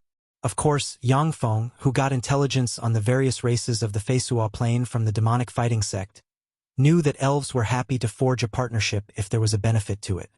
God knows how many times some elves, who were sent to major forces of the Feisua plane undercover to act as wives or concubines, had backstabbed their partners. Kelly stepped forward and said solemnly, "Duke Ian, if you rescue and bring back Her Majesty Great Elven Monarch Ezramia, you will be the benefactor of us elves. By then, we will accommodate you as best as we can." Yang Feng pointed to Faldina beside him and said, "Good. However, I will have to trouble you to take care of my friend." Although Faldina could compete with human sacred swordsmen in terms of strength, but on a battlefield full of abyssal great fiends, the slightest misstep could be her downfall. Faldina smiled faintly and quietly stood beside Karina. Obviously, she had no objection to Yang Feng's arrangement. Kelly nodded, saying, "Okay, rest assured, as long as I am alive, nothing untoward will happen to her. Let's go." Yang Feng took the lead and blurred into motion. With a flick of his wrist, a secret treasure long sword forged from divine blood steel transformed into a sword ray and swept towards the fiends at once. Wherever the sword ray passed through, fiends would be turned into countless fragments and blood would fall on the earth. Although it was troublesome to kill the demigod rank powerhouse Cicerone with the secret treasure sword forged from divine blood steel, but slicing through abyssal fiends was as easy as cutting through tofu. Kelly's heart shook, and she praised sincerely, "So strong." Growlus held an elven shield in one hand, guarding in front of Kafalina and Arachne. Arachne was a legend wizard. Holding an emerald green magic staff, she silently recited an incantation, pointed ahead, and conjured the level for spell Ratan Garat. Numerous bulky rattans extended from the walls of the moonlight tree and swept towards the abyssal fiends like flood dragons. Crackle, pop. Entangled by the bulky rattans, the abyssal fiends were crushed as if insects, and blood and viscera dropped on the ground. A large number of abyssal fiends were killed by the rattans, clearing a road to the moonlight square. Yang Feng's group of 4 rushed into the passageway leading towards the moonlight square. Along the way, they met a steady stream of abyssal fiends pouring out from the direction of the moonlight square. Secret treasure sword in hand, Yang Feng executed the demonic fighting sect's secret demonic fighting sword art. Bright sword rays slayed demonic fiends as soon as they emerged. From behind, Kafalina executed Moon God's arrow and shot dead abyssal fiends once they appeared. Every time she performed Moon God's arrow, Kafalina would down a vial of a cyan potion to restore the physical strength and spirit force she consumed. The might of the secret method Moon God's arrow was great, and its consumption of physical strength and spirit force was equally astonishing. If Kafalina hadn't ingested many vials of recovery potions, she would have exhausted all her power by now. freewebnovel.com. Seeing the energetic and vigorous Yang Feng, Kafalina and other 2 Elven Legend rank powerhouses felt secretly apprehensive.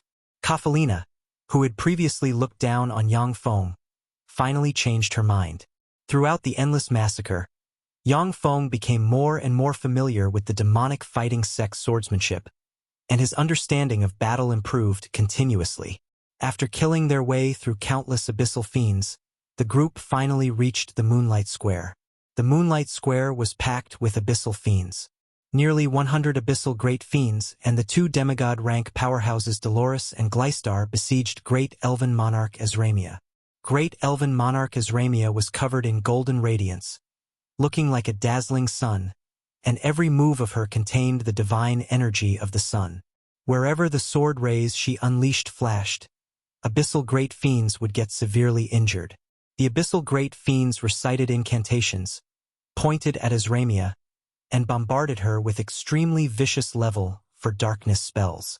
Even as someone as strong as Azramia wasn't completely immune against level 4 darkness spells, and she felt her body get heavier and heavier. The 2 demigod rank experts Dolores and Gleistar joining hands weren't Azramia's opponents. But with the help of the abyssal great fiends, they started to suppress Azramia step by step.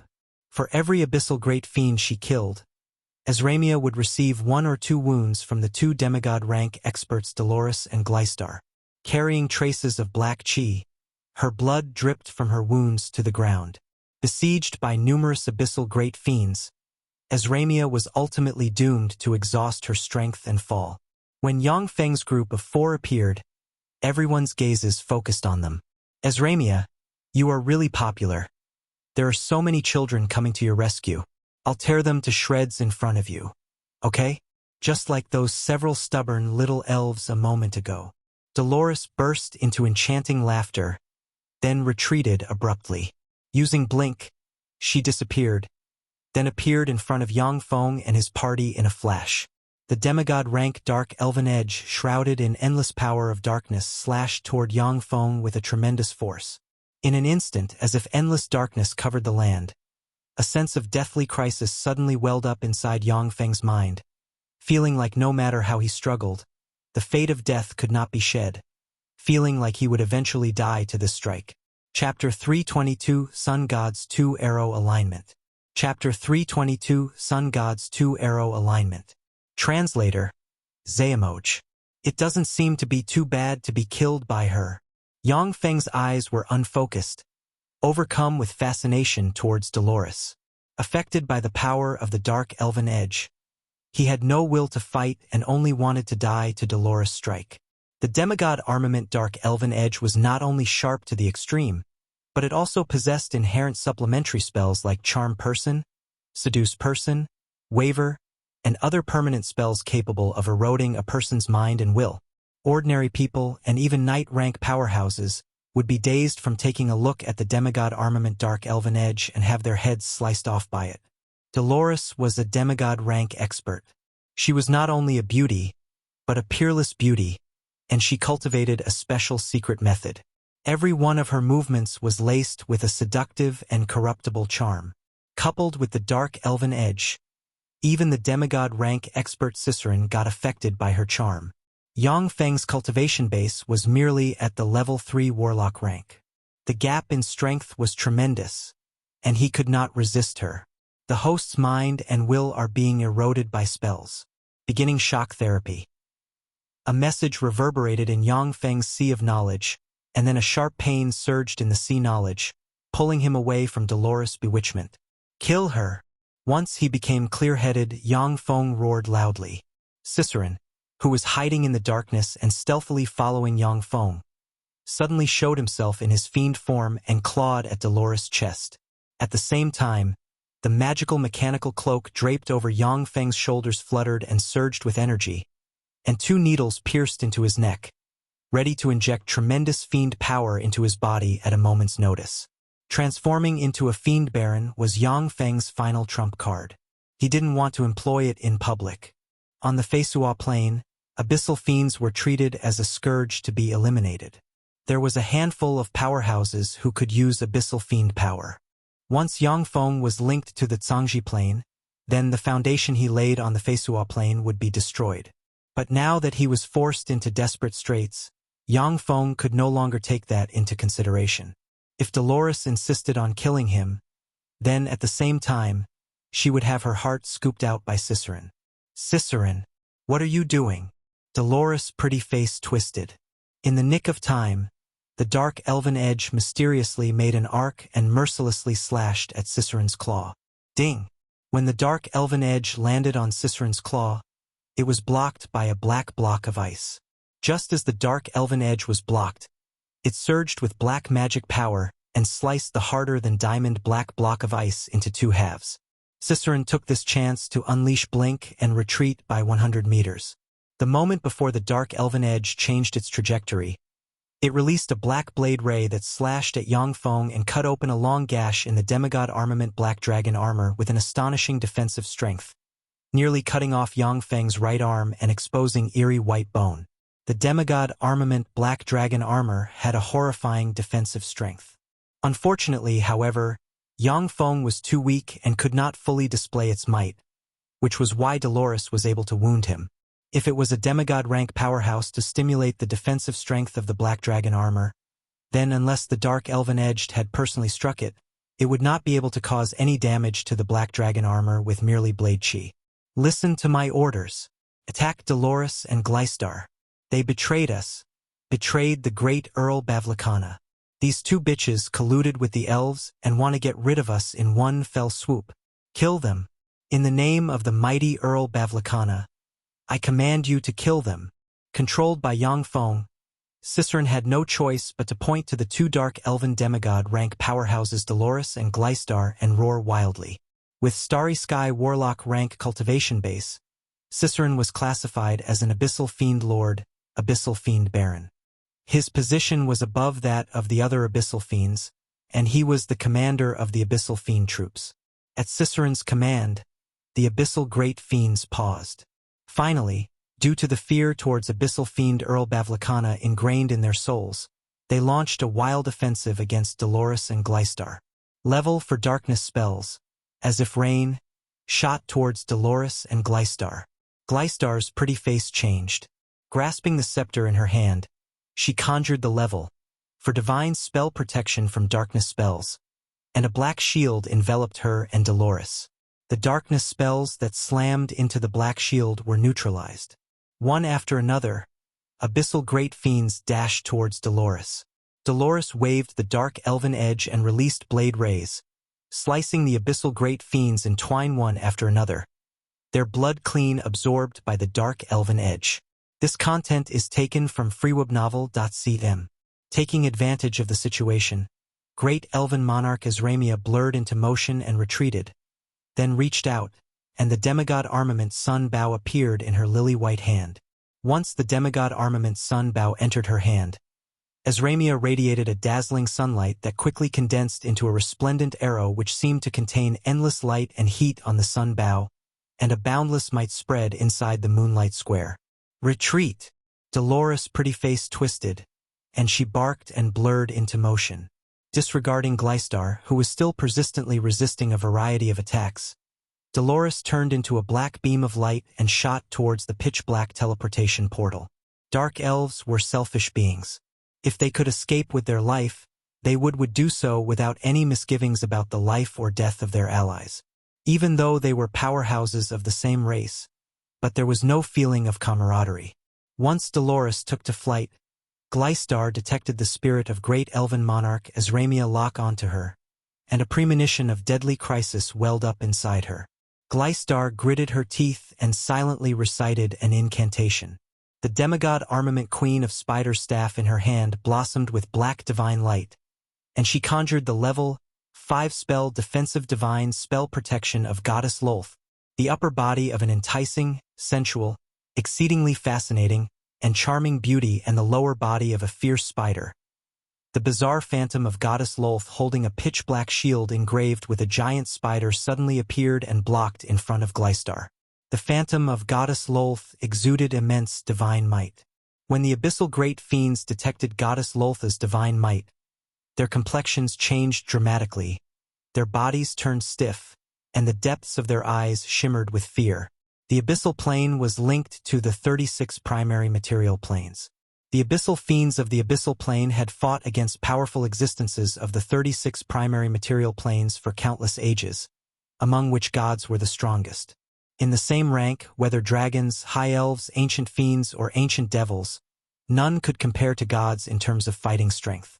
Even human warlocks of the Zhangji plane had to besiege a god of the same rank with a number of people in order to defeat or kill them. Whenever gods came to the abyss, countless abyssal fiends would die tragically. Over the ages, that fear of gods had been engraved in the bones of the abyssal fiends. Only fiend lords, fiend barons and above, could disregard the divine might of gods. freewebnovel.com. Sun God's Arrow. Azramia unleashed the secret archery technique of the Sun Elves. Looking like a sun capable of purifying everything, a frightening sunlight arrow shot towards Gleistar like a meteor. The sunlight contained endless heat and light, extremely dazzling. Just looking at the sunlight, there was a faint stabbing pain in Yang Feng's eyes, and his eyes teared up unconsciously. The phantom of Goddess Lolth raised the big shield in her hand to block the sunlight. Boom! The moonlight square was jolted. After running through the big shield, the sunlight turned boundless, and burned and purified the phantom of Goddess Lolth completely. Before she could catch her breath, a light slightly inferior to the previous sunlight shot out and easily pierced Gleistar in the abdomen, and frightening sunlight enveloped her at once, frantically purifying the darkness power and the darkness divine power inside her.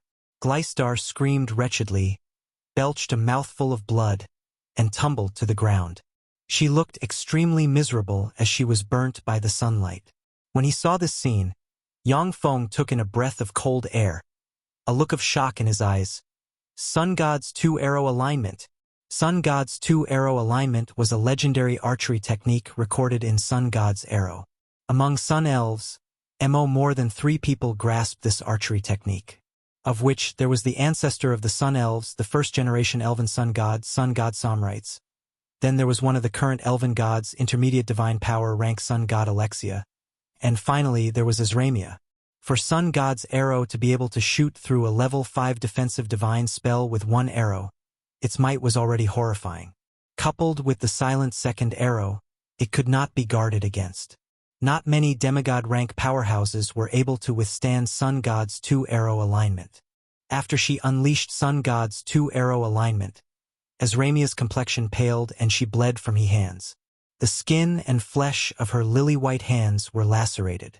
Clearly, she suffered not a small injury. Chapter 323, Turning the Tables. Chapter 323, Turning the Tables. Translator, Xayamoj. When it saw this, the eyes of an abyssal great fiend flashed with suspicion, and it asked Cicerin, "Sir Cicerin, what's going on? Didn't you say that Gleistar and them colluded with the elves? What's going on? Please explain yourself." Abyssal fiends were very savage and cunning, extraordinary life forms. After they received Cicerin's order, the abyssal great fiends were doubtful. But the abyssal fiend hierarchy was very strict. Ciceron, who was the commander of this operation, had tremendous authority. He was a fiend baron with a noble status. The abyssal great fiends could not disobey his orders. Now that Gleistar was shot by Azramia, the abyssal great fiends could no longer suppress the doubt in their minds. They stopped and stared at Ciceron with doubtful expressions. "What gall! You bastard! You dare question a noble fiend baron! Go to hell!" Ciceron roared. He blurred into motion and rushed in front of the abyssal great fiend, flicked his wrist, pierced his claw into the abyssal great fiend's chest with the force of thunder, and scooped out its heart. Seeing Ciceron suddenly turn hostile, the abyssal great fiends were shocked, not knowing what to do. Abyssal great fiends were legend rank beings. They were the peak existences on the 9th floor of the abyss. However, in the abyss, which had low lack of powerhouses, abyssal great fiends didn't amount to much. A noble lord like Ciceron could execute them at will. In this operation of the abyssal fiends, Ciceron, a fiend baron who awakened the sea god's bloodline, was the commander. Now that he attacked them, the abyssal great fiends turned unresponsive for a moment. Kafalina took out the moonlight bow, raised it, and unleashed the secret method of the moonlight elves, Moonlight God's arrow. Flickering midair, a resplendent beam of moonlight made an arc and ran through the heads of 4 great fiends. Great elven monarch Azramia shot a beam of light from the sun bow, which abruptly made an arc and ran through the heads of 6 abyssal great fiends. Yang Feng opened his mouth and conjured the level for spell dragon breath in a flash, belching a frightening dragon breath.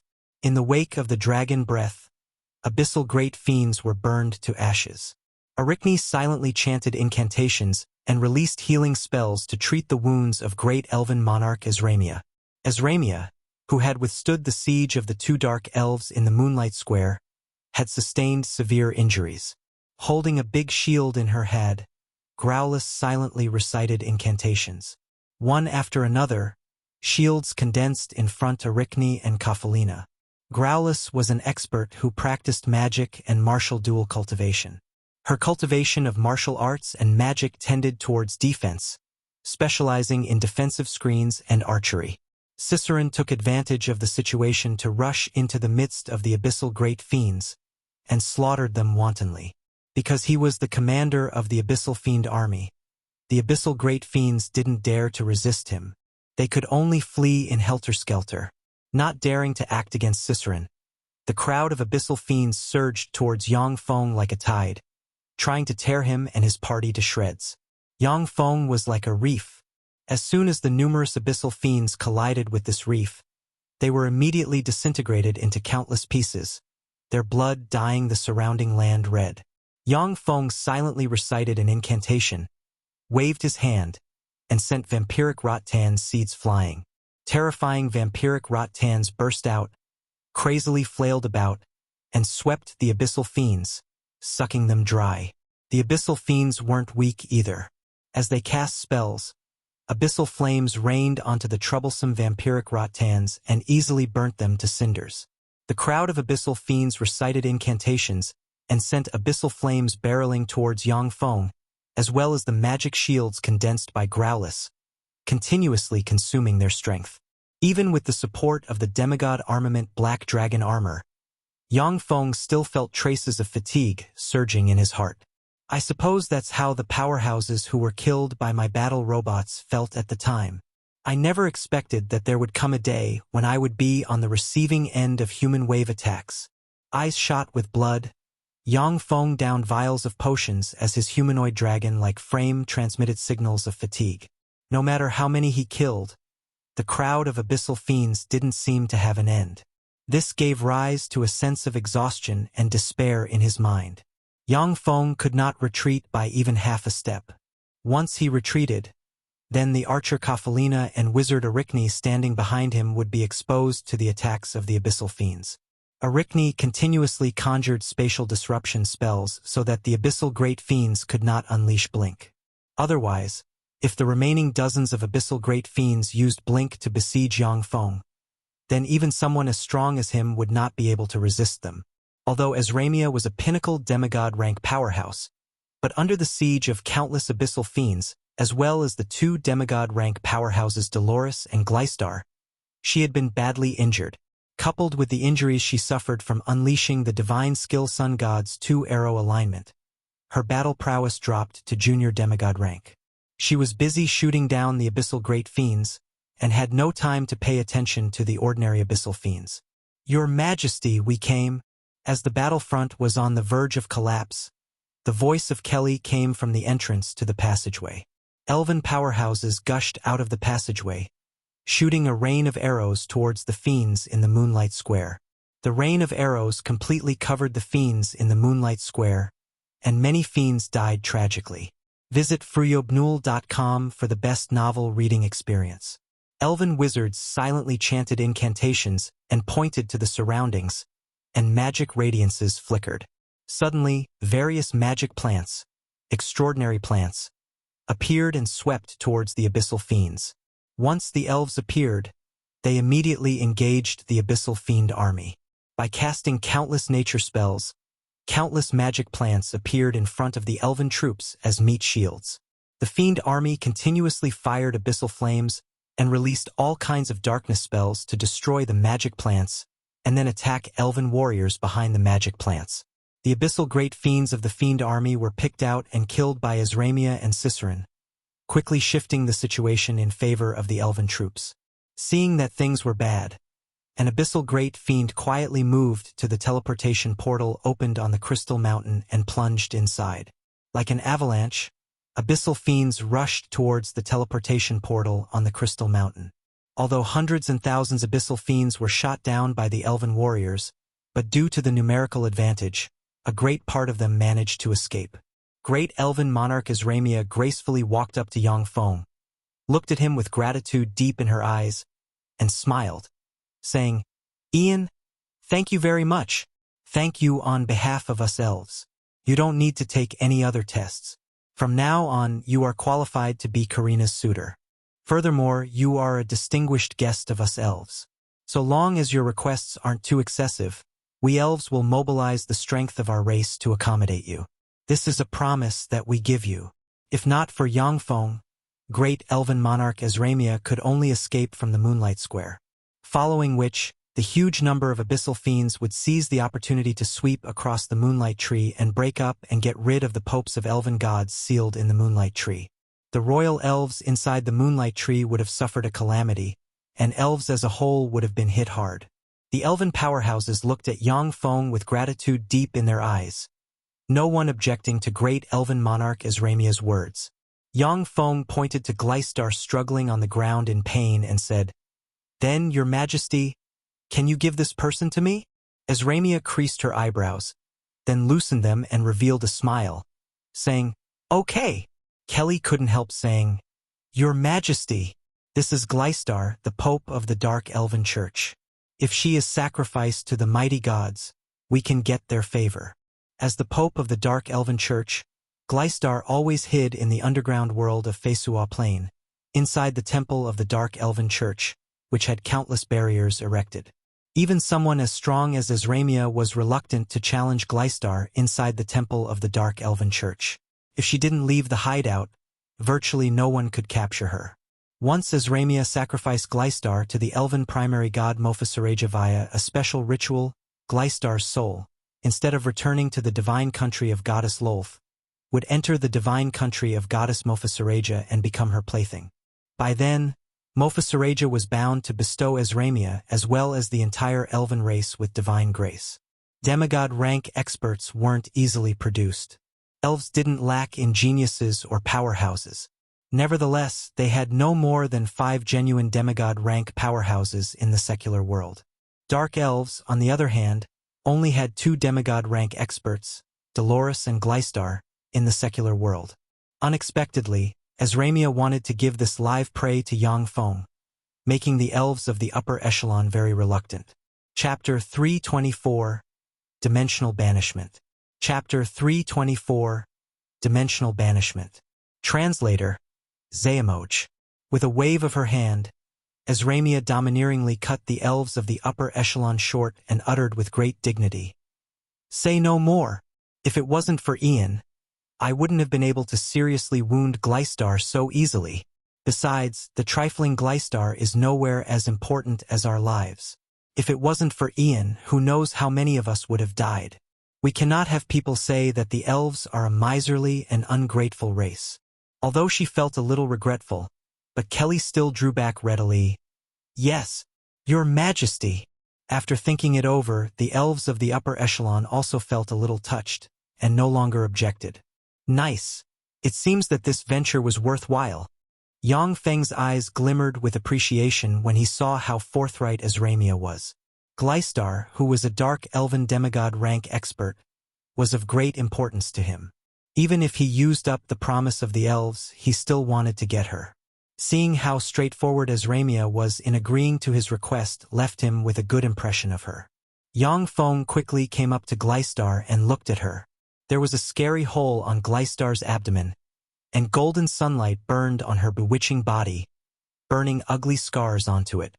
Her beautiful face was also disfigured due to the sunlight, looking terrible. Yang Feng took out a vial of liquid metal nano-robot elixir and injected it into Gleistar. Detected a strong erosive force. The target possesses the divine power of Queen of Spiders Lolth.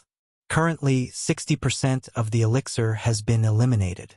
Please continue to inject more of the elixir. A message flashed inside Yang Feng's eyes, and he proceeded to take out 10 vials of the liquid metal nano-robot elixir and inject the elixir into Gleistar. According to the analysis, target's soul has been locked by a powerful existence. After the target dies, their soul will be whisked away by the other party. At present, it's impossible to remove the lock and prevent the soul from being taken away. Do we continue with the erosion? Following all kinds of bodies of knowledge that Yang Feng imputed into the database of the mobile fortified stronghold, the analytical power of the optical computer had wildly increased. Yang Feng mused and ordered, "After their death, a believer will be drawn into the divine country of their god. I still can't prevent this at the moment. In the future, however, I will build a divine country of my own. At that time, I will naturally have my ways to keep her soul. Proceed with the erosion." Yes. The liquid metal nano-robots proceeded to quickly erode Gleistar before eventually completely succeeding. Treat her. At Yang Feng's command, the liquid metal nano-robots frantically stimulated Gleistar's life force, enabling her erupt with frightening power, which dispelled the divine energy of the sun bit by bit. Then, due to her formidable life force, the wound on her belly was quickly healed. If they had a big hole in their belly, an ordinary person would have long since died. Gleistar, on the other hand, was a demigod rank powerhouse. She had already gone through an evolutionary transformation and was very powerful. So long as she got treatment, that big hole in her belly wouldn't be fatal. As Gleistar quickly recovered, Yang Feng put on an act of taking out a pair of ineffective magic-suppressing shackles and put them on her wrists. At the same time, he put a hairband of blasphemy made out of nano-robots of blasphemy on her head. So long as a god willed it, they could see and hear what their believers saw and heard. Gleistar was the pope of the Dark Elven Church, and as such, the gaze of Goddess Lolth often fell on her. If Yang Feng didn't use the nano-robots of blasphemy to deceive Goddess Lolth, then wherever he took Gleistar, everything would be exposed to Goddess Lolth. So it failed. Those dark elves and abyssal fiends are a bunch of rubbish, wasting the advantages I gave them. Inside a treehouse, if the moonlight tree. The interior of the treehouse was shrouded in endless darkness, concealing the features of the master of the treehouse. A faint sigh came from inside the treehouse. But maybe there's still a chance. A low, obscure voice quietly echoed inside the treehouse before being absorbed by a soundproofing barrier around the treehouse. Azramia went next to the crystal mountain, which was completely corroded by darkness' divine power, and looked up at it, her eyebrows deeply wrinkled. The moonlight tree was a holy land of the elves in the secular world that the elven gods had bestowed them. If the crystal mountain hadn't been corroded by the darkness' divine power in the first instance, then Azramia could have easily suppressed Dolores, Gleistar, and the abyssal fiend army once she mobilized the power of the moonlight tree. If the darkness' divine power, which had eroded the control core of the moonlight tree, wasn't dispelled, then the elven holy land, the moonlight tree, would utterly lose its function. Azramia might even be compelled to destroy it, as not to let the dark elves and other darkness life forms use it. Frowning, Azramia spoke, "Ian, come over and take a look. See if you can purify the moonlight core. If you can purify the moonlight core, I will let you enter the treasury of the elves and select a treasure." Azramia was astute and experienced, and naturally knew what people liked the most. As she could not bestow her people to Yang Feng, she could only tempt him to work for her with treasures. Yang Feng's eyes lit up, and he quickly took Gleistar towards the Crystal Mountain. As the Pope of the Dark Elven Church, Gleistar was experienced and knowledgeable. Yang Feng decided to ask her anything he didn't know. When he arrived before the Crystal Mountain, he extended his hand, and mechanical feelers pierced into the Crystal Mountain and speedily analyzed it. Soon, a solution appeared in his eyes. Yang Feng mused for a while before speaking. "I have a magic plant called Divine Demonic Vampiric Grass, which can absorb the darkness divine power inside the Crystal Mountain. It will take about 5 days to absorb all the darkness divine power inside the Crystal Mountain." Azramia sighed lightly, a look of relief in her eyes. She said with a smile, "Then I'll have to trouble you. As long as the darkness divine power inside the Crystal Mountain is dispelled, then we have ways to restore it." Suddenly, a strange and mysterious magic array appeared beneath the Crystal Mountain. An hexagram containing endless malice and mystery and full of spatial power appeared midair. Copious amounts of darkness power surged inside the hexagram, frantically extracting power from the Crystal Mountain. Black light spread from the hexagram and formed a giant dark barrier that enveloped Azramia, Yang Feng, and Gleistar standing near the Crystal Mountain. Dimensional banishment. Azramia looked at the dark hexagram midair, and her pretty face suddenly twisted. Dimensional banishment was not only a level 5 spell, but also the most troublesome level 5 spell to release and master. It was even harder to master than some level 6 spells. There were even some powerful beings who mastered level 6 spells, yet didn't master the level 5 spell Dimensional Banishment. Once hit by Dimensional Banishment, even God-rank powerhouses would get banished to the astral boundary, having a hard time find their way back. The astral boundary was a mysterious boundary in the universe with countless pathways to different planes, as well as abominations and freakish phenomena. If they were to enter some dangerous places in the astral boundary, even strong divine power rank gods might not be able to escape with their lives. Before going to the astral boundary, you had to do numerous preparations, with forging a treasure capable of locating your coordinates being paramount. Otherwise, once you entered the astral boundary, you may get lost and never find your way back. This content is taken from fgaribnovel.com. Dimensional banishment. Yang Feng's expression turned very unsightly. Once he was banished into the astral boundary, then even with the location of his true body, he would have to spend a lot of energy just to return to the Zhangji plane, let alone return to the Feisua plane. Although the demonic fighting sect sent him to the Feisua plane for a trial, but they might not want to waste a lot of resources to open the planar passageway and send him there for a second time. Spatial interference.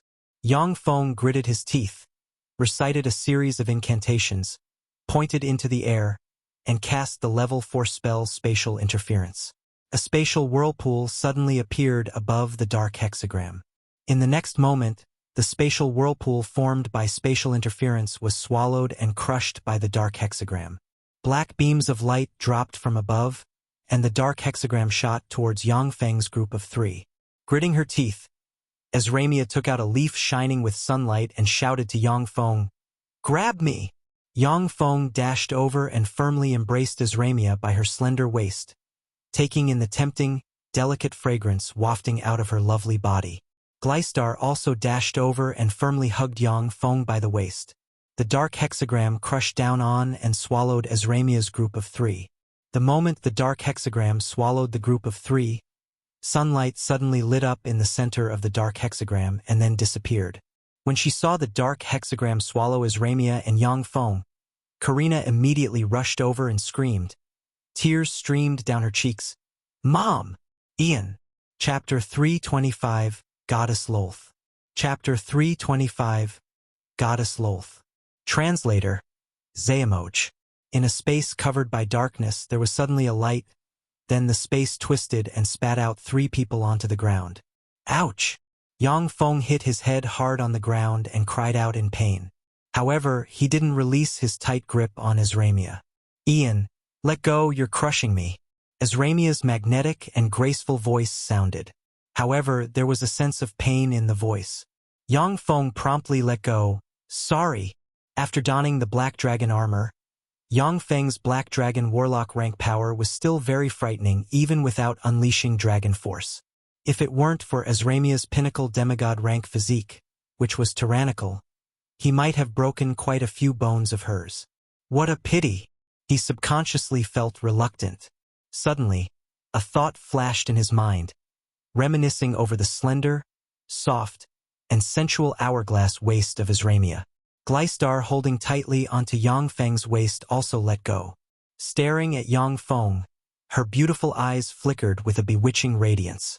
Then her gaze fell on Azramia and glimmered with hatred. When Yang Feng let go, Azramia collapsed on the ground. The wounds on her delicate body erupted, and copious amounts of blood scattered on the ground. Yang Feng's face changed, and he asked anxiously, "What's wrong, Your Majesty?" Azramia gloomily clenched HEW white teeth and endured the pain, saying, "I'm fine." Suddenly, Glystar spoke in a coquettish and flirtatious voice. "Master," she used the Sun Leaf, a treasure of the Sun Elves, to disturb dimensional banishment. Although she did shatter dimensional banishment, but spatial backlash power erupted inside her. Coupled with her previous injuries, how could she be fine? As the Pope of the Dark Elven Church, Glystar was proficient in numerous darkness secret methods, and every movement of hers was laced with temptation. Compared with Dolores, who was the great matriarch of Dark Elves on the Fesua Plain, she was only slightly inferior. Glystar looked at Azramia with an enigmatic smile, then smiled sweetly and uttered, "Master, she said that she was fine because she is guarded against you. After all, she's seriously injured, and can't stop you if need be." Azramia's pretty face twitched, not saying anything. In this dark place, ordinary people couldn't even see objects 3 centimeters away. However, Glystar was a dark elf and possessed the innate ability of night vision. She could easily see Azramia's expression. "Master, the potion you used to control me is amazing. I can't resist it. You should also use it on her. This way, the noblest, most beautiful, and strongest woman of the Fesua Plains secular world, great elven monarch Azramia, will be yours. And once you control her, the whole elven race won't be able to escape your grasp. By that time, you will be the de facto leader of the elves, and you can play with any elven beauty you fancy. The planar tide has begun, so the grasp the gods in the starry sky hold over the secular world will only continue to weaken. In due time, you can make full use of the elves to ascend to godhood and become one of the mighty, immortal gods in the starry sky." As if the whispers of a devil, Glystar's tempting voice slowly entered his ears. Update D from Frubnov.com. Glystar's voice fell following a strange rhythm, making it easier for her to persuade her listeners. Azramia's enticing body turned tense when she heard that, and her mind was overcome with fear and nervousness. After Duke Ian flooded the Notice province, the top forces on the mainland began to take notice of him. As the great elven monarch, Azramia had also paid attention to information on Yang Feng. She was clear that the man in front of her wasn't a good person. Glystar's proposal was enticing to any ambitious man. Yang Feng spoke with a determination that could cut nails and sever iron. "Say no more. Although I am not a good person, I can be merciless to my enemies and use any means against them, but when it comes to my friends, I would never employ such means against them. If it wasn't for Azramia, we would have been banished to the astral boundary. I, Ian, am not someone who bites the hand that feeds them." Azramia heaved a slight sigh of relief. There was a glimmer of disappointment in Glystar's beautiful eyes. At the same time, a complicated feeling welled up inside her. Yang Feng stooped, grabbed Azramia's lily-white hand, operated a secret method, and poured his life energy directly into her body. In addition, He unleashed a secret method and scanned her body with his spirit force. Azramia immediately felt itchy, as if there were countless minute hands stroking her all over. She gloomily clenched her white teeth and balled up her fists, blushing. However, she was aware that Yang Feng was examining her injuries and didn't do anything excessive. Yang Feng let go of her hand, then smiled and said, "Spatial backlash power and darkness divine power. With your physique coupled with my potions, you will be able to fully recover in about a month." With her frightening pinnacle demigod rank physique, Azramia was virtually immune to all illnesses and poisons. If it wasn't for the terrible spatial backlash power and darkness divine power, she would have already recovered. Azramia spoke with a grateful smile. "Thank you very much." Yang Feng looked around, frowned, and asked in a deep voice, "What place is this? Is this still the Feisua Plain?" The Black Dragon bloodline endowed Yang Feng with many formidable innate abilities, including night vision. Even in this world covered by endless darkness, he could still clearly see his surroundings. At the top was a rocky ceiling covered with moss, and the height of the rocky ceiling was about 80 meters. On the ground, moss as well as many mushrooms and shrubs that lived in dark environments grew everywhere. There were many differences between the Feisua Plain and Earth. On the Feisua Plain, many extraordinary plants didn't need sunlight to survive. Azramia tried hard to look around. Frowning, she whispered, "It should still be the Feisua Plain. Dimensional banishment was broken, so we couldn't have been banished to the astral plane. As for where this is, I don't know." Unlike Yang Feng and Gleistar, Azramia didn't have the innate ability of night vision.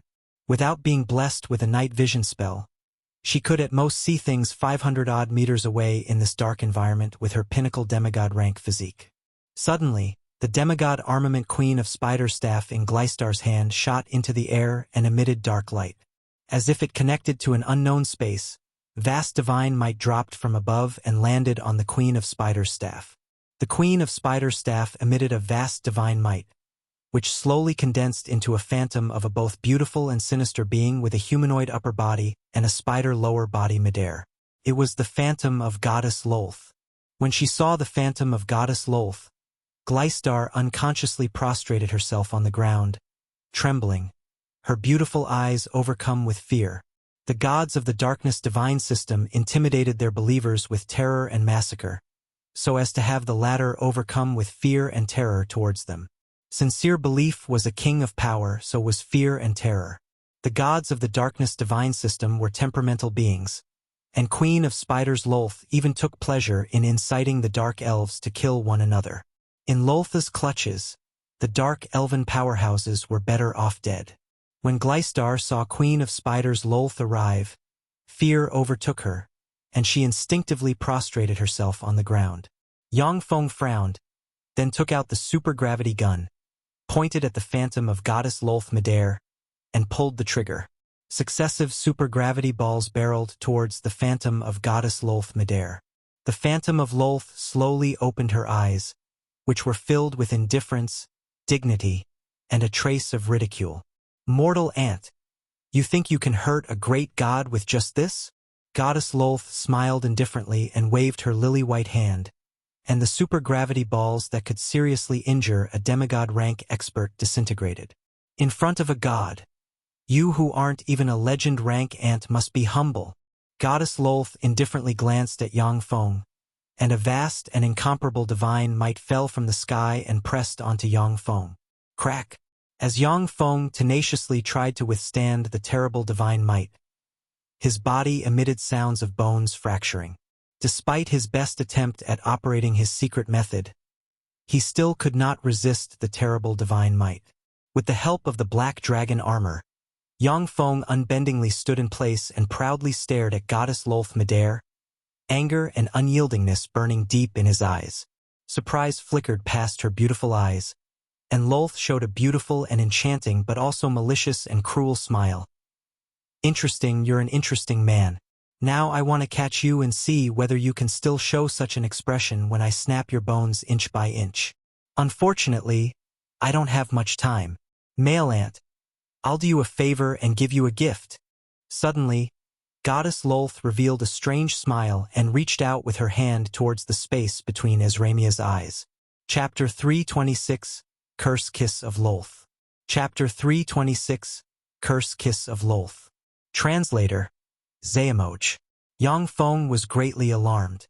Clenching his teeth, he wanted to release the battle robots hidden in his dimensional badge, but to his dismay, he discovered that he couldn't budge at all. Goddess Lolth was an intermediate divine power rank god, equivalent to a bright world warlock, level 8 warlock, rank powerhouse of the Zhangji plane, her divine might vast. Even among gods, she wasn't weak. This was just the divine might released by her projection, yet it was already extremely powerful. It wasn't something Yang Feng could contend with. Ezramia said calmly and icily, "Great Goddess Lolth, according to the Treaty of the Gods, if the great crime of blasphemy hasn't been committed, the gods cannot act against mortals in person. Do you want to violate the Treaty of the Gods? Even if it is you, you cannot afford to bear the consequences. Great Goddess Mophisareja and Great Goddess Alexia are looking at you through my eyes. As long as the gods willed it, they could see and hear everything their believers saw and heard. This frightening ability made them look omniscient and omnipotent. What a sharp-tongued little girl. It is true that I cannot violate the Treaty of the Gods. Otherwise, I could have easily killed the three of you. However, I left behind a spell sealed in the Queen of Spiders' staff. This spell was set off only now. In fact, I didn't do anything. Otherwise, I would have been seriously injured by a backlash." FREOWebnovel.com. Goddess Lolth smiled and pointed at the space between Ezramia's eyebrows, and a pitch-black rune containing a bewitching charm appeared in the space between her eyebrows, looking like a black beauty mark. Ezramia only felt a slight palpitation in her heart as if something bad had happened to her, but there was nothing she could do about it. A burning force surged inside her and spread throughout her body. Her body was hot and her pretty face was flushed, showing a beautiful and enticing expression. Goddess Lolth glanced at Ezramia and revealed a flirtatious and sensual smile, and then looked at Yang Feng. "Human ant. The expressions the whores Mophisareja and Alexia are going to show will certainly be very amusing." Lolth turned to look at Gleistar.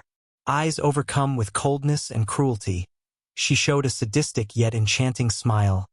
"Lastly, trash, since you have been captured and are being controlled by another, then go to hell." Suddenly, a dark flame rose on Gleistar's enchanting body, making her issue miserable screams. As the Pope of the Dark Elven Church, Gleistar had been eroded by darkness divine power for a long time, and her body was brimming with it. As the darkness divine power technically belonged to Goddess Lolth, with a thought from her, she could turn the terrifying darkness divine power into magic flames capable of burning everything and devour Gleistar's life. Unfortunately, there's too little power. Otherwise, I could stay and enjoy the amusing spectacle. Following a sigh of regret, Goddess Lolth's body suddenly collapsed into countless specks of dust and dispersed. In the darkness, only Ezramia with her pretty face flushed and Gleistar enveloped in black magic flames remained. As soon as Goddess Lolth disappeared, Yang Feng silently chanted an incantation and conjured the spell Mage Hand, which he used to take out a vial of potion from his bosom and pour the content into his mouth. When the potion entered his body, its potential was instantly stimulated, and his broken bones began to rapidly heal. An unbearable itch and pain washed over him. Yang Feng silently recited an incantation, stimulated his spirit force, pointed at Gleistar, and unleashed healing water. An azure stream of water swept towards Gleistar. Wherever the healing water passed through, it nourished and healed Gleistar's burnt body. Yang Feng willed, and the liquid metal nano-robots inside Gleistar's body launched at once and stimulated Gleistar's apertures, enabling her to burst out with a formidable life force to resist the black magic flames. "Save me, Master! Save me! Save me, and I'll listen to you wholeheartedly from now on. I'll do anything you ask me to." Without employing her seduction techniques, Gleistar screamed miserably, her voice saturated with fear. If an ordinary priest betrayed their god, they would only lose their power and suffer heavy injuries. The stronger the clergyman was, the graver the punishment would be if they betrayed their god. Demigod rank powerhouse Gleistar was completely eroded by goddess Loltha's darkness divine power.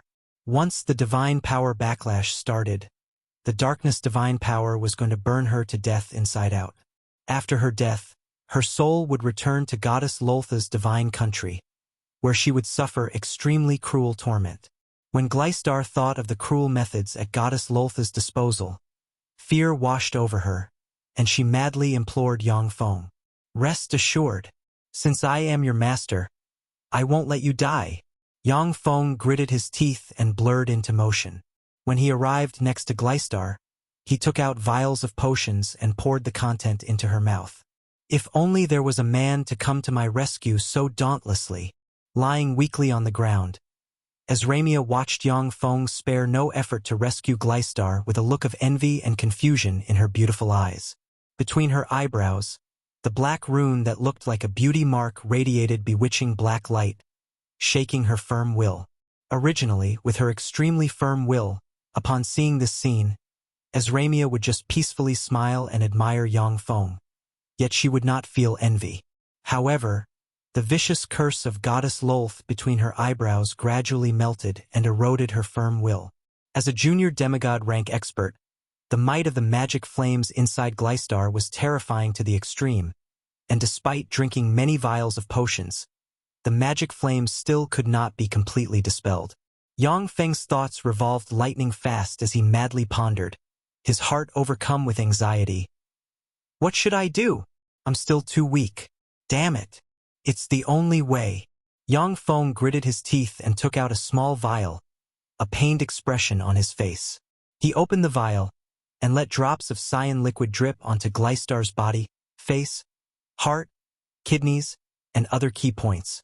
The small vial contained the super elixir, level 5 elixir, cyan jade divine nectar with a heaven-defying effect he collected from the Tyrannid subcontinent. As long as a person still had a breath of life in them, this elixir could save them. This elixir was a life-saving trump card Yang Feng brought along, and he only had a small vial of the elixir on him. The places where drops of the cyan jade divine nectar fell had the magic flames soon extinguish or swim towards Gleistar's limbs as if having a life of their own. Yang Feng promptly cut off Gleistar's limbs, scattering blood on the ground. Once her limbs fell on the ground, they were burned to ashes by the magic flames and scattered. Yang Feng spoke with a look of apology in his eyes. "Sorry, I can only do this much for now. In the future, I will come up with a way to regrow your limbs." Gleistar breathed a sigh of relief and gave Yang Feng a charming smile. "It's all right, I know. Thank you very much, Master. If it wasn't for you, Master, I would be dead now." For an ordinary person, having their limbs severed was absolutely terrible. But for peak existences of the Feisua plane like Gleistar and Azramia, limbs could be regrown when the corresponding potions and treasures were procured. Gleistar swept Azramia with her gaze, a bewitching light in her eyes. She uttered with a sweet smile, "Master, the spell cast on Azramia is one of the most vicious spells, Kiss of Lolth. With this spell, the dark elven treasure mirror of Lolth will be locked on her. Wherever she goes, dark elven powerhouses will find her. As for this place, I've never been here before, but based on the environment, it should be the entrance to one of the most dangerous restricted areas of the underground world, the Dark Forest. If we leave her behind, we should be able to escape this place." Update D from frubnov.com. Azramia was shocked and full of fear when she heard that. After hesitating for a long time, she cried weakly, "Ian, don't leave me behind." Azramia shuddered all over at the thought of the cruel fate that awaited her if she fell into the hands of the Dark Elves. Finally, she abandoned her pride and feebly begged Yang Feng. This was the first time she had ever pleaded with a man. "Rest assured, I won't abandon you." Yang Feng smiled and took out a magic carpet. After he carried Gleistar onto the magic carpet, he walked over to Azramia. Yang Feng stooped and reached for Azramia. As soon as Azramia smelled Yang Feng's scent, the black rune between her eyebrows bloomed with bewitching light, and she became bewildered. Her hands wrapped around Yang Feng's back as if water snakes, and she kissed him. Yang Feng was shocked, but then plunged himself into the passion. When Yang Feng was about to succumb to his ramia, a drop of cold water dripping from above fell on his face before being ricocheted away by the life force cover around him, waking him up at once. Using his strong will, he pulled himself apart from the captivating and fascinating Ezramia. Chapter 327, Scorpion-tailed poisonous bee swarm. Chapter 327, Scorpion-tailed poisonous bee swarm. Translator, Zayamoj. Snap out of it, Ezramia. Yang Feng raised his hand, spoke a magic sentence, and hit Ezramia in her beautiful face with healing water. After being hit by the cold healing water, Ezramia recovered her senses. At the thought of what she had just done, she blushed, dying from shame. Karina was an offspring of Ezramia born via the elven mother tree. Despite her gentle attitude, Ezramia was proud and arrogant from an early age. She looked down on men in general. The way she acted just a moment ago left her both angry and ashamed, and 2 clear tears flowed down her cheeks. Gleistar enchantingly smiled and said, "Master, it was a great opportunity just now. This noblest, most beautiful, and most powerful woman in the secular world of the Fesua Plain, great elven monarch Ezramia, threw herself at you. It wasn't you who compelled her, but she took the initiative herself. She would have no objections if you had taken her there and then." With Yang Feng's potions and her scary physical aptitude, Gleistar begun to speedily recover her vigor. Ashamed, Ezramia turned her head away, not daring to look Yang Feng in the eyes. After he carried Ezramia onto the magic carpet, he asked with a frown, "What happened, Gleistar?" Kiss of Lolth is the most vicious spell of dark elves. Once you are hit with this spell, you won't be able to escape the mirror of Lolth. However, this spell is also a curse. No matter how strong-willed or unyielding of a woman you are, you will be corrupted into a floozy one step at a time. Maiden of pleasure of the dark elven gods was once goddess of chastity of the elves. When she was caught by Queen of Spiders, she was hit by this spell and got corrupted little by little. If this spell isn't dispelled in time, the noble great elven monarch Ezramia will become a bitch that turns wet when she sees a man. Gleistar said with schadenfreude. Gleistar got seriously injured and caught by Yang Feng due to a terrifying shot from Ezramia. As such, the hatred and anger she felt for Ezramia was deeper than a sea. This content is taken from fgariebnovel.com. When she heard what the other party said, Ezramia shuddered, filled with fear. If this was her fate, then she would rather die. Ezramia looked up at Yang Feng with teary eyes. Looking indescribably beautiful, she weakly pleaded, "Help me, Ian. I will definitely repay you when I return to my people. I'll open the elven treasury and let you select 1, no, 5 treasures." When he saw the scene of the weak and beautiful Ezramia, Yang Feng's heart stirred, and he turned towards Gleistar, asking, "How do you lift this spell?" The spell Kiss of Lolth was one of the most powerful and vicious curses that Lolth grasped. In the Zhangji Plain, only the top sects would have the spell model for Kiss of Lolth. Yang Feng's status in the demon fighting sect was still not high enough, and thus, he had no way to access this terrible and powerful spell model. Gleistar smiled wryly. "I don't know. Reportedly, only Goddess Lolth herself can lift this spell. Of course, if Light primary god of the Xalia divine system acted and used light arts capable of purifying everything, then it should be able to purify this curse. Apart from this, only some legendary treasures capable of restraining curses might suppress this curse. Goddess Lolth was an intermediate divine power rank god as well as the primary god of the dark elven divine system, her strength immense. In the elven divine system, only strong divine power rank elven primary god Mophasareja, intermediate divine power rank sun god Alexia, and intermediate divine power rank moonlight goddess Christine could defeat her. None of the other elven gods were the opponent of Goddess Lolth by themselves. Even in the entire Fesua Plain, there weren't many beings who could defeat Goddess Lolth head-on. As such, the might of a curse she laid down could well be imagined. Yang Feng contemplated for a while before asking, "Since Light primary god can purify this curse, then the elven divine system should also have gods capable of dispelling this curse, right? Gleistar responded, "This I don't know.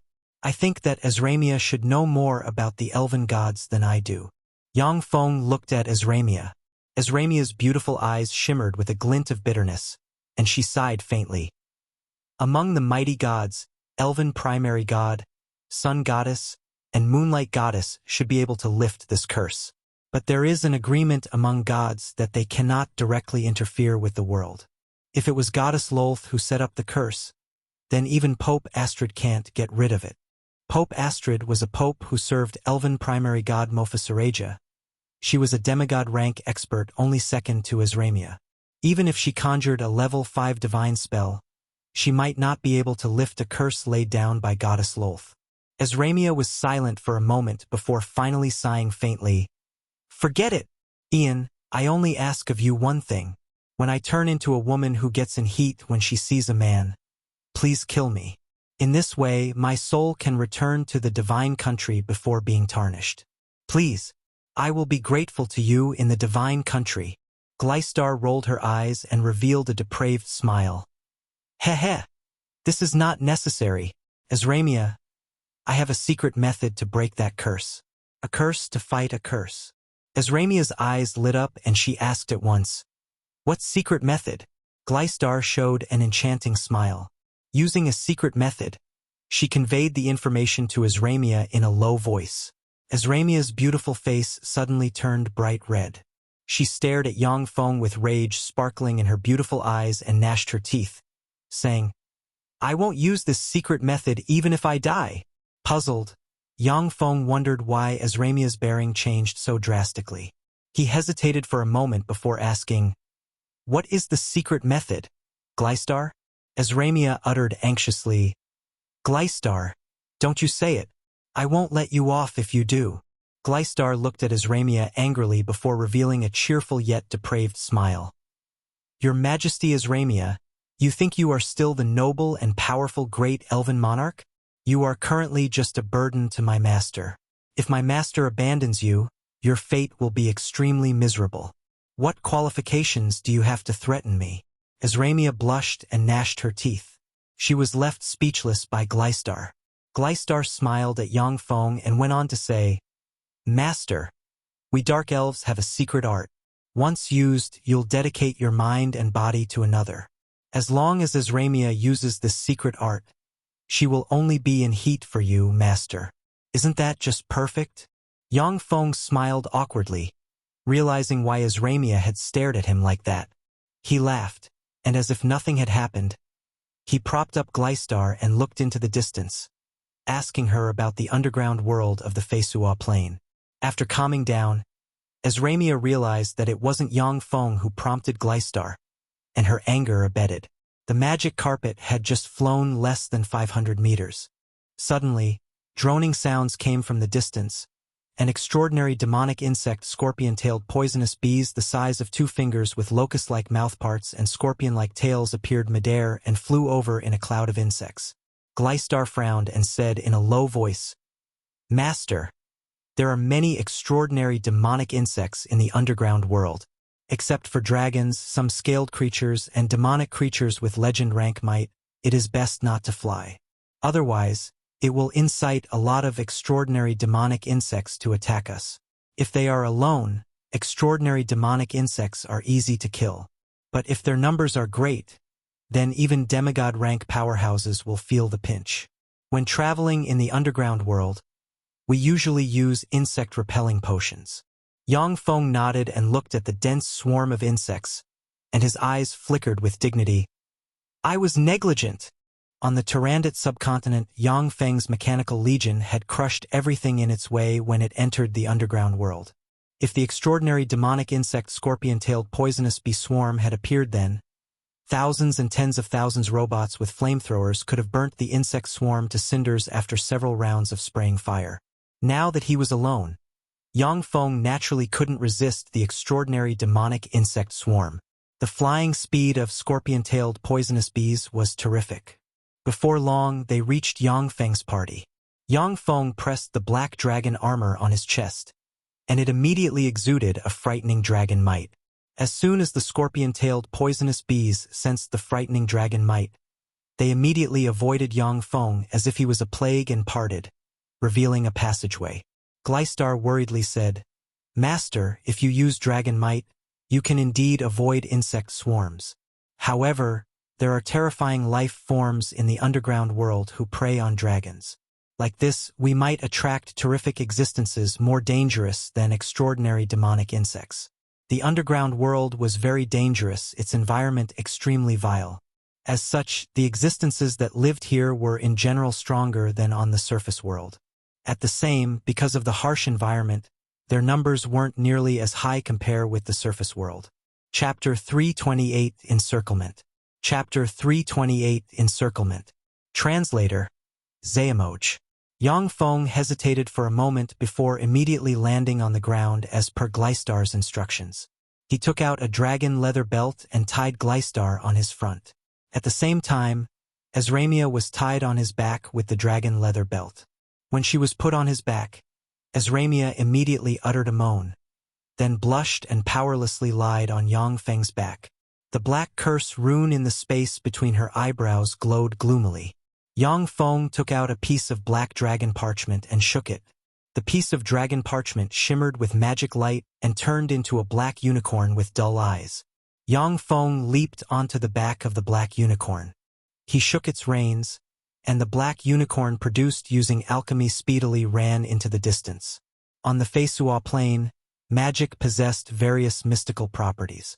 Magically refined products left behind by some alchemists were even more mystical than Earth's technological products.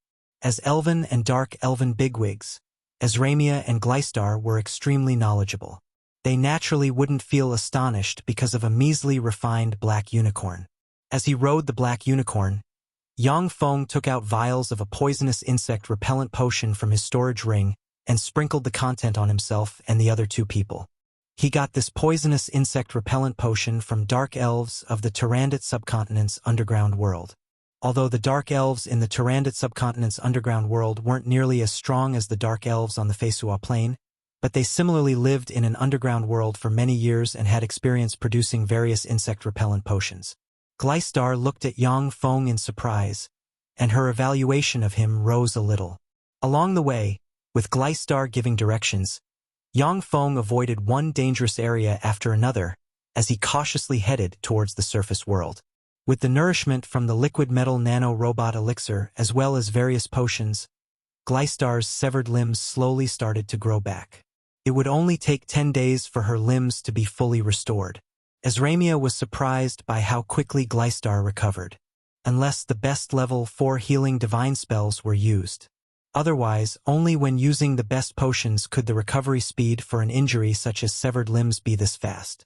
Azramia's injuries, on the other hand, were more difficult to heal. Whenever she drank a potion, the majority of its power would be absorbed by the strange curse rune between her eyebrows. The healing speed of the remnant power was extremely slow. The space in a corner of the Feisua plane's underground world twisted, and a blonde, burly young man walked out of thin air. He looked around and revealed a smile. Looking into the distance, he muttered in a low voice, "According to the calculations performed by the old guys, that thing should show itself in the near future. If I can get that thing, then when I return to the Zhangji plane, I will be able to dominate a faction." Following the monologue, endless darkness covered the young man, and he disappeared. In another corner of the Feisua plane, a burly oriental man dressed in young people clothing with black hair combed into a single ponytail, a big blade on his back, and a dissolute aura about him strolled about. Suddenly, the oriental man stopped and closed his eyes. After a while, he opened his eyes, and his eyes lit up brightly. "I felt it. Sure enough, that thing has begun to show itself." The oriental man blurred into motion and rushed towards the restricted area of the dark elves, the dark forest. One after another, powerhouses coming from other planes appeared in different corners of the Feisua plane and set out for the dark forest. In the underground world shrouded in endless darkness, an alchemical demonic eagle with night vision circled in the air, and a mystical light flickered in its yes. Everything in its surrounding was within its line of sight. Riding domesticated extraordinary demonic beast dark leopards, a group of dark elves traveled through a huge mushroom forest. In the center of the group of dark elven warriors, a blonde, tall, curvaceous, and sensual dark elven expert with black leaf armor just covering the key points of her body suddenly looked up, and her eyes locked onto the alchemical demonic eagle midair. She nimbly took out her bow and shot an arrow. Shimmering with dark light as if a shooting star, the arrow ran through the alchemical demonic eagle circling midair. With a loud bang, the alchemical demonic eagle exploded into pieces due to the tremendous force and fell to the ground. Far away in the mushroom forest, Yang Feng frowned, and his eyes flashed with a glint of worry. He said slowly, "The reconnaissance eagle was destroyed. The dark elves came rather quickly." Through the reconnaissance eagle, Yang Feng saw countless dark elven experts converge on them from all directions and surround them. If he was alone, Yang Feng had countless means to easily escape the encirclement of the dark elves. But as Ramia was struck with the extremely vicious curse kiss of Lolth, and unless he abandoned her, he wasn't able to escape here. The dark elven powerhouses rushing forth from all over formed a huge encirclement. If Yang Feng tried to break out of the encirclement, only death would await him. "Who is that?" Yang Feng reached out with his hand. Following glimmers of magic light, the image of the dark elven beauty who shot down the alchemical eagle appeared midair. The alchemical eagle was carefully controlled by Yang Feng, but it was still shot down by the dark elven beauty. He instinctively felt that she was very dangerous. Gleistar frowned, and her eyes flashed with dignity. She replied slowly, "She is Charity, a powerhouse of the younger generation, a pinnacle legend rank powerhouse. She is the commander of the Dark Leopard Cavalry. She is one of the most cunning, cruel, and formidable experts of the Dark Elves. If she took charge of our encirclement, then we are in trouble." Yang Feng frowned before suddenly asking, "Pinnacle legend rank? Why didn't Dolores come?" Dolores was a demigod rank expert.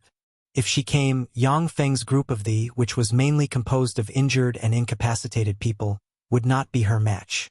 Maybe the terrifying powerhouse Dolores didn't care about the level 3 warlock Yang Feng, but great elven monarch Azramia was definitely worth it for the former to take action.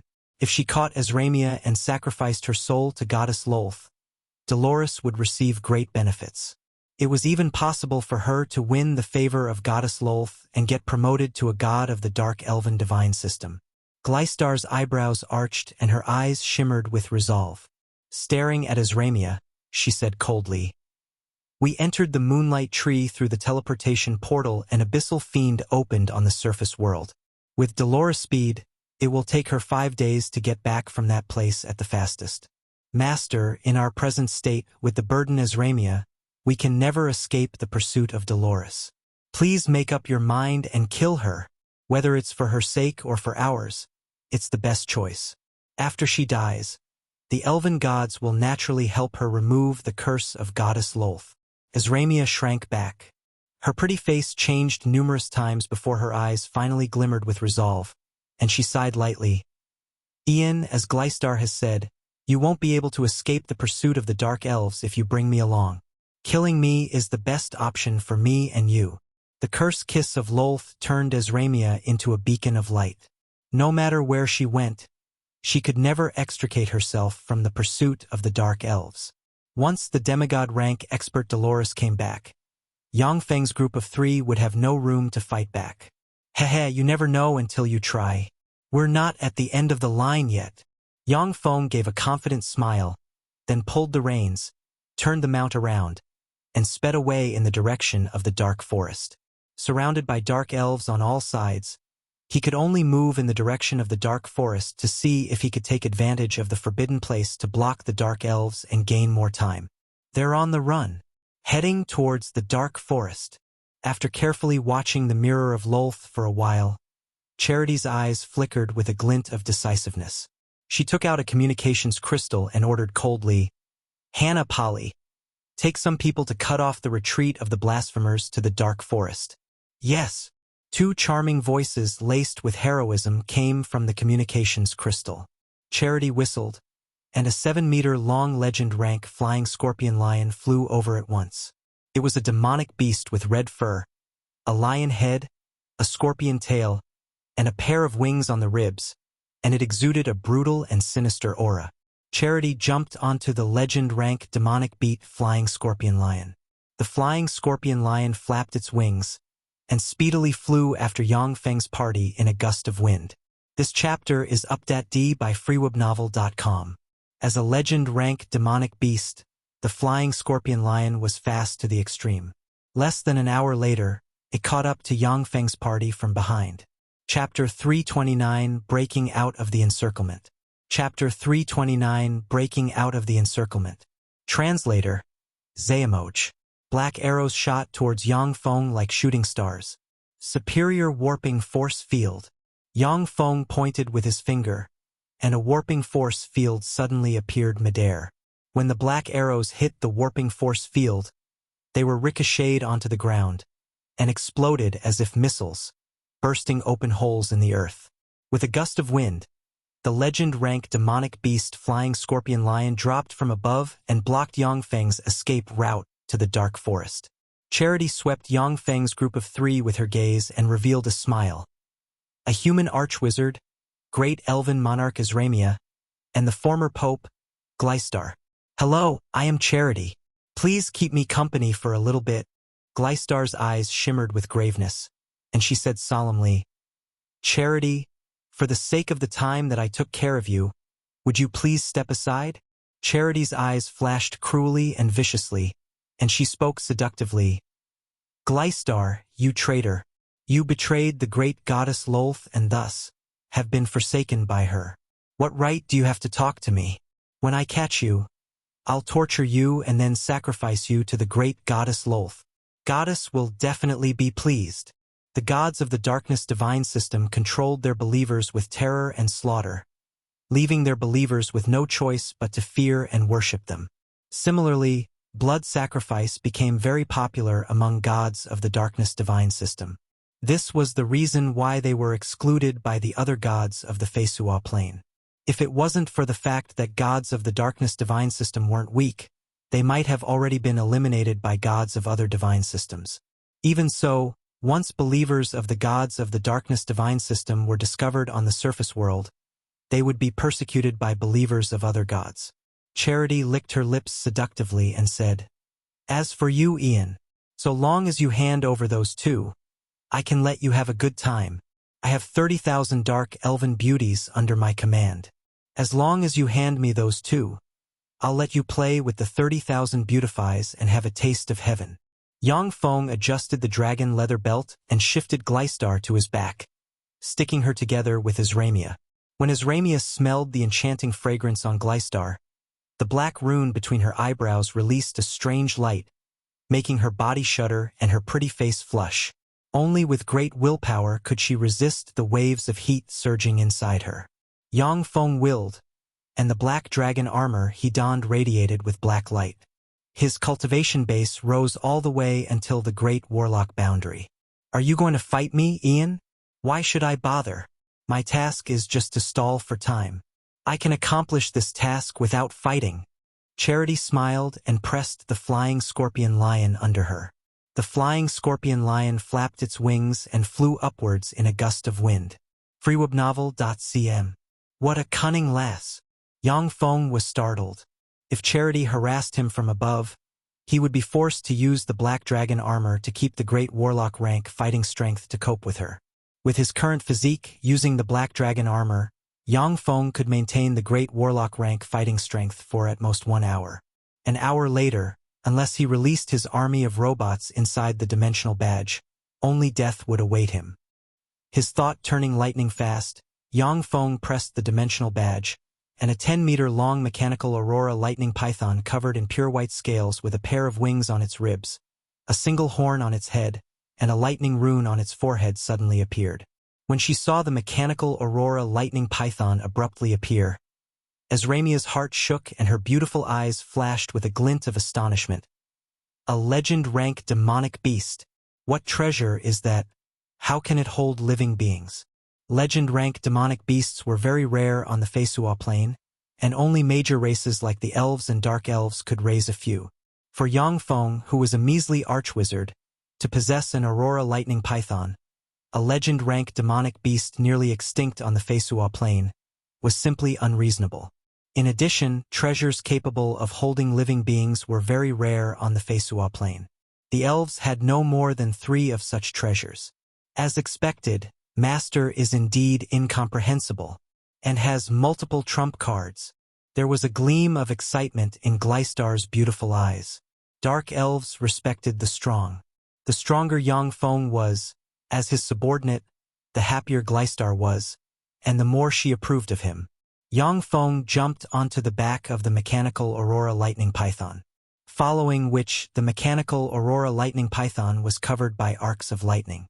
Accompanied by the sound of lightning cracking and popping, the mechanical aurora lightning python, surrounded by countless bolts of lightning, as if a projectile shot from a railgun, collided into the back of the flying scorpion lion in a blink of an eye, then mercilessly bit down and crushed half of the other party's body. Charity's reaction speed was terrific. In the nick of time, she jumped from the back of the flying scorpion lion and shot towards Yang Feng and mercilessly kicked at his face. Arad latest chapters at freewebnovel.com only. Yang Feng immediately conjured the level 4 spell Dragon Force. Looking like the incarnation of a humanoid dragon, he surged with endless power and threw a punch at Charity's slender leg. Boom! A terrific sound of explosion sounded from where the two collided. As if a broken kite, Charity was sent flying far away. Yang Feng, on the other hand, only shook a little. Obviously, he had the upper hand in terms of strength.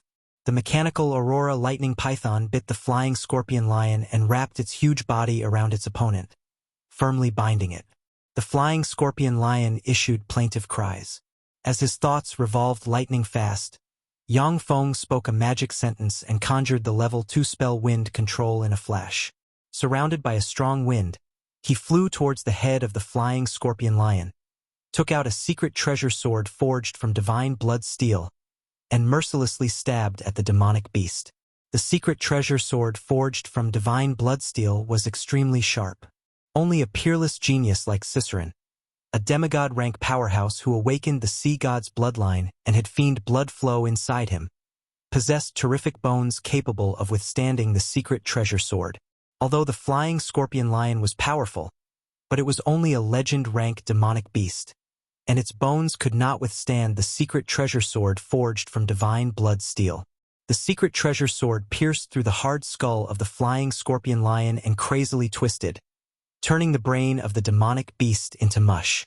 When its brain was turned into mush, the flying scorpion lion trembled for a while before being twisted into mincemeat by the mechanical aurora lightning python. Yang Feng raised his hand and put the body of the flying scorpion lion into his storage ring. This flying scorpion lion was a legend-rank demonic beast, and as such it could be made into a mechanical battle beast. Besides, its bloodline could be extracted and used to manufacture flying scorpion lion bloodline warlocks.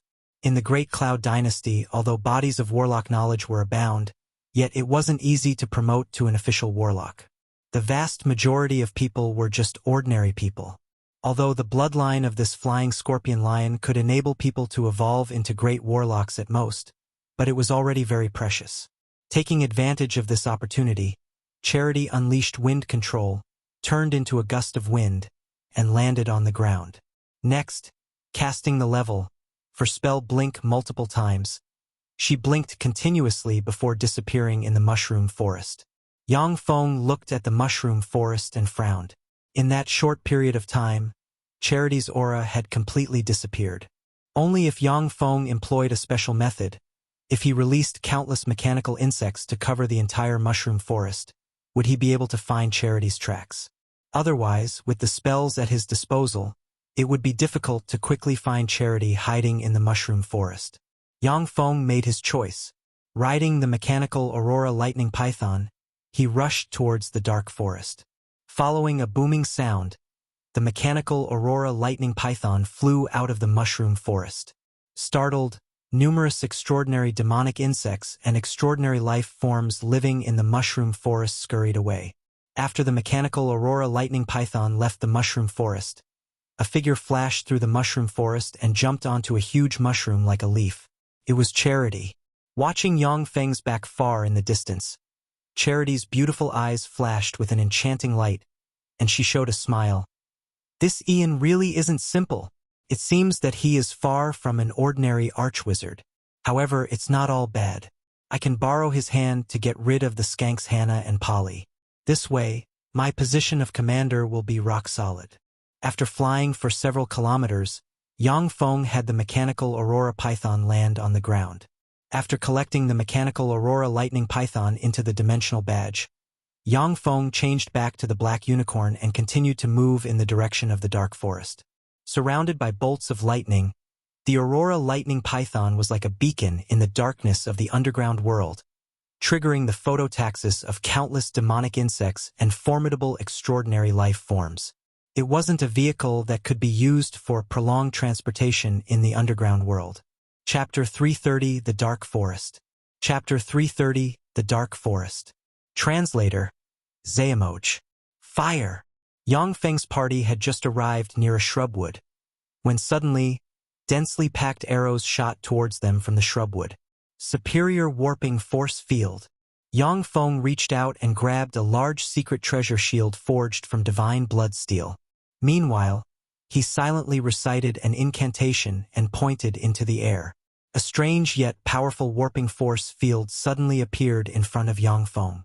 More than 99% of the arrows shot from the shrubwood were twisted and ricocheted to the side. Only one arrow, which contained terrific legend rank power, hit the secret treasure shield Yang Feng held in his hand. Bang! With a loud sound, the secret treasure shield shook and transmitted tremendous force into the Black Unicorn through Yang Feng. The Black Unicorn was crushed into numerous pieces. After all, as merely a level 1 alchemical secret treasure, the Black Unicorn could not bear the terrific Great Warlock rank power. The shield forged from divine blood steel caved in slightly, illustrating how dreadful the legend rank archer in the thicket was. Dark rays. Weakness. Darkness, intimidation. Fear. Fireball. Dot. A rain of magic light barreled towards Yang Feng. Most of the spells that slammed into Yang Feng were shattered by the terrific life force cover around him. Nevertheless, the spells continuously consumed his life force. Once a warlock cultivator condensed their soul seed and became an official warlock, a frightening force field cover would surround them. This was one of the extraordinary abilities an official warlock possessed. Besides, this extraordinary ability grew in strength along with the warlock. Against a great warlock rank force field cover, even level 3 spells had a hard time breaking it. Only level 4 single-target offensive spells might be able to break a great warlock rank protective cover. With the Black Dragon armor, Yang Feng had great warlock rank power for a short period of time. Similarly, his protective cover was formidable and terrific, and could withstand a majority of low-level spells. However, unleashing his life force had the adverse effect of it being neutralized and consumed by the low-level spells. If he was alone, Yang Feng could rely on the Black Dragon bloodline's extraordinary abilities to ignore those low-level spells. Behind him, however, were Azramia and Gleistar. If he hadn't unleashed his life force, although he wouldn't get hurt himself, but the two women behind him would be bombarded into mincemeat. Yang Feng pressed the dimensional badge on his chest, and the mechanical lightning Aurora Python flew out. He jumped onto the back of the mechanical lightning Aurora Python. Bang! Countless electric arcs flashed, and the mechanical lightning Aurora Python flew into the air with a terrific speed that surpassed the speed of sound. Virtually all arrows passed past the mechanical lightning Aurora Python. Only a black arrow with legend rank power cut open the void, pierced through the warping force field around the mechanical lightning Aurora Python, and stabbed the mechanical battle beast in the abdomen.